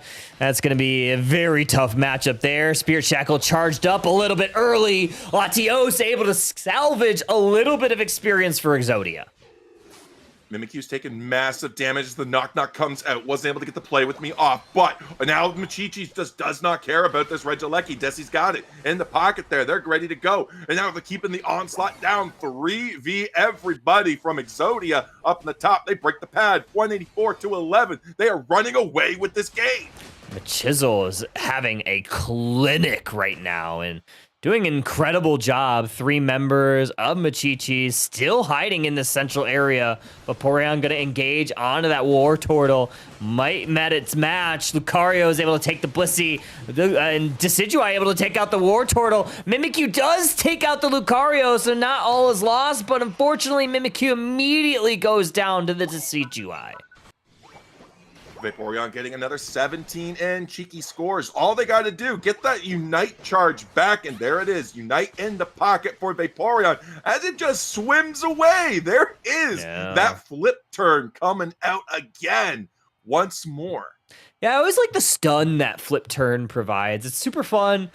It's able also to kind of have like a pretty decent amount of speed, kind of traverse the map. However, if you do get matched up against this all-rounder like Mimikyu, could be really tough. Or Shifu being really tough on the bottom side, taking out the Blissey. And now the Vaporeon able to take out that Mimikyu. Latios retreating into their own central area, getting hunted by the Suicune. Suicune looking for him. And now almost able to get him. Vaporeon into the Blastoise. Wicked Blow does the trick. And now a basement objective likely going to be the play for Machichi. Yeah, whichever this Reggie Roulette is going to be, it's just going to be really advantageous for them. Bora's got the secure with Wicked Blow, and it just deleted Blastoise from a third of its health into nothing. This is a very strong Urshifu right now. Ian's doing a really good job zoning in the top there. Blastoise looking to try to get its Unite move. Ian's just saying, listen, I can't rip farm, but I can certainly secure it. Surf comes in and the Bliss Assist hits the Blastoise. Play With Me comes out and it's going to try to look for the KO, but it's a reverse sweep. 1, 2 with the knock, taking down 3. Machichis is pushing the T2 pad now. Good work there, and now this Dodrio can also feast on a Lucario. That's going to be a nice KO there. Unfortunately, they yield off a lot of that experience that they earned towards that Suicune, and it's going to be a 50-point dunk on the bottom side, increasing the score deficit for Machichis, and 296-41, 344 left in this match, and right now it's been really all Machichis. Machichi's comp is very bulky, and they were able to keep the pressure on most of this game. Exodia needs to find a way to either get a pick or to find a way to get going, because Machichis is just keeping the pressure on. They're playing on their side of the map. They're not letting them get the experience that they need to farm up those Unite move charges. They got to go through the timers instead of any other way to charge it. Blastoise going to try to salvage that the Swablu. I think it was just the last Altaria. I believe they did not get it, unfortunately. 3 minutes left. You have a top objective that you could get, Regieleki. I mean, if I'm Exodia, I just need to farm. I just need to have some good path priority and integrity, and unfortunately they just have not been able to keep the tempo. You see Machichis just kind of controlling this entire map. They have all of their goal zones. They've been able to attack these T2s as well. If I'm Exodia, I'm just looking for a pick here. Any Pokemon will do because you are so low level, especially this Blastoise. Yeah, and Eterna's about to go down on the Mimikyu. They're throwing everything at this. They do not care. They want a KO. They want that pick. They know they need it. But these Shadow Sneaks from the Decidueye just keeps marking them. Increased damage. They're going to be able to show themselves on the map there. That's not an ideal situation, as Kyogre is spawning here in Kyle in 5 seconds. Yeah, it's not looking very good. Tired Alex is going to check some of these tall grass areas. Unfortunately, they didn't find anybody. Instead, Machichis finds them. Going to try to line up a Unite move, but unfortunately, they're just going to have to retreat back to base the long way.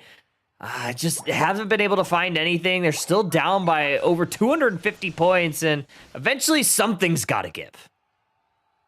Eventually, something does have to give indeed. We're already Maturia's looking to get on the chisel there. They got the first damage. There it goes. Whoa. The Play With Me is taken down. Now it's a 5v4 scenario. They got to go, but the Decidueye is ready to put out a lot of damage. Hydro Titan comes in, only is able to hit Oblivion as the triple trample looks for the Decidueye. Oh. They find it. They're going Bang. down. The Aeon Blast takes it down. 3v4 scenario as the Mimikyu is gone. They gotta turn around. They gotta grab this Kyogre now. Yes, the Urshifu is still a massive threat. They do have Wicked Blow, but you gotta take the flip. You gotta do something as Blastoise now falls. Kyogre very low now, only about a 4th health. It's Latios trying to hit it. Bora Reach lining up and Wicked Blow. Who's gonna get it? It is gonna be Exodia. Dodrio pulls a magic.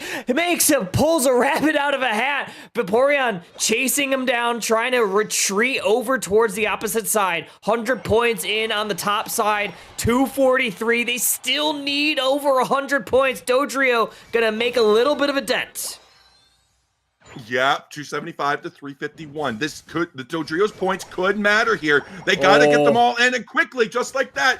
They're going to be 351 to 343. 18 seconds to go. Come on, guys. Go and score. Get these points in. They have enough. They take the lead. But the Vaporeon has to score now on the other end in order for Machichis to take it. I don't think they're able to get it. Blastoise has too much defense. Exodia is going to take game 2. Oh, my goodness. They absolutely just stole that game away from Machichis. When I said something's gotta give, you saw Eterna see Machizel in that tall grass. hits that Shadow Sneak, and that was the catalyst of that fight. And very unfortunate for Machichi, but very fortunate for Exodia as they just squeak out a victory here in game 2. Absolutely. This is a huge thing for Exodia. They were down. They had almost no hope of winning this game, but they found a way. They found the pick they made. A mistake that Machichi's made by letting the Machisel go in a little too deep, and they got caught out. And then they were able to separate the Decidueye away from the group. They did an excellent job doing that. This is what they do. This is what they designed to do. This is what they did in game number 1, and they almost had it. They were actually keeping pace with it with Machichi. So they absolutely can take game number 3. Now they know what Machichi's is going to be doing to them to try to set them behind. And now they have that information going into game 3 to now counter that. So they have a huge shot to take down the team we thought was unbeatable. Yeah, honestly, that was an incredible play. Very unfortunate, too. I believe Bora left that on like 1 HP. They charged up their Wicked Blow maybe a hair too early, and it was the Dodrio that was able to just squeak by, getting it, I believe, with a tri-attack, maybe a boosted auto. I'm not sure exactly what was the final blow of Kyogre, but either way, incredible stuff here for Exodia. I honestly felt like they were outmatched for 9.5 minutes of that game, and sometime, or maybe even like 9 minutes of that game, but sometimes you just need one thing to go your way, and they had it. They found that one thing, and they took advantage. Absolutely. Oh yeah, it's great to see too. You love to see like when teams do really well, but you love to see teams get rewarded for never giving up as well. Because again, like they said, you know what? Listen, we knew what they knew what they needed to do. They found it, they connected on it, and now going into game 3, the information is there. It's just, can they put 2 and 2 together? Can they find a way to beat Machichi's litter box? Yeah, can they? I don't know. We are going to have Machichi on second pick, and it is going to be a Kyogre map. So we are staying on Kyogre. We are swapping sides. I don't know. I don't know if side swapping is really going to be that much different. I still feel like Machichi had the better composition. They had the better team fight. They had an advantage going in. It just was very unfortunate that they got caught out a little bit. And not only that, but it was Exodia that really had to make like 3 things go right at that fight. You know, it was that big catch. It was then even just, I wouldn't even call it lucky. I think it was an unfortunate play for Machichi is leaving that Kyogre on 1 HP, capitalizing on that. So it's like, it reminds me of like a team in football, in American football, where you go down and score, you get that KO on Lucario, but now you need an onside kick, and you kick it over to the opposing team, and they bobble it, and you recover it. And I think that was the 1 HP on the Wicked Blow, and then the Dojo recover. It's just like you needed everything to go wrong for Machichi's, and you needed everything to go right for Exodia, and sometimes that's just the way it is, and that's Pokemon Unite in a nutshell. Exactly. Sometimes the stars align, and we come into this game now. I mean, in a second pick position for Machichi's, it does give them a lot of good information, because now you don't have to rely on one pick giving up 2 powerful picks, because there's a lot of great Pokemon right now, Kyle. And when you can only pick one, it can be like a disadvantage sometimes, especially if the band phase goes your way. If you get the right Pokemon band out, you know exactly how you're going to go for it. Maybe there was something along that Blastoise Blissey duo that Machichi's wants to take away, possibly the Blastoise, and they're just saying, have at that Blissey. It's worked sort of for you so far, so we'll let you have it because we never needed it.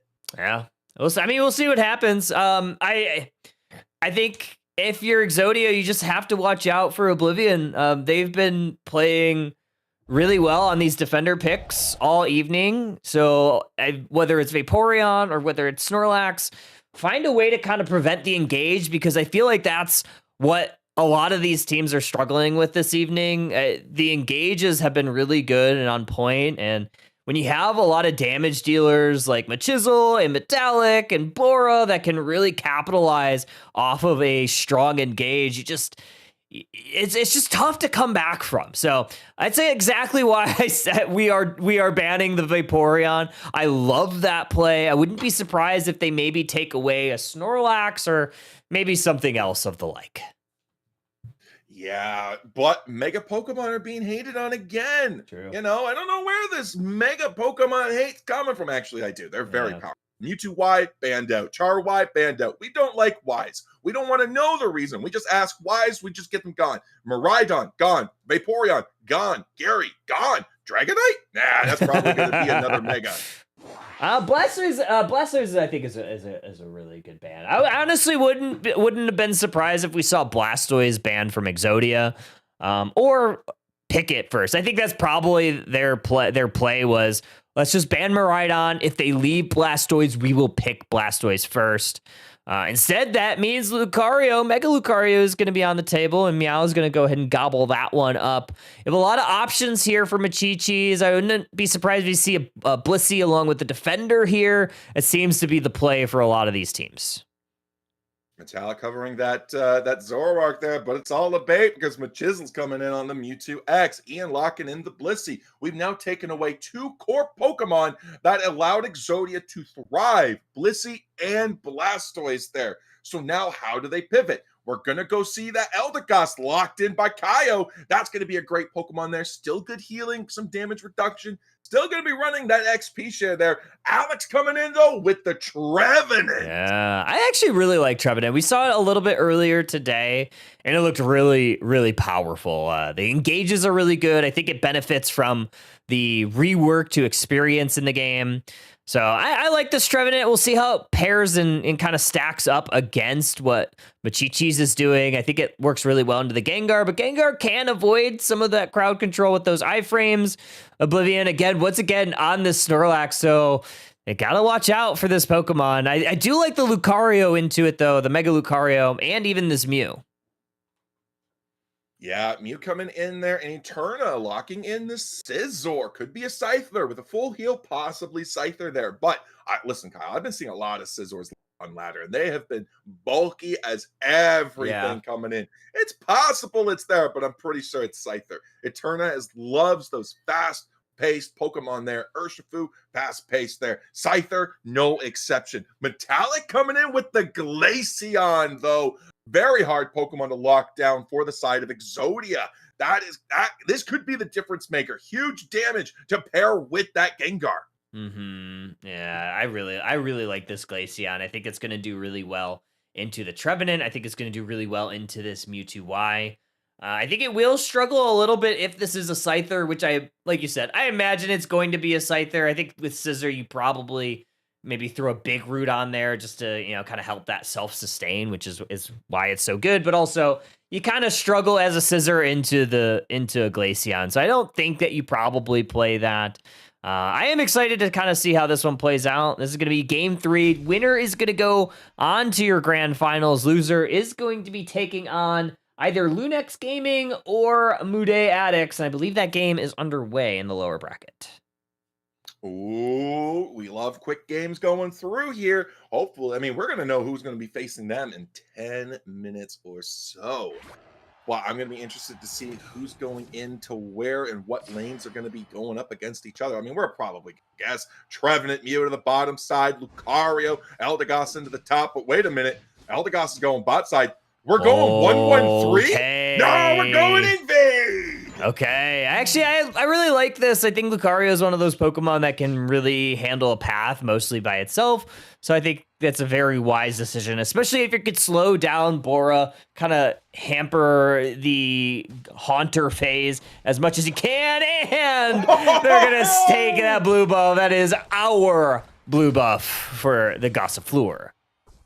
Yeah, they don't get the ball toy, though, but look at the damage output onto that Ghastly. Eldegoss, even as Gossifleur, an auto attack attack nightmare for any Pokemon. Trying to get that slow, it is going to go to the Ghastly there, but the pressure is still keeping on. Kaio is saying, you know what? You can get away, but now you got to eat a berry. That's resources gone, and I'm still here being a nuisance and causing you migraines. Yeah, it is going to be a Scyther for Eterno, which is kind of what we both theorized going into this. 850 birds on deck. 3v3 with Mew slowly trailing up from the bottom path, and is Lucario drawing the first K opener. Gonna take out that Haunter, forcing Blissey Mewtwo to retreat back to their Flux Zone. Here comes Mew with another response. Scyther dangerously low, dashes towards the Citra Berry. Mewtwo X trying to hold the goal zone. That's gonna be a tall task. Eldegoss sends them back to the Pokemon Center.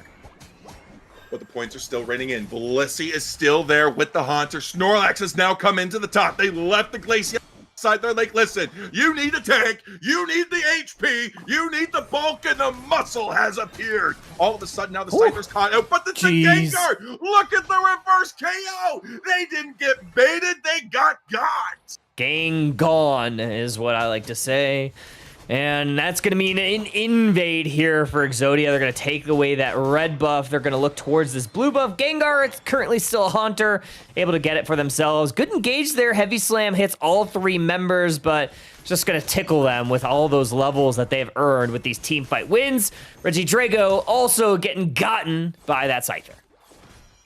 And the hands of the Scyther, too, is that score increase buff. That is the Pokemon you want it on with the most points on the team, 30. That is going to be massive. But look at that! Icicle Spear just coming in, doing what every player's nightmare does, chunking you down from 100 to almost 0. And look, oh my gosh! Oh my goodness. Machizzle just pulled away that Lucario. That was the perfect grab right there. And couldn't have asked for it to happen at a better time, especially with that Lucario is just kind of doing whatever they wanted in this top path, so you gotta love that. Eldegoss, though, was able to salvage a little bit, got that Altaria for themselves, and in the bottom path, it's going just as well for Machichi. They're gonna dunk in 60 points, leaving this at 4. Now they're gonna break that 10 points in. They said 6 points over. Nah, make it 100 even. We're fine. Keep the change. We don't need it. There goes Regieleki towards your T2. Now we're gonna be looking at the T1. Mewtwo X is now beefing with the Eldegoss. Kaio taken down. I'll tell you, Kyle, that is a very brave Eldegoss. I've never seen one so aggressive. Oh my goodness, yeah. And Eterna almost going down there could have been really problematic, but Tired Alex actually made a fantastic play to ensure that the Scyther, the highest level on the team, did not go down. Boar Reach might be in trouble here. Cotton Sport's gonna knock this Gengar up. Hex combination, gonna take down the Eldegoss, and that might be a cookie jar moment for the little Cotton Ball.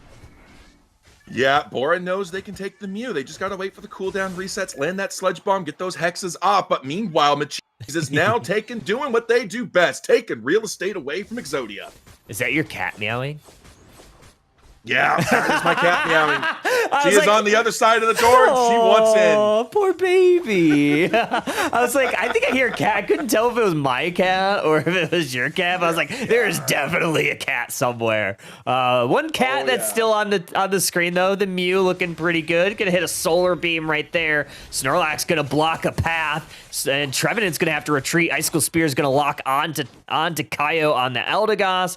And it's gonna be Machichi's pressing forward. Mewtwo X Unite move gonna stun up a lot of the squad, and Glaceon's gonna help send a couple as well. 2 members down for Exodia. Yeah, and they're not done yet. They're still going strong there. They're gonna be looking to take him down, and there it goes, another one taken down.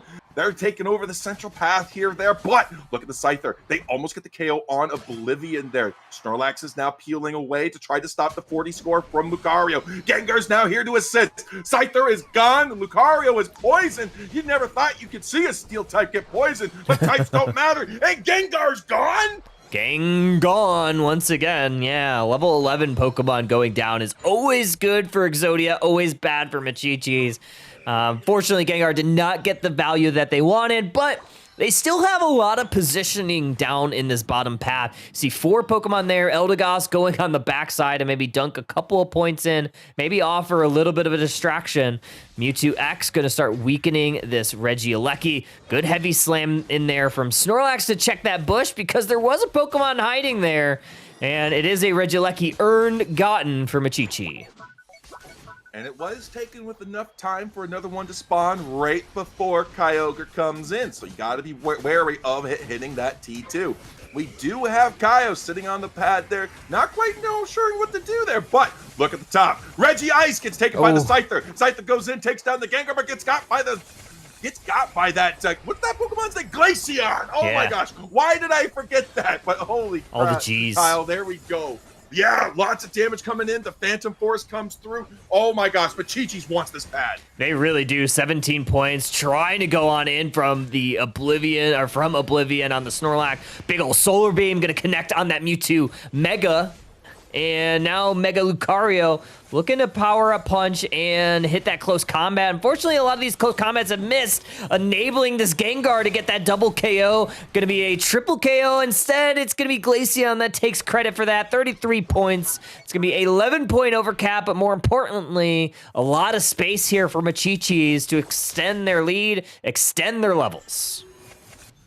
Yeah, now it's 60 seconds away from Kyogre coming in now. Machichi's leads 207 to 38. Exodia is not able to get anything done. They've been able to take these fights really well, but they've been now losing on the score game. They got to find a way to take a position. I mean, 45 seconds left. I mean, you know what that means. You got a rendezvous at 2. Rendezvous at 2? I've been saying this. 30 seconds until that happens. It's smooth. Yeah, I mean, Mew, you would love to see that level 13 to get that power spike of having that extra cooldown reduction. That could be really beneficial, especially with the solar beams. You could just kind of fire those one after another because you don't really have a whole lot of self-sustain on Machichis. You don't have a healer because Blissey is playing Safeguard. So, I mean, those solar beams could chunk if they're able to get that. So that's going to be an important thing. But if you're able to get a catch here, if you're Machichis, you could end this game, end game 3 very quickly. And we do know that Exodia is able to get those catches there. Scyther's playing in the back, away from everybody. Solar Beam's raining out. They're trying to look for anything here. Grouped up 4 with Scyther playing separately. Kyogre is here, and everybody's just tiptoeing, dancing around, looking for that pick. And Mewtwo's going to pull in this Trevenant. Might not have been the right target. Maybe not the one that they wanted. However, it is the one that they got. Another Solar Beam connects. Oblivion now going to block the way. Mucid Auto is going to connect on them. Good Wood Hammer there, but cleansed by the Blissey. Solar Beam connects on a pair, but still not enough damage just yet. Oblivion goes in, and there's the Power Nap there. They're diving in straight on top of Kyogre. Look at the shield. They're completely gone, but the Infant Cyber comes in. There is the block, but the Scyther away as they're now diving in and taking them down one by one. But it's the Blissey that falls first. Oh, Lucario does get the power-up punch. That's exactly what Exodia needed. I didn't think that they were going to get it, but a whole 5 members of Machichis are down in the Pokemon Center. 50 points, double it, make it 100. Still need a little bit more, but with everybody down, that's going to do it. 100 points on the top side, and now they're looking to siege this home goal zone. 45 seconds left, and Exodia looking very strong in Game 3. 544 to 207. This is it. The winner moves on. There is no game 4. We have 30 seconds left for Machichis to make a play, but the Gengar's not moving. I think they've given up. I think they're saying, you know what? There's not enough time. We're going to the lower bracket, and that's okay. Best of ones down there. We'll be back, and we'll see you in grand finals. Holy moly. Insane work there for Exodia. Once they got a couple of those picks, I was like, I think Lucario can just full rip this. It's just a matter of, can they get that last hit on there? And that power-up punch, it was true. It got it. And Exodia, heading to your grand finals.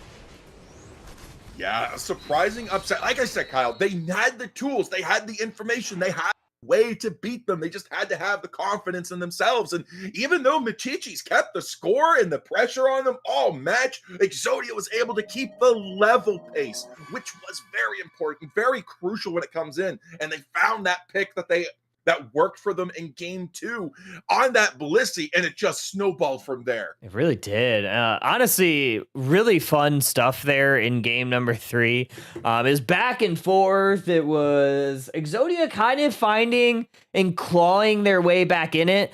And every time you thought that they were completely down, actually, I put the point on the wrong thing. Every time you thought that they were down, they were able to find a counter punch and find some levels off of it. I mean, while they were down in a lot of the score, most of this game, you had a lot of very fed Pokemon. Eterno was level 13 at Kyogre. Meow was 13 at Kyogre. Sarah was almost level 13 as that Mew.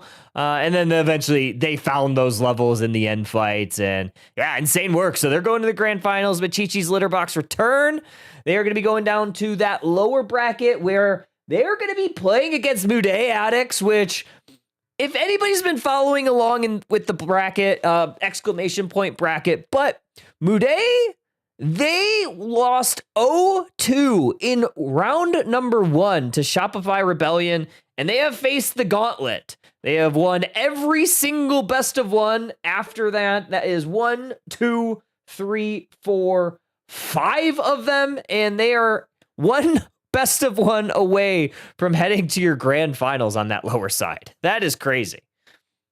That is crazy. But hey, sometimes that lower bracket is just an easier run. Sometimes you're like, all right, listen, we lost on the top side. That's fine. We can still make that run. It's a best of 1 down there. So it's a lot more dangerous. You can bring out those riskier comps as a surprise factor. And I think when it is a best of 1, that's what you need to do. It's not just standard Unite down there. You have to bring out all of the stops. And based on the performance that they ran, yeah, Mude is not holding back. Yeah, insane work, honestly. This is actually super fun. I love when you have these heroic lower bracket runs. It does make, some really fun stuff happen for these lower games. Oh, I see a lot of the team in chat, Miffy and Annie and Ray, all on the team. They're ready for it. So I'm excited to see what they're going to bring here in the lower final. So don't go too far, folks. We are going to take a very brief intermission while we get set up with that lower bracket game.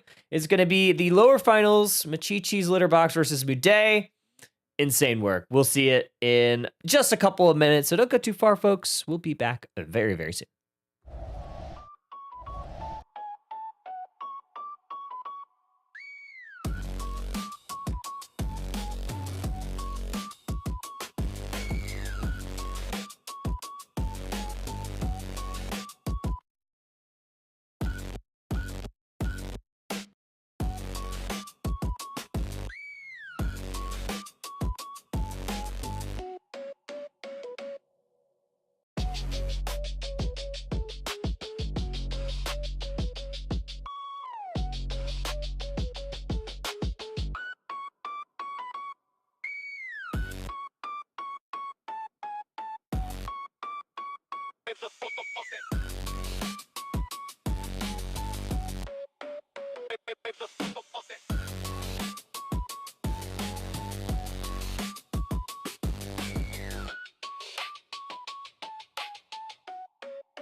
Welcome back, trainers.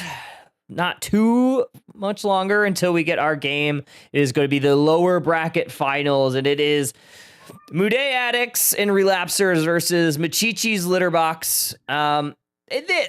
Both of these team names are incredibly long, and I don't know if I'll be able to say either of them for the entire thing. But either way, got the lower bracket finals. Let's get into it. Yeah, I mean, already Mude taking notes, getting that grapevine passed down to them. Miraidon gone. Get that out of here. Ian now up. Mega Gyarados again. Machichi's does not like the tuna fish. They're like, bro, get that gone. We like salmon over here. Okay, I mean, I like the tuna a little bit better. I'm not gonna lie. Give me a nice ahi tuna. A big fan of that. But yeah, Blissey, Blastoise. I mean, these are all the usual suspects that we kind of imagine would be out of play. There's still a lot of options here. Zacian might get banned, but that means that you have a few options for Mude. You have Mega Charizard, you have Mega Lucario. I mean, there are a ton of things that they could go with in this first pick spot. They're taking the Mega Mewtwo X, and Char Y is up, which is something that Machichi's has been banning consistently all night. Are they going to take it within these first two picks, or are they going to let Mude have a possibility at it? Nah, they're saying Char Y, let's go. Okay, I mean, Char Y has been mostly banned out this evening. When we've seen it, it's looked unstoppable, so we'll see if that trend continues. You also have this Mega Luca, so Mude is going to try to line up, what they have to try to combat it, right? You have Mega Charizard X was still on the table, so they're going to grab that. So you have two Megas on each side, Mega Lucario along with the Charizard, and then the Mega Charizard Y, Mega Charizard X, and Mega Mewtwo X on the side of Mude, and we have Annie going with the Sylveon. Stacking currently makes me believe that it is likely a Hyper Voice. Ooh, I do like Hyper Voice. Hyper Voice do be strong, especially going into something like Lucario there. But we have Gengar. And something I am noticing about Machichi's, there's not a lot of frontline being built up on them. They are all like very ranged heavy Pokemon, and this could play to their advantage if they're able to kite well enough. But if Mude dives hard enough, this could be the opportunity that they're looking for. This is a best of one set, right? Best of one. So they're just gonna have to show up and show out with this one game. I am very interested to see, everything that's gonna play out in this early game. The big thing is going to be Boreach getting that level 5. Will we see an invade from Mude? We saw Exodia do that a couple of different times in the previous set. Worked out pretty well for them. But you also have to worry about this Eldegoss to kind of help defend this Gengar. So I do like that Machichi's is kind of foreseeing that there's going to be an invade and having a couple things to kind of help out this Gengar. Yeah, the Gengar is going to be crucial here, I believe, for the side of Machichi's, because it's got a lot of burst damage. So if you get like a good grab on Empoleon or Charizard or on Sylveon there, they are deleted in 2 to 3 hits of that Hex there. So that is going to be a really good Pokemon to watch out for. Mewtwo Y, Lucario, Mega Char, they're all there to set up those opportunities, get the HP low so that Gengar can just chain from one Pokemon to the next. We did hit a crash, so I believe the mod call was made, and we are going to get a pause here right off the gate. Honestly, I'm kind of impressed that it's been like at least 4 or 5 games without a crash on stream, so it was bound to happen. It was bound to happen at this point. It was bound. Yeah. It was scheduled. It was like, all right, they had too much. They have to auto crash now. We have to have a crash. It's been going too smooth, guys. It's got to get done, and it's going in now. So, I mean, hey, if you know it's coming, we've had a good run, guys. We've had a good run. I think it's impressive though with the Switch 2, at least for this, how quickly you're able to get back into these games. Switch 1 less so, but Switch 2, it's like 30 seconds or less. Yeah, I'm mostly impressed. I wish it just didn't I wish it didn't. Oh, yeah. Just didn't crash. But I mean, yeah, getting back in looks like we are gonna get into this game sooner than later, which is good. Back to what we may see with that potential invade. I'm not sure if we will see it, but I guess we'll see if we start to see one of these Pokemon path. But this is a best of one. Winner goes to the grand finals to take on Exodia. And already that Dwebble, Yep. Kyle, he's like, bro, you won't be disappointed. We're going right in, but it's the side that the Ghastly is already on. But in the top lane there, it's going to be Lucario with that Eldegoss securing the farm for the first one. Looking with a fluffy tail. Oh my goodness. Oh. That is illegal from Muday. Looks like we have maybe a little bit of a crash or a sputter from the observer feed. So hopefully we'll get that back in very soon. Okay, yeah, we're good. We're good. Just a little bit of a lag. Run, it bubble, happens. run. But yeah, Dwebble getting that blue buff is pretty huge. I believe that's Smuglax on the Dwebble. I imagine maybe it's someone else, but I believe it's Smug.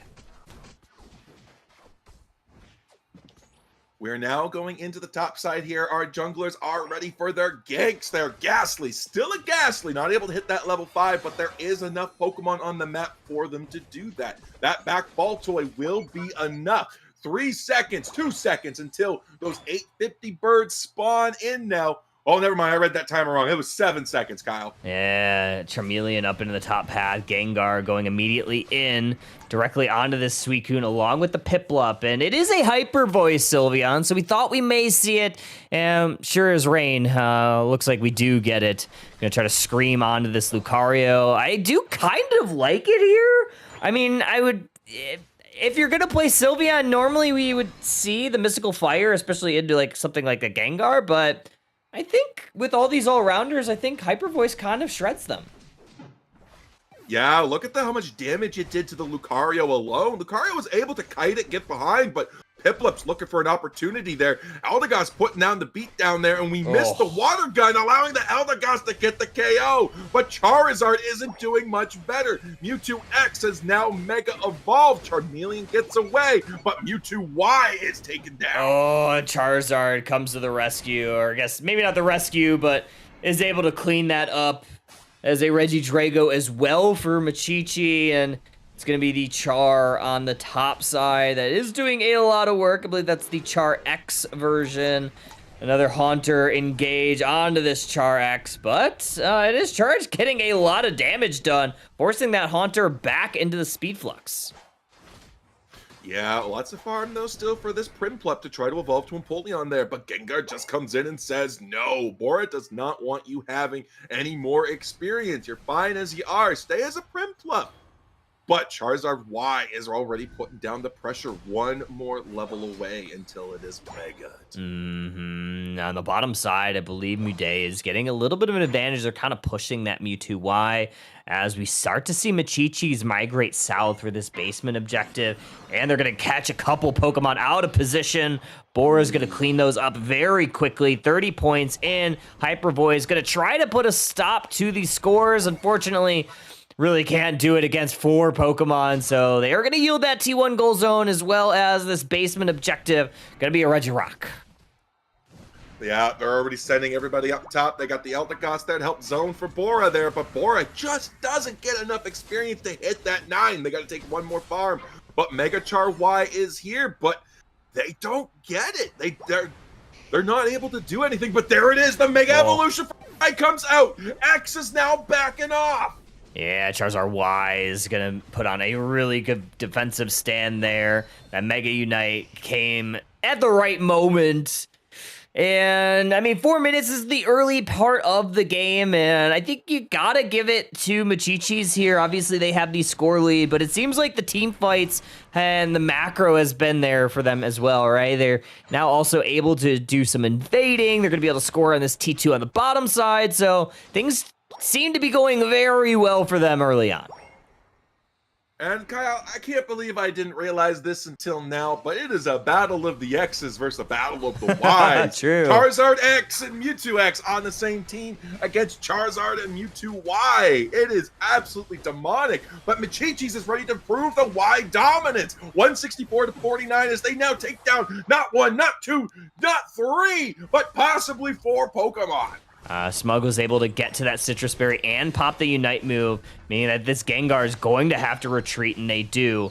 They're on a hot pursuit here, looking to try to slow down that push, and they were able to defend that T1 goal zone, so despite losing a lot of that battle, I mean, a good salvage play there from this Shell Smash Crustle. I don't think I've talked about Shell Smash on this Crustle. I don't remember the last time I've seen it in comp.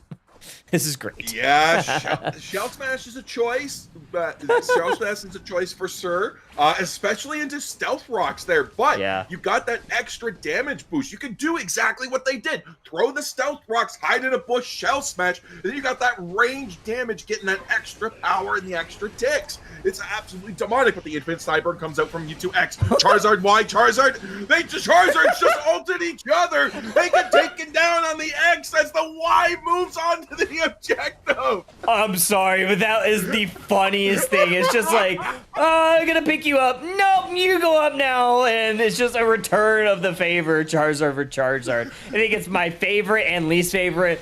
I can't imagine if we had all 3 Charizard and it's just like one and then the other and then the other. I can't wait until we see that. Actually, I can. I don't want to see it. We do have that fluffy tail to try to slow down this push, but I think it's Machichi's coming out ahead. That's a full team wipe, and this one's starting to get a little bit out of hand.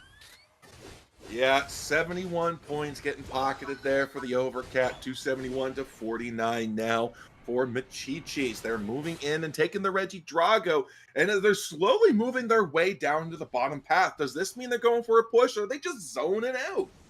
They're gonna zone out, but right now it seems like they've kind of zoned out on some of these goal zones. They've left they've let 80 points go on into this T2. It definitely seems like it's very fun, but unfortunately this composition for Midday has just not worked in their favor as of yet. The team fight of Machichis has been really strong, especially with these 3 Mega Pokemon. I'm waiting for something to happen for Midday. I'm hoping that they can make something work, get a pick on maybe this Gengar or maybe this Charizard. And if they're able to do that at this Kyogre fight, it could turn around very quickly because they do have a lot of damage. I really like that this Empoleon is nearing level 13. It's kind of silently had a very strong game. It has indeed, and it's going to be stronger still once it gets that 13. Getting help with the Crustle there, but Crustle coming in level 11. Look at that guy just zooming around the map. He does not have a care in the world. He's chucking rocks, smashing shells, and just saying, I'm a nuisance. I love the Shell Smash Crustle. Shell Smash, Fluffy Tail Crustle.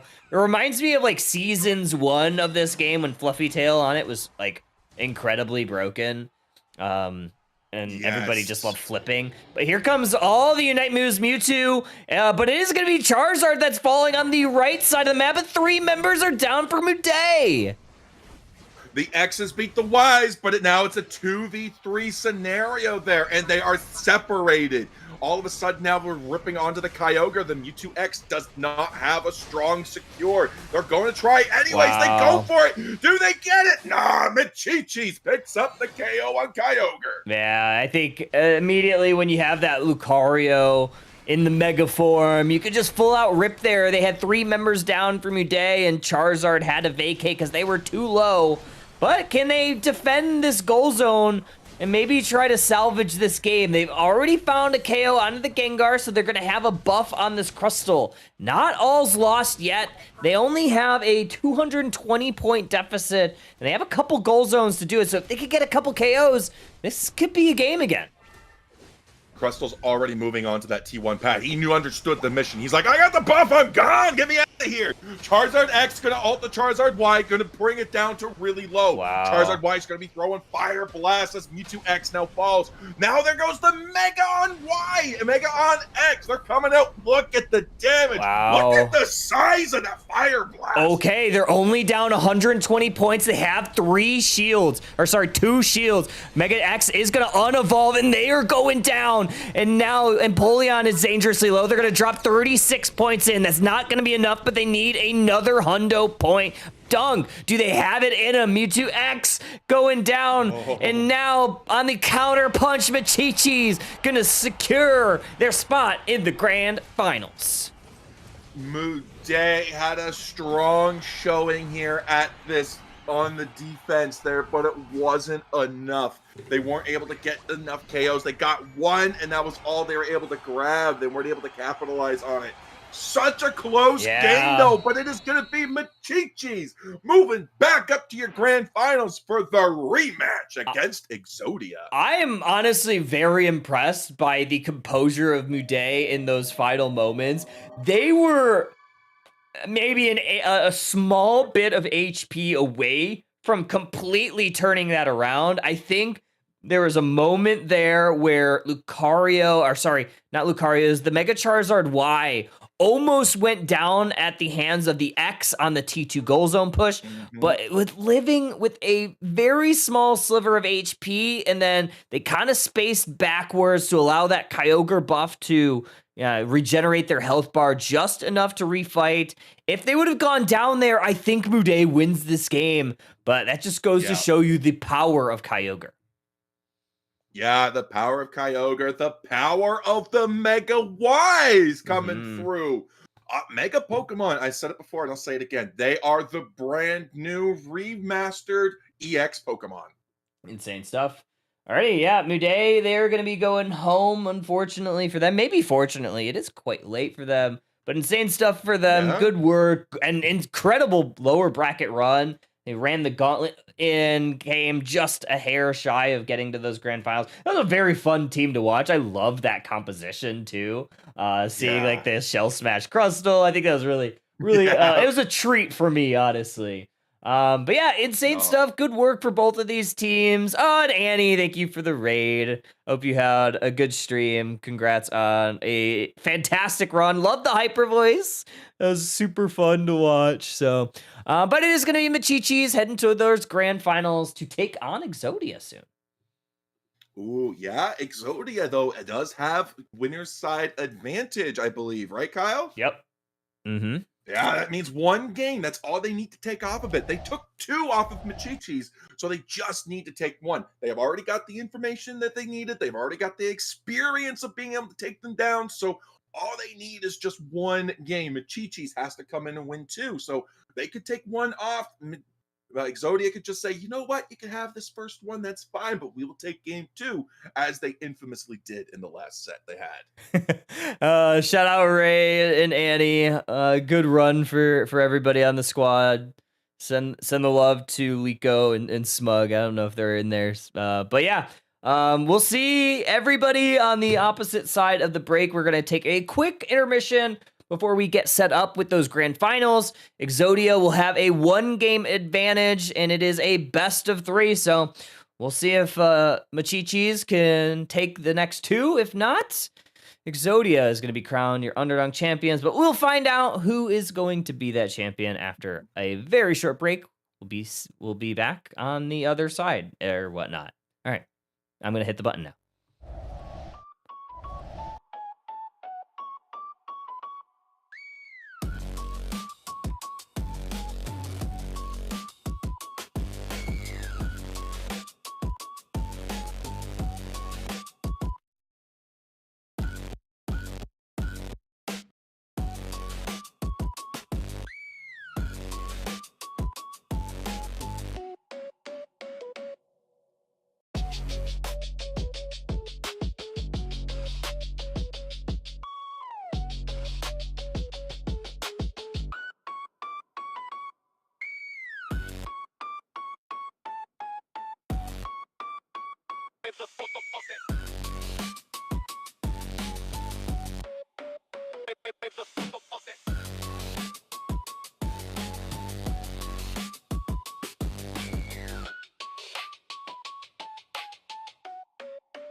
Welcome back, trainers. Grand finals time. Machichi's litter box return. And is going to be on the purple side. On the orange side, Exodia. They have a 1-0 advantage coming from that winner's side bracket. I'm going to add that number into the scoreboard. But already, Mega Gyarados, Blissey, Vaporeon, and Mega Mewtwo Y all getting the ban hammer for this first game. Yeah, we will not see Mega Mewtwo X versus Y today again for this first game, folks. Possibly the last game. All Exodia needs is to win one, and that's it. Game, set, and match in their favor there. But Suicune's gone. Blissey gone. Now who are we going? Kaio's banding at the Miraidon. Exodia has been like, listen, we know what this is like, and you're not getting it back. Yeah, I mean, they've won the last 2 games off of the previous series going into this one. So they are going to look to try to get a 3-game win streak against Machichis to close this one out. Machizzle locking in that Mega Lucario. Since that was not banned, you do have a lot of Pokemon available for Exodia. Both Mega Charizards are available. They are indeed. Alex looking at that Umbreon, pulling it in. Mega Charizard, why? Going to be coming out. Is this going to be some Fire Blast mean look combo? Oh, it very well could be. Oblivion locking in that Slowbro. Imagine that we're going to see an immediate Slow Beam response to Eterna's Mega Charizard Unite move. So that is probably going to be the play there. Metallic with Blastoise available, locking that one in. Not super surprised to see Metallic on the Blastoise since that's available. He's looked really good on it. And they did ban that Mega Mewtwo Y, so I think that is probably the best option. But you do leave Glaceon on the table here. Exodia might gobble it up. Yeah. Meow is looking to grab that Sarah. No, we're going to be putting Kaio on the side duck, giving everybody headaches out here. I like that duck sound, boy. That was funny. Gengar coming in on Bora again. No surprise there. But Ian, Mr. Mime. Oh, we could see some crime coming up here. I could see it. I still like Mr. Mime. I feel like it needs just like a little bit more, and maybe that's selfish because I also love playing this Pokemon, but it still does a lot. I think the lack, or I guess the rework of experience share and experience in the game has kind of allowed Mr. Mime to kind of shine a little bit because it could play kind of more scaling, or you can add a couple different items that work really well. I like the choice specs here for confusion because it's pretty much always up because of the cooldown of confusion. So I really do like that. I'm seeing like the teams swap around some of these items. So Sarah is going to be on that Glaceon, and the Mimikyu is going to be played by Meow. Yeah, Mimikyu is going to be a strong Pokemon as well. If that Slow Beam comes out on Char-Y, Meow could be right there, ready with that play with me to knock it off, knock it, and just to say, knock it off, and let that Charizard Y come in and just start doing its things. Because I don't believe the Slow Beam stops the Mega Evolution itself. I think it would just shut it down and just let it just hold it hostage. Yeah, it just binds it. The thing that I'm gonna look out for is gonna be this ping pong of Unite moves. I imagine you have 3 bounded Unite moves, right? You have the Mega Charizard Y, which is that first part of the Seismic Slam will bind that opposing Pokemon. Slow Beam binds again, and then Mimikyu with the play with me. So I can honestly see a situation where we see like Charizard and then the Slow Beam and then the play with me come out to release the Charizard, and that could be really problematic. So I do really love this Mimikyu pick in response to the Slowbro. Yeah, it's really good there. Glaceon's going to be able to put a lot of pressure as well into Machichis with a lot of range damage. And it's able to kite super easily as well, whether you're running Icicle Shard or Icicle Spear. So, or was it not Icicle Shard? The Freeze Dry. It's Freeze Dry or Icicle Spear. Freeze Dry, Icy Wind is still really strong. A lot of good last hitting ability. We're going to get a pause here. As I believe we had a crash. Of course we had a crash. I mean, why wouldn't we have a crash? Gotta have him back to back. Somebody's pilot driving this game there, and unfortunately, they hit the light pole. Yeah. Unfortunately, they wrapped the Unite version of this game around the light pole. That's actually really funny. Hopefully we'll get this started back up as soon as possible, because yeah, it's very, very unfortunate that we're at this stage of the game. But yep, we do get the crash resolved. We're gonna get back into game number 1 with that winner side advantage for Exodia. Yeah, Gengar going into that central lane along with the Charizard. Why? No invade. Never mind. Spoke too soon. Kyle's going right for it. Why would we expect anything else? Quack. I wouldn't expect anything different. I mean, Psyduck doesn't have like fantastic last hits, but against a Ghastly, I think it could still work really well. But that means Machichis knows that they're going to have to press forward, and that's exactly what they're doing in this bottom path. Metallic looking for a steal on one of these Citrus Berries, going to have to burn an eject button for it. But I believe this Eevee is going to converge on the little Squirtle and look for a KO, and they are going to find it. They are indeed. They're also going to out-secure onto the Slowbro here. Double Eevee into this lane. Havoc for these double defenders there. Slowbro with the last hit, though, gets the evolution. Mimikyu up in the top, soloing. Now, this Lucario almost getting the KO on Machizzle there, but still level 3. Yeah, still level 3. Now you have this Haunter that you have to deal with, but this Charmeleon has entered the fray. You're going to have a 4-on-3 up here.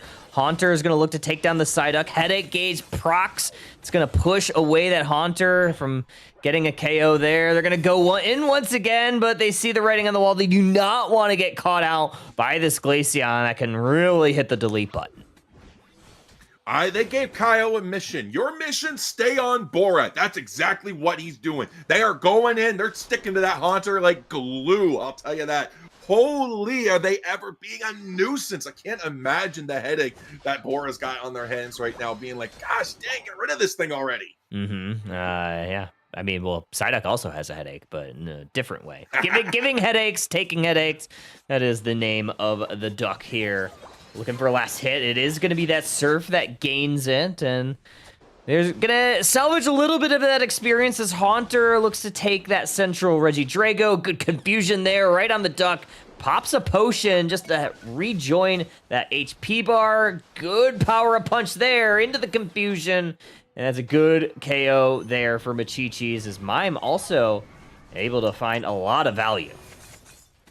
Yeah, it's also going to be Regidrago going to the side of Machichis. War Turtle getting the last hit on it, denying a lot of experience to Exodia. That's huge because they allowed them to also convert that into KOs, which forced Exodia to stop their push and to pull back.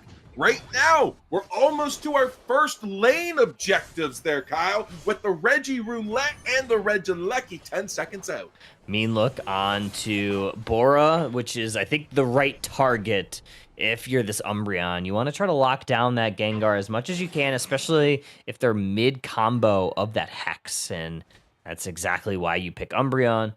Glaceon, though, going to be met by this Mr. Mime. Confusion into the barrier. And that's going to be a lot of damage. Now Mime on a little bit of an adventure in the central area. Mega Charizard Y looking to maybe slow down this Mime invade.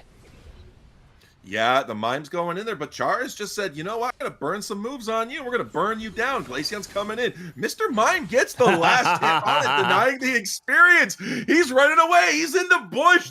He gets away with that. No shot.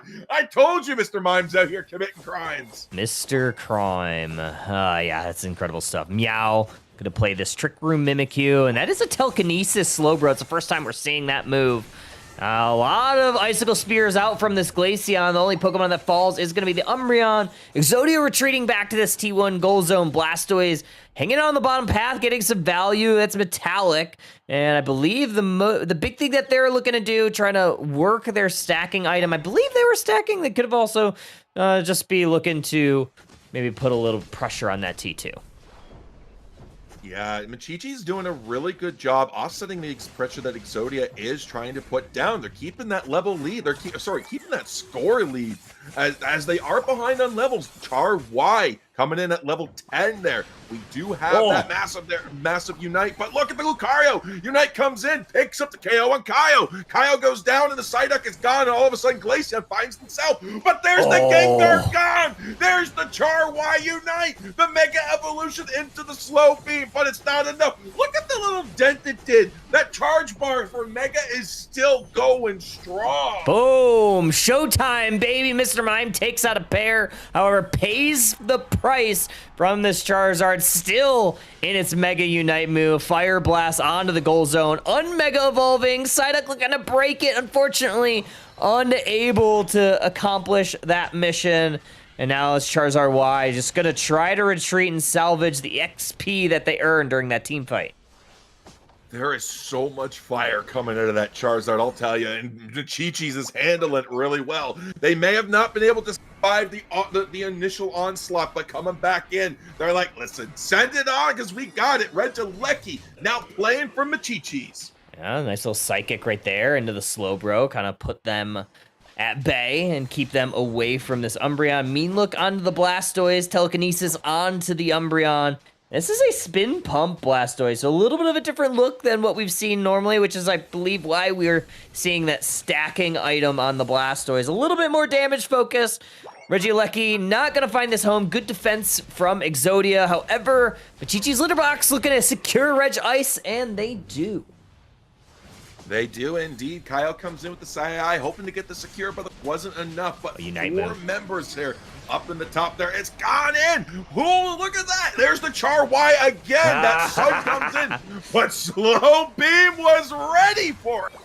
Oh, I saw that coming a mile away. You saw that Slow Beam up. I saw the Seismic Slam up. I saw Lucario had their Unite move and no Mimikyu to be found. So that was a very easy Slow Beam for Oblivion, and that earned them a lot of experience for Machichis. And not only that, but a little bit of additional space earned as they have really put a lot of pressure on these T2 goal zones.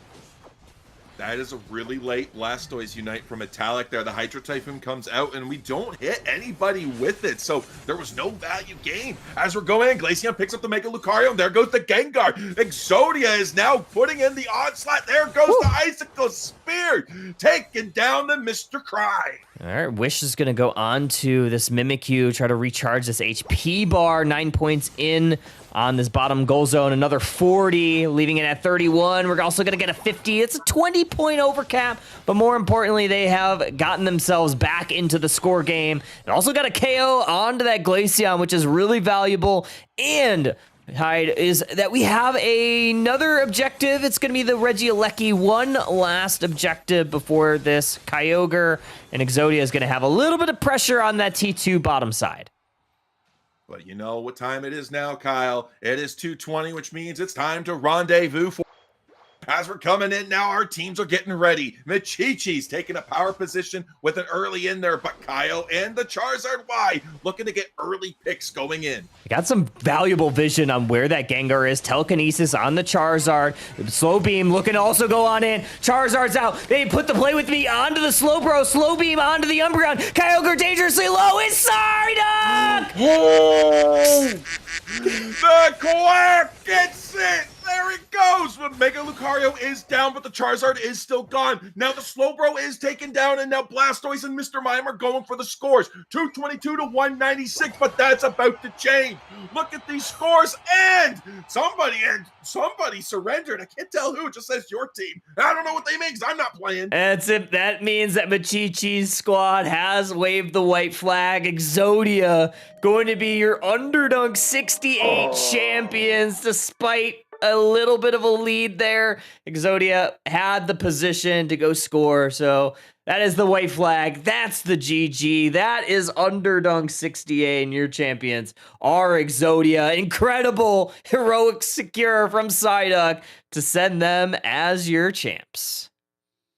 Geez, you know, I gotta say about Exodia, like, haven't they won these things before? Yeah. It just seems like they have consistently been such a good team coming into this, especially taking down a strong team like Machichi's with strong players on it. It's absolutely amazing to see them come out and still be like, yeah, you can come into my domain, you can come into the Underdunk scene, but I'm still gonna win. That's all I have to say.